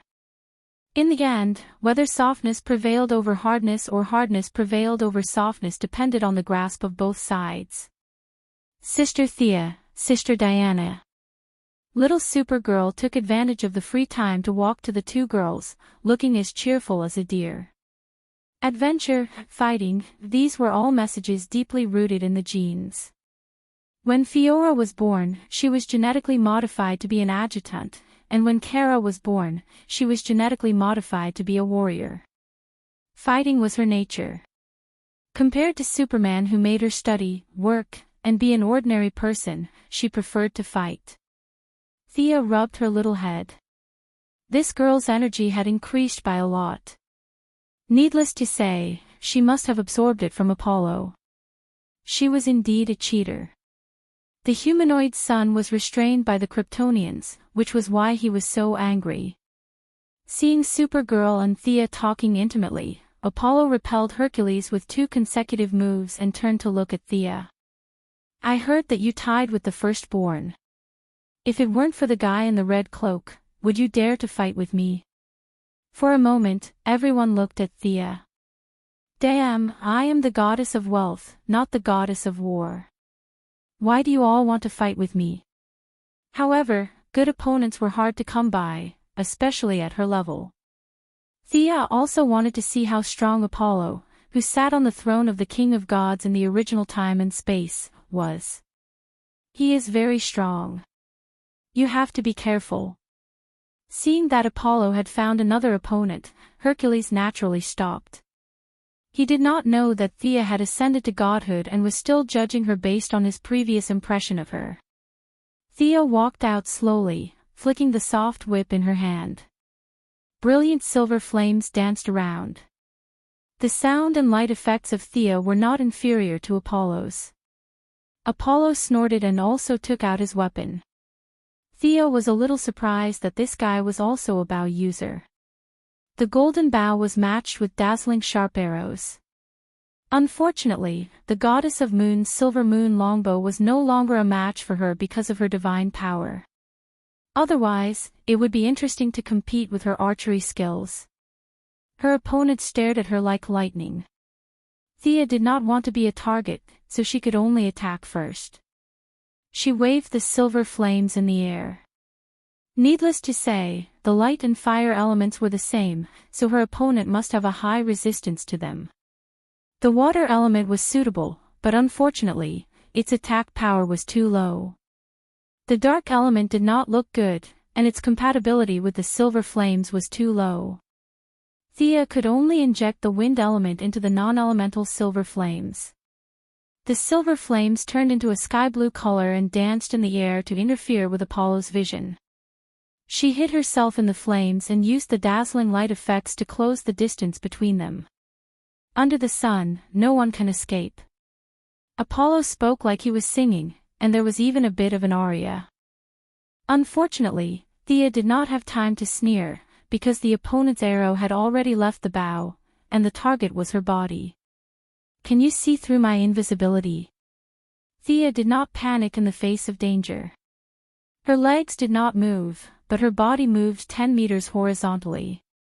She, who was also familiar with archery, knew that archers did not shoot in 360 degrees. Every archer had a visual blind angle, which was very small, and as the archer changed his position, the opportunity was fleeting. She used the opportunity of dodging the arrow to move horizontally to find the opponent's weakness. Apollo had rich combat experience and immediately understood her intention.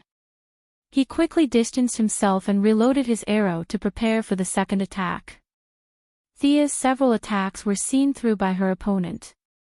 Apollo's archery was different from Thea's.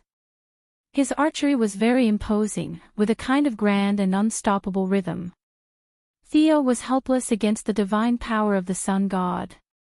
The combat power provided by her divine position was very limited, and the auxiliary nature was far more than the combat power. Now, the reason why she could fight with several gods was more because of the good foundation she had before. Not to mention others, as long as Diana became a god, she, who also had a good foundation, could immediately tie Diana up in the room and beat her. How could she develop combat power from trade and wealth? She had been studying this problem. However, when she saw that Apollo began to use his divine power, she also began to use her confusing characteristics. The battlefield was already full of fireworks, and now there was a hint of bewitchment added to it. Money could make gods, and even gods were not immune to the power of money. Apollo's eye of truth was seriously disturbed, and he had to squint his eyes to look for her. Chapter 621. The new god's use of divine power was different from the old gods. The abilities of the old gods were what they were supposed to be, and there were few changes in the later stages. But the new gods were different. What they could achieve in the future depended on personal understanding and development. For example, if the old gods were too reckless and caused major damage, they would be suppressed by the will of the entire world. If the new gods felt that they were not doing anything wrong, they would be fine. Like in the original universe, in order to test the life equation, the Father directly turned tens of billions of people on a planet into monsters. After that, they could not be restored. He could only let Uja lead the cavalry to carry out an extermination operation. He thought that he was righteous, so he was fine. The old gods could not do that. It was fine for Athena to occasionally turn people into spiders. But if she turned a city of people into spiders indiscriminately, she would be in big trouble. She might even die in minutes. Thea's money attribute continued to play a role. Not only Apollo, who bore the brunt of it, but even the gods were more or less affected. Diana hurriedly dismissed the Amazons who were watching the show. Their resistance to divine power was basically zero. Several female warriors showed a look of indulgence. What a strange ability. Apollo had underestimated this ability. The direct result was that he missed an arrow and fell into Thea's attack rhythm. Shadows of the whip danced in the air, sometimes left, sometimes right, sometimes up, and sometimes down. The confusing property of wealth was reflected everywhere by her magic. Even Apollo was a little dazzled by it. He could only choose a general direction and use his shooting skills to force Thea to retreat. Countless flashing arrows were shot out by him. The originally starry Mount Olympus was now as bright as day due to the battle between the two of them. Thea was not a Kryptonian. She could not take the arrows full of strong light head-on. After dodging more than 10 arrows, she suddenly had an idea. She moved her soft whip slightly, rolled up the last arrow, and activated her divine power. She directly caught the arrow of the sun in her hand. The divine arrow was attached with energy attacks. After being caught by her, the divine power dissipated, but the arrow could not run away. Thea finally found some of her divine power, tolerance. Wealth included all tangible things and measured the characteristics of all things. Everything in the world, as long as it existed objectively and could be traded, then as long as the total amount did not exceed a certain limit, it could be collected. So theoretically speaking, she could also create a magical version of the treasure fall coin. This was the first time Thea had thought of creating her own divine artifact. She then began to use her divine power to attack Apollo. Her previous conjecture was not far from the truth. Apollo's divine arrows could be taken, but Thea would also have to pay with her own divine power. In her opinion, this was more like a forced transaction. The transaction process could be unequal, but both parties had to pay something at the same time to complete the transaction. If the other party's physical body exceeded a certain energy limit, even wealth and divine power would not be able to do anything. After she took away 3 arrows in a row, Apollo put away his longbow and began to fight her in close combat with fire all over his body. Thea could not absorb this energy, so she could only use the old method to practice with him. The two of them fought for 10 minutes and stopped at the same time. Neither of them could defeat the other. Apollo had fought 2 gods in a row and was now a little tired, so he left the scene in a huff. Now that he was not an enemy but an ally, Thea did not provoke him. She weighed the 3 arrows in her hand. They were all made of high-quality materials and were quenched in the sun. She handed them over to the royal blacksmith master Diana. The war goddess had an unusual love for all kinds of rare materials. After Thea secretly took control of Aben trade, she would occasionally go to the trade union to look for rare materials. After that, she would buy. She did not like to wear makeup, but she liked to wear weapons. Thea then went to find Hera and told her about Poseidon's intentions. She considered it as completing the mission, but unfortunately, the mission reward had already been paid. After chatting with Hera for a while, she came out to see Diana talking to Ares and Hercules about the way of the warrior. The 4 of them were having a lively discussion. The damned way of the warrior was not something that Missy had. She did not have it in the past, and she would not have it in the future. Why would she not run when she knew that the enemy was especially fierce? Wouldn't that be courting death? However, in Hercules' opinion, a warrior should strictly have no fear. He should go all out in the face of every opponent. The weak should be given the respect they deserved, and the strong should not retreat. Ares, Supergirl, and Diana all agreed. Missy seemed to agree, but in fact, she was criticizing him in her heart. Perhaps for someone like Hercules, even if a ferocious beast were to descend, he would still dare to cleave it with his axe. To be honest, he was indeed worthy of respect. Unfortunately, she did not have such noble morals. However, this was very useful to Diana, so she did not stop them. She discussed with them for a while and went back alone to study the characteristics of her divine power.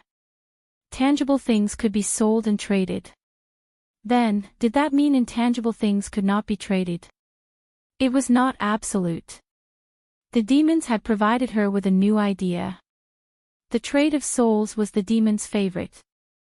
Then, for the goddess of trade and wealth, were souls on the trade list? Thea thought about it carefully, and the answer was yes. Souls were fine, and so was knowledge and memory. Combined with Morgan Le Fay's magic book and the many necromancy spells in it, she had a new research direction. In the evening, when Diana returned to her room, Thea realized that she was indeed not a righteous person. She had gone to the evil path after just a few random studies. In the next few days, the gods entered a state of combat readiness. Even the 120 unwilling Apollos who were forcefully conscripted became serious. no one would joke around with their lives. Midway, Thea returned to Earth and called the Flash over to prepare to deal with Hermes, who was rapidly increasing in speed.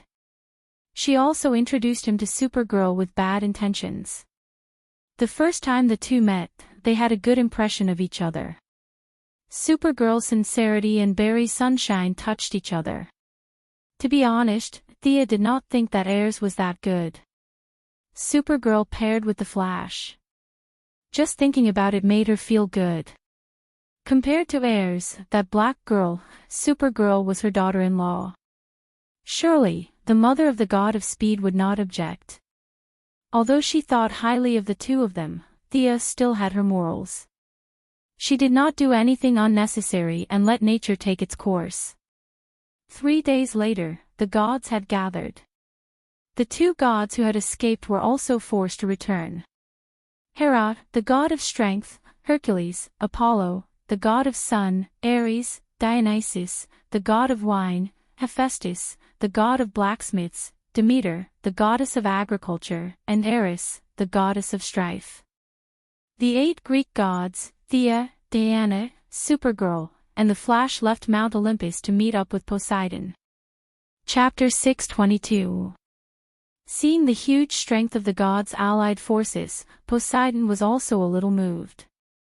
According to the agreement, he would not directly participate in the siege of Hades, but he would send an army to lead the way and cooperate in the battle.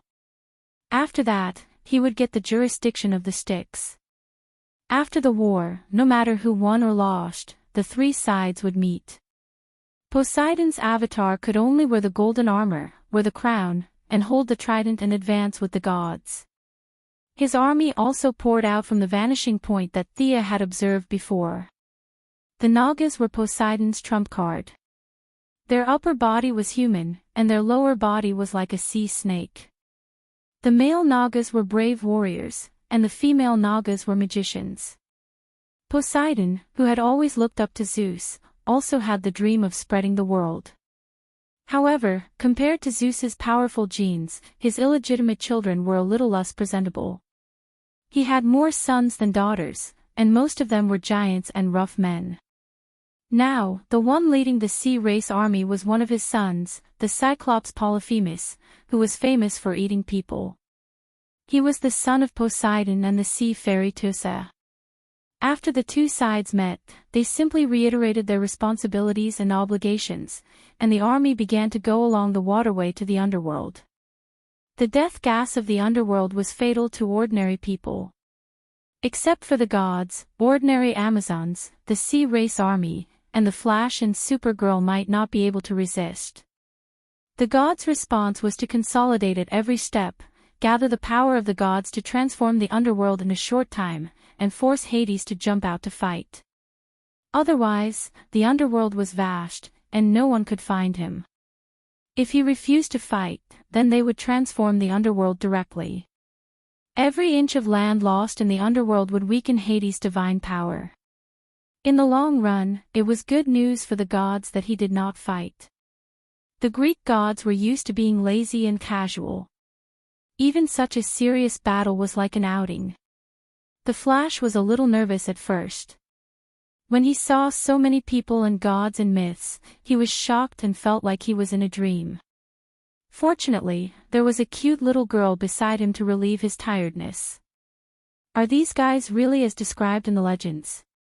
Barry asked Supergirl as he pointed at the giants in the group. The little girl shook her head. I don't know much about the myths of their Earth. Ah. This was a lot of information. Barry was stunned. You are not from Earth. Kara's face changed again and again, and finally asked in surprise, Huh? Are you? But why are you so fast?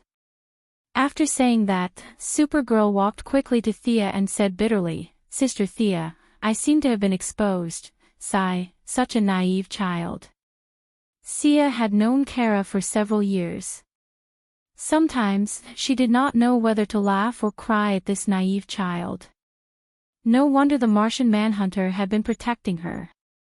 Compared to Superman, Kara was too naive. It's okay, it's okay. Barry is not an outsider. He's a very kind person." Hearing that he was a good person, Carla happily accepted the answer and went back to chat with her new friend. Poor Barry looked at the front of the team and then at the back. He was depressed to find that he was the only normal person. Thea did not pay much attention to their conversation. She was whispering to Diana.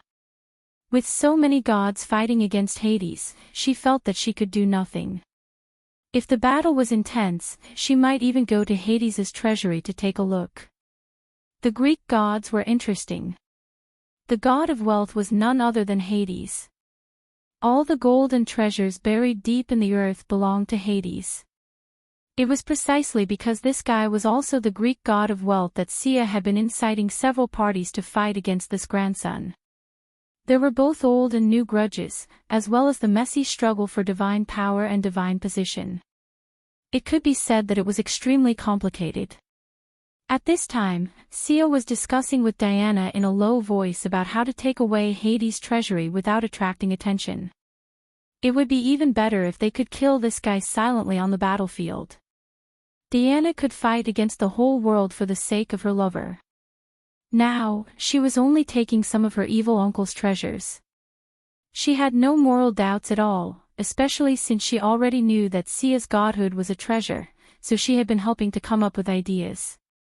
As the goddess of wealth, she naturally did not need items such as a space bag to rob the poor and help the rich.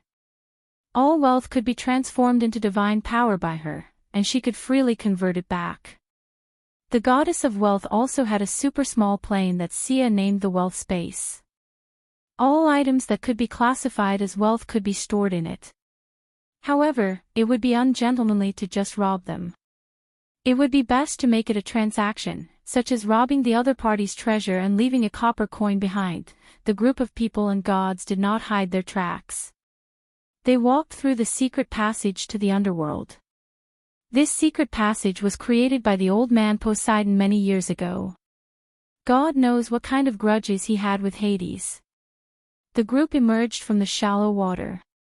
What they saw was a huge, pitch-black river that stretched as far as the eye could see.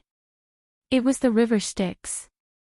Sia, who had achieved a small success in emotional energy, felt countless negative emotions from the river, such as regret, pain, suffering, hatred, and so on.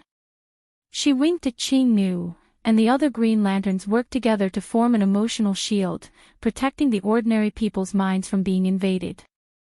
This river was fatal to everyone, including the demigods. Only special fairies could pass through it. However, the Sea King was not in this area. He could control any place that had water.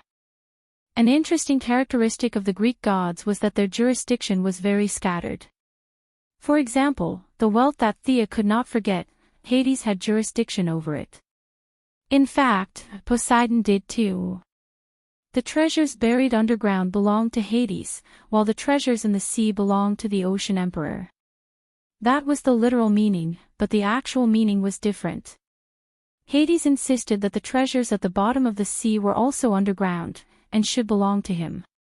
The Ocean Emperor flatly refused, and the two of them often fought over trivial matters. Now, the river Styx in front of them had the same problem. Back then, the three brothers of Zeus drew lots to decide the ownership of the world. Hades was in charge of the underworld, and Poseidon was in charge of the rivers, lakes, and seas. Here came the problem. The river Styx was also a river. Theoretically, it was also under the jurisdiction of the Sea King.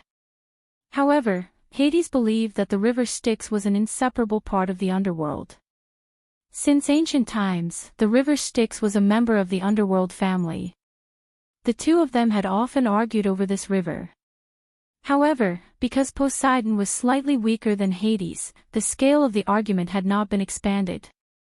Now, with the help of the gods, he was also energized. Today, he was determined to take back the ownership of the river Styx. This was the entrance to the underworld, and all living beings had to pass through here. If Poseidon were to interfere here, it would mean that all living beings would be related to him. The Atlanteans who believed in him would receive preferential treatment after death, and the believers on the surface would also receive a large portion of the benefits. This was a clear battle of interests, a battle of divine power. Poseidon waved his hand. His ugly sons began to take out the materials they had prepared in advance. They built a giant ship and prepared to cross the river Styx. Chapter 623. In theory, only the ferryman could bring people across the river. However, there were no absolutes in the world. Everything had two sides. Absolutes did not exist. Poseidon had been holding back for so many years. Now was the time for him to shine. His subordinates quickly built a huge boat that was 1,000 meters long and 100 meters wide. He was ready to bring everyone across. Thea pulled everyone onto the boat. The Flash, who was full of scientific exploration, wanted to study the composition of the Styx's water. Fortunately, Thea was quick enough to drag him onto the boat. Everyone started to board the boat. At this moment, the gods noticed a small boat rowing towards them from afar. Thea was overjoyed. The gods and demigods who knew the inside story of the Styx were all gloating. The one rowing the small boat was naturally the ferryman of the Styx, Charon. Hades had already contracted this river to him. He paid a certain amount every year and was responsible for his daily expenses. Today, he sensed a large number of living beings entering the Styx. Naturally, he came to take a look. Halfway through, he knew that he was in trouble. The gods did not hide their divine power at all. So many gods were clearly holding swords. They were definitely not here to comfort an old man like him. He had to do his duty. He could not turn back. The old man looked thin and withered. He had a pair of triangular eyes and looked as wretched as one could imagine.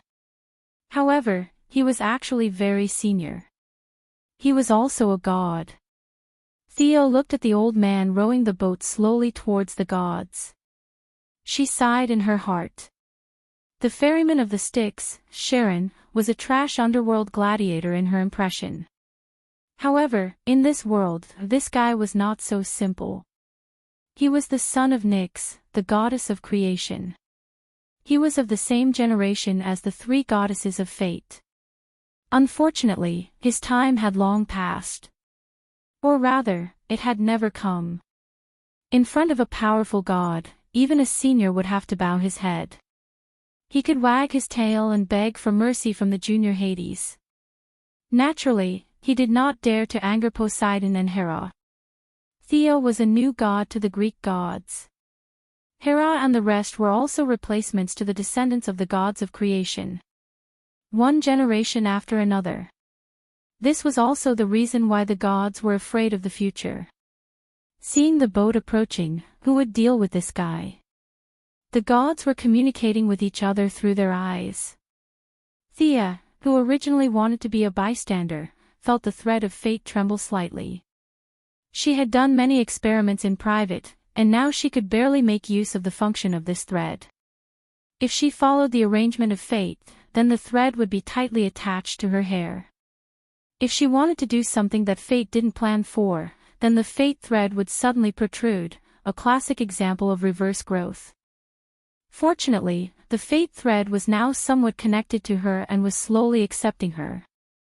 Even big bosses who were far more powerful than her wouldn't be able to see this strand of hair that suddenly protruded. With regards to Karen, fate had given her two choices. One was to let nature take its course, and the other was to participate. The veins of the world had their own inertia. It was too difficult to go against the flow of fate. However, to break free from the shackles of fate and reach a position higher than the Heavenly Father and dark side, one could not follow the path set by fate. She had to work on the small details and break free from fate bit by bit. The general trend would not change, but the small details would change. This was Thea's current plan. I'll deal with this guy.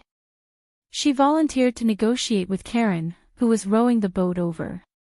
Seeing that someone was willing to take the lead, the gods naturally wouldn't object. Thea jumped onto the boat. How wretched. She looked at the skinny old man in front of her. He had a pair of yellow triangular eyes and a sneaky gaze. This guy collected money from everyone who crossed the river. He could be considered one of the few tycoons in the three realms. However, he was dressed in rags, like a scavenger. She looked at him, and Karen was also sizing her up. Today, Thea was going to participate in the Greek War of Gods. She changed into the silver-blue battle armor that Zeus had made for her. In order to match Diana's red cloak, she asked Aramani to sew a thick blue cloak. She didn't waste the golden fleece that she had obtained earlier. She sewed it around the collar of the cloak. Wrapped in the thick cloak and holding a holy sword, she looked majestic. However, Diana couldn't understand why her lover called cloak a quilt. "Are you going to pay the toll?" Karen mustered up his courage to ask, especially when he saw Hercules sharpening his axe in the distance. In his opinion, this was just a formality. If the other parties said that they weren't willing, he would go home and rest. As for whether Hades was dead or not, it had nothing to do with him. Karen was already prepared to row the boat back, but he didn't expect Thea's casual words to make him freeze in place. "We'll pay." "How much?" Cold sweat trickled down Karen's forehead. He hated these fellows who didn't play by the rules. "With such a large army, shouldn't you just bully a lone old man like me and leave without paying me any attention? Why are you wasting your breath on me? Who cares about Poseidon, Hera, or Hades? You guys can beat them up as much as you want. Sharon is an old man, and he only wants to avoid trouble now." His old yellow eyes started to turn blindly as he thought about how to fool Sia. "Oh. The price is clearly marked. Old man, you're quite serviceable." He pretended to be stupid and pondered. Thea didn't let him go either. Her eyes flashed with the radiance of wealth.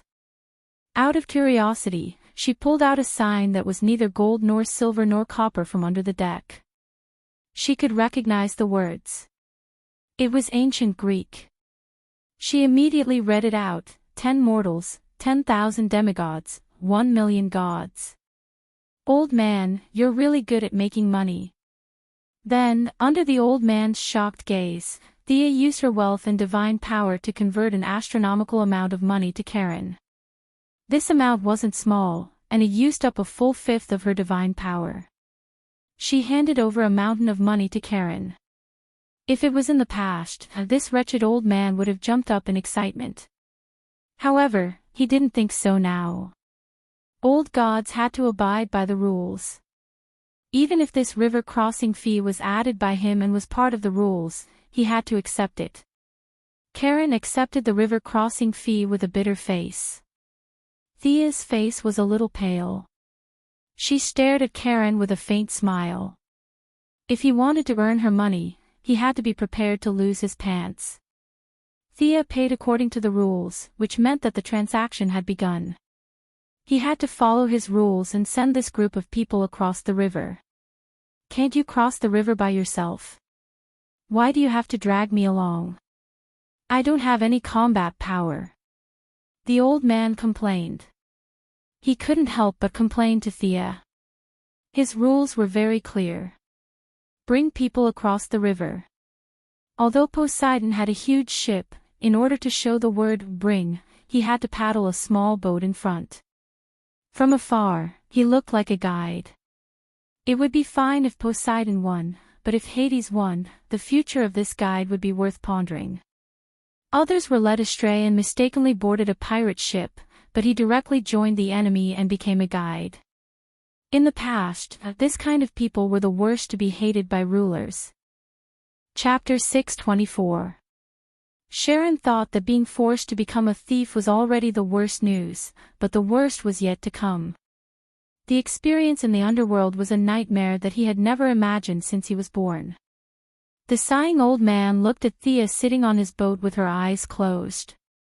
He wanted to hit her with a stick, but he knew that it was unrealistic. Unless he didn't want to live, he had to follow the rules. Just as he was sighing and thinking that today was the most unlucky day, some kind of feeling shrouded him. What is it? The old man was the son of the god of creation after all. In terms of seniority, he was the uncle of Hades and Zeus. Although he was weak, he still had some knowledge. This kind of power that suddenly appeared seemed to be some kind of rule that restricted him. Before he could figure out the abnormality, he saw Thea take out a huge stone slab from the void and hand it to him.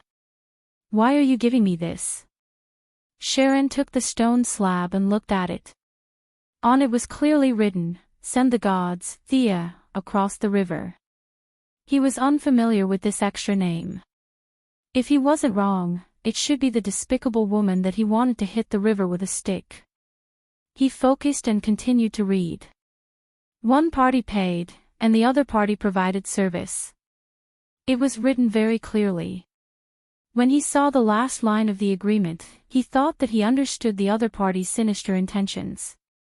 If I don't send you across the river, I have to compensate you 10,000 times the loss.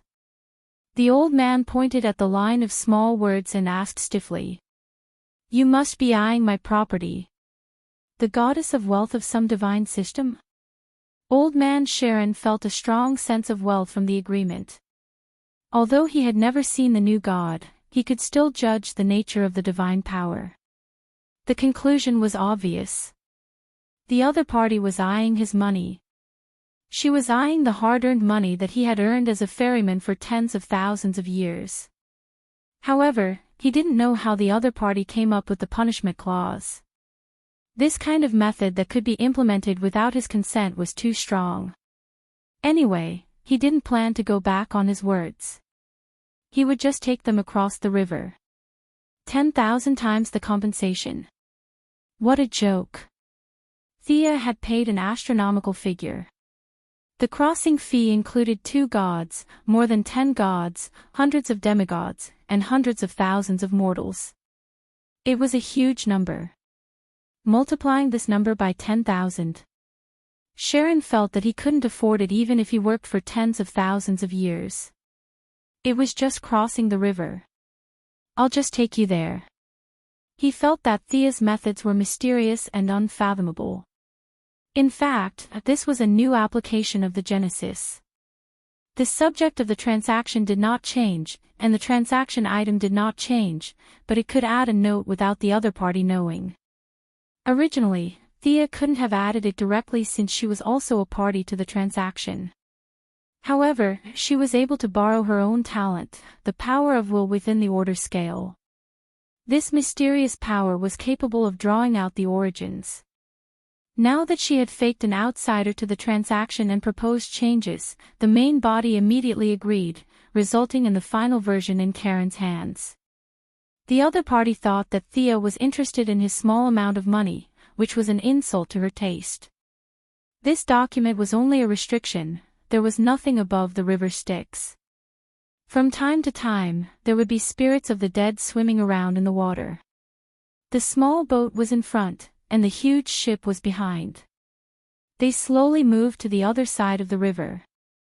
The mortals were resting with their eyes closed, and the gods were also making their own preparations. The water of the river Styx affected them somewhat. Among them, Apollo was the most irritable. This environment was the complete opposite of his job, and he couldn't wait to purify the entire river. The group leisurely reached the other side of the river. The journey was extremely smooth. Although the gods were not afraid of falling, it was still troublesome. If the mortals fell, they would basically die. The large group began to disembark. Hera was discussing with Poseidon about the plan of attack. Sharon looked at Thea in horror, only to see her sitting calmly on the boat, with no intention of getting off. Sharon had a bad premonition. He pointed to the shore, meaning that she should get off. Thea stretched out a finger and shook it lightly. Your ability to understand is worrying. You still have to carry me. Our transaction isn't complete. Huh? The old ferryman was confused. Weren't you here to crusade against Hades? Are you not on the same side as them? Do I have to send you back? He couldn't be blamed for being surprised. Sharon couldn't understand Thea's goal at all. He was still using his own logic to weigh everything. I heard that the river Styx is formed by the convergence of 5 rivers in the underworld. Is that true? Thea asked a question that had nothing to do with the current situation. The old ferryman stared at her, his molars creaking. He nodded with a muffled voice. Yes. What are you trying to say? The river of pain, Acheron, the river of sighs, Cocytus, the river of flames, the river of Lethe, the river of forgetfulness, and the river of hatred, the river of Styx, right? These 5 rivers are also part of the river Styx, right? Sharon wanted to say that they weren't, but he couldn't blindly say things that were publicly known. A trace of fear appeared on his wretched old face. Even gods could feel fear. Thea's understanding of fear was unparalleled in this world. She had a clear grasp of the other party's mentality, and in an instant, she caught the gap in his heart. Her voice automatically carried a trace of bewitchment. I heard that the river of sighs, Cocytus, flows through Pluto's treasury. Am I right? You want to go to Pluto's place. Sharon was a little shocked by Thea's audacity. So what you want isn't my treasure, but Pluto's. In an instant, he thought of many things. Should he go against the agreement and sacrifice his life's earnings to send this woman away? Or should he bring her to rob Pluto's treasury? He didn't know that Thea had pried open a crack in his heart. This thought suddenly appeared in Karen's mind. If it was in the past, he would have carefully considered it. But now, he decided to sacrifice Pluto's treasury to protect himself. He, who was originally greedy and loved money as much as his life, even thought that he should take some of it. After all, there were gods to take the blame. Once this thought formed, it immediately escaped the control of reason. Thinking of Hades's mountain of wealth, Karen's heart was like grass growing. His greed couldn't be controlled. All of this was naturally instigated by Thea's divine power. In addition, this old fellow wasn't a good person. He was the son of the god of creation. He was so miserable that he even accepted money from mortals crossing the river. Thea didn't have any psychological burden in tricking him. Sharon didn't know that there was an even bigger pot waiting for him to take the blame. He anxiously looked at the gods discussing. He couldn't wait to lead the way himself. You guys hurry up and fight. I'll go take Hades's treasury. Thea wouldn't be blinded by wealth. She was very calm and called Diana over. The two of them used the old man's boat as a cover. The interior of the boat was also a subspace. Each of them left an incarnation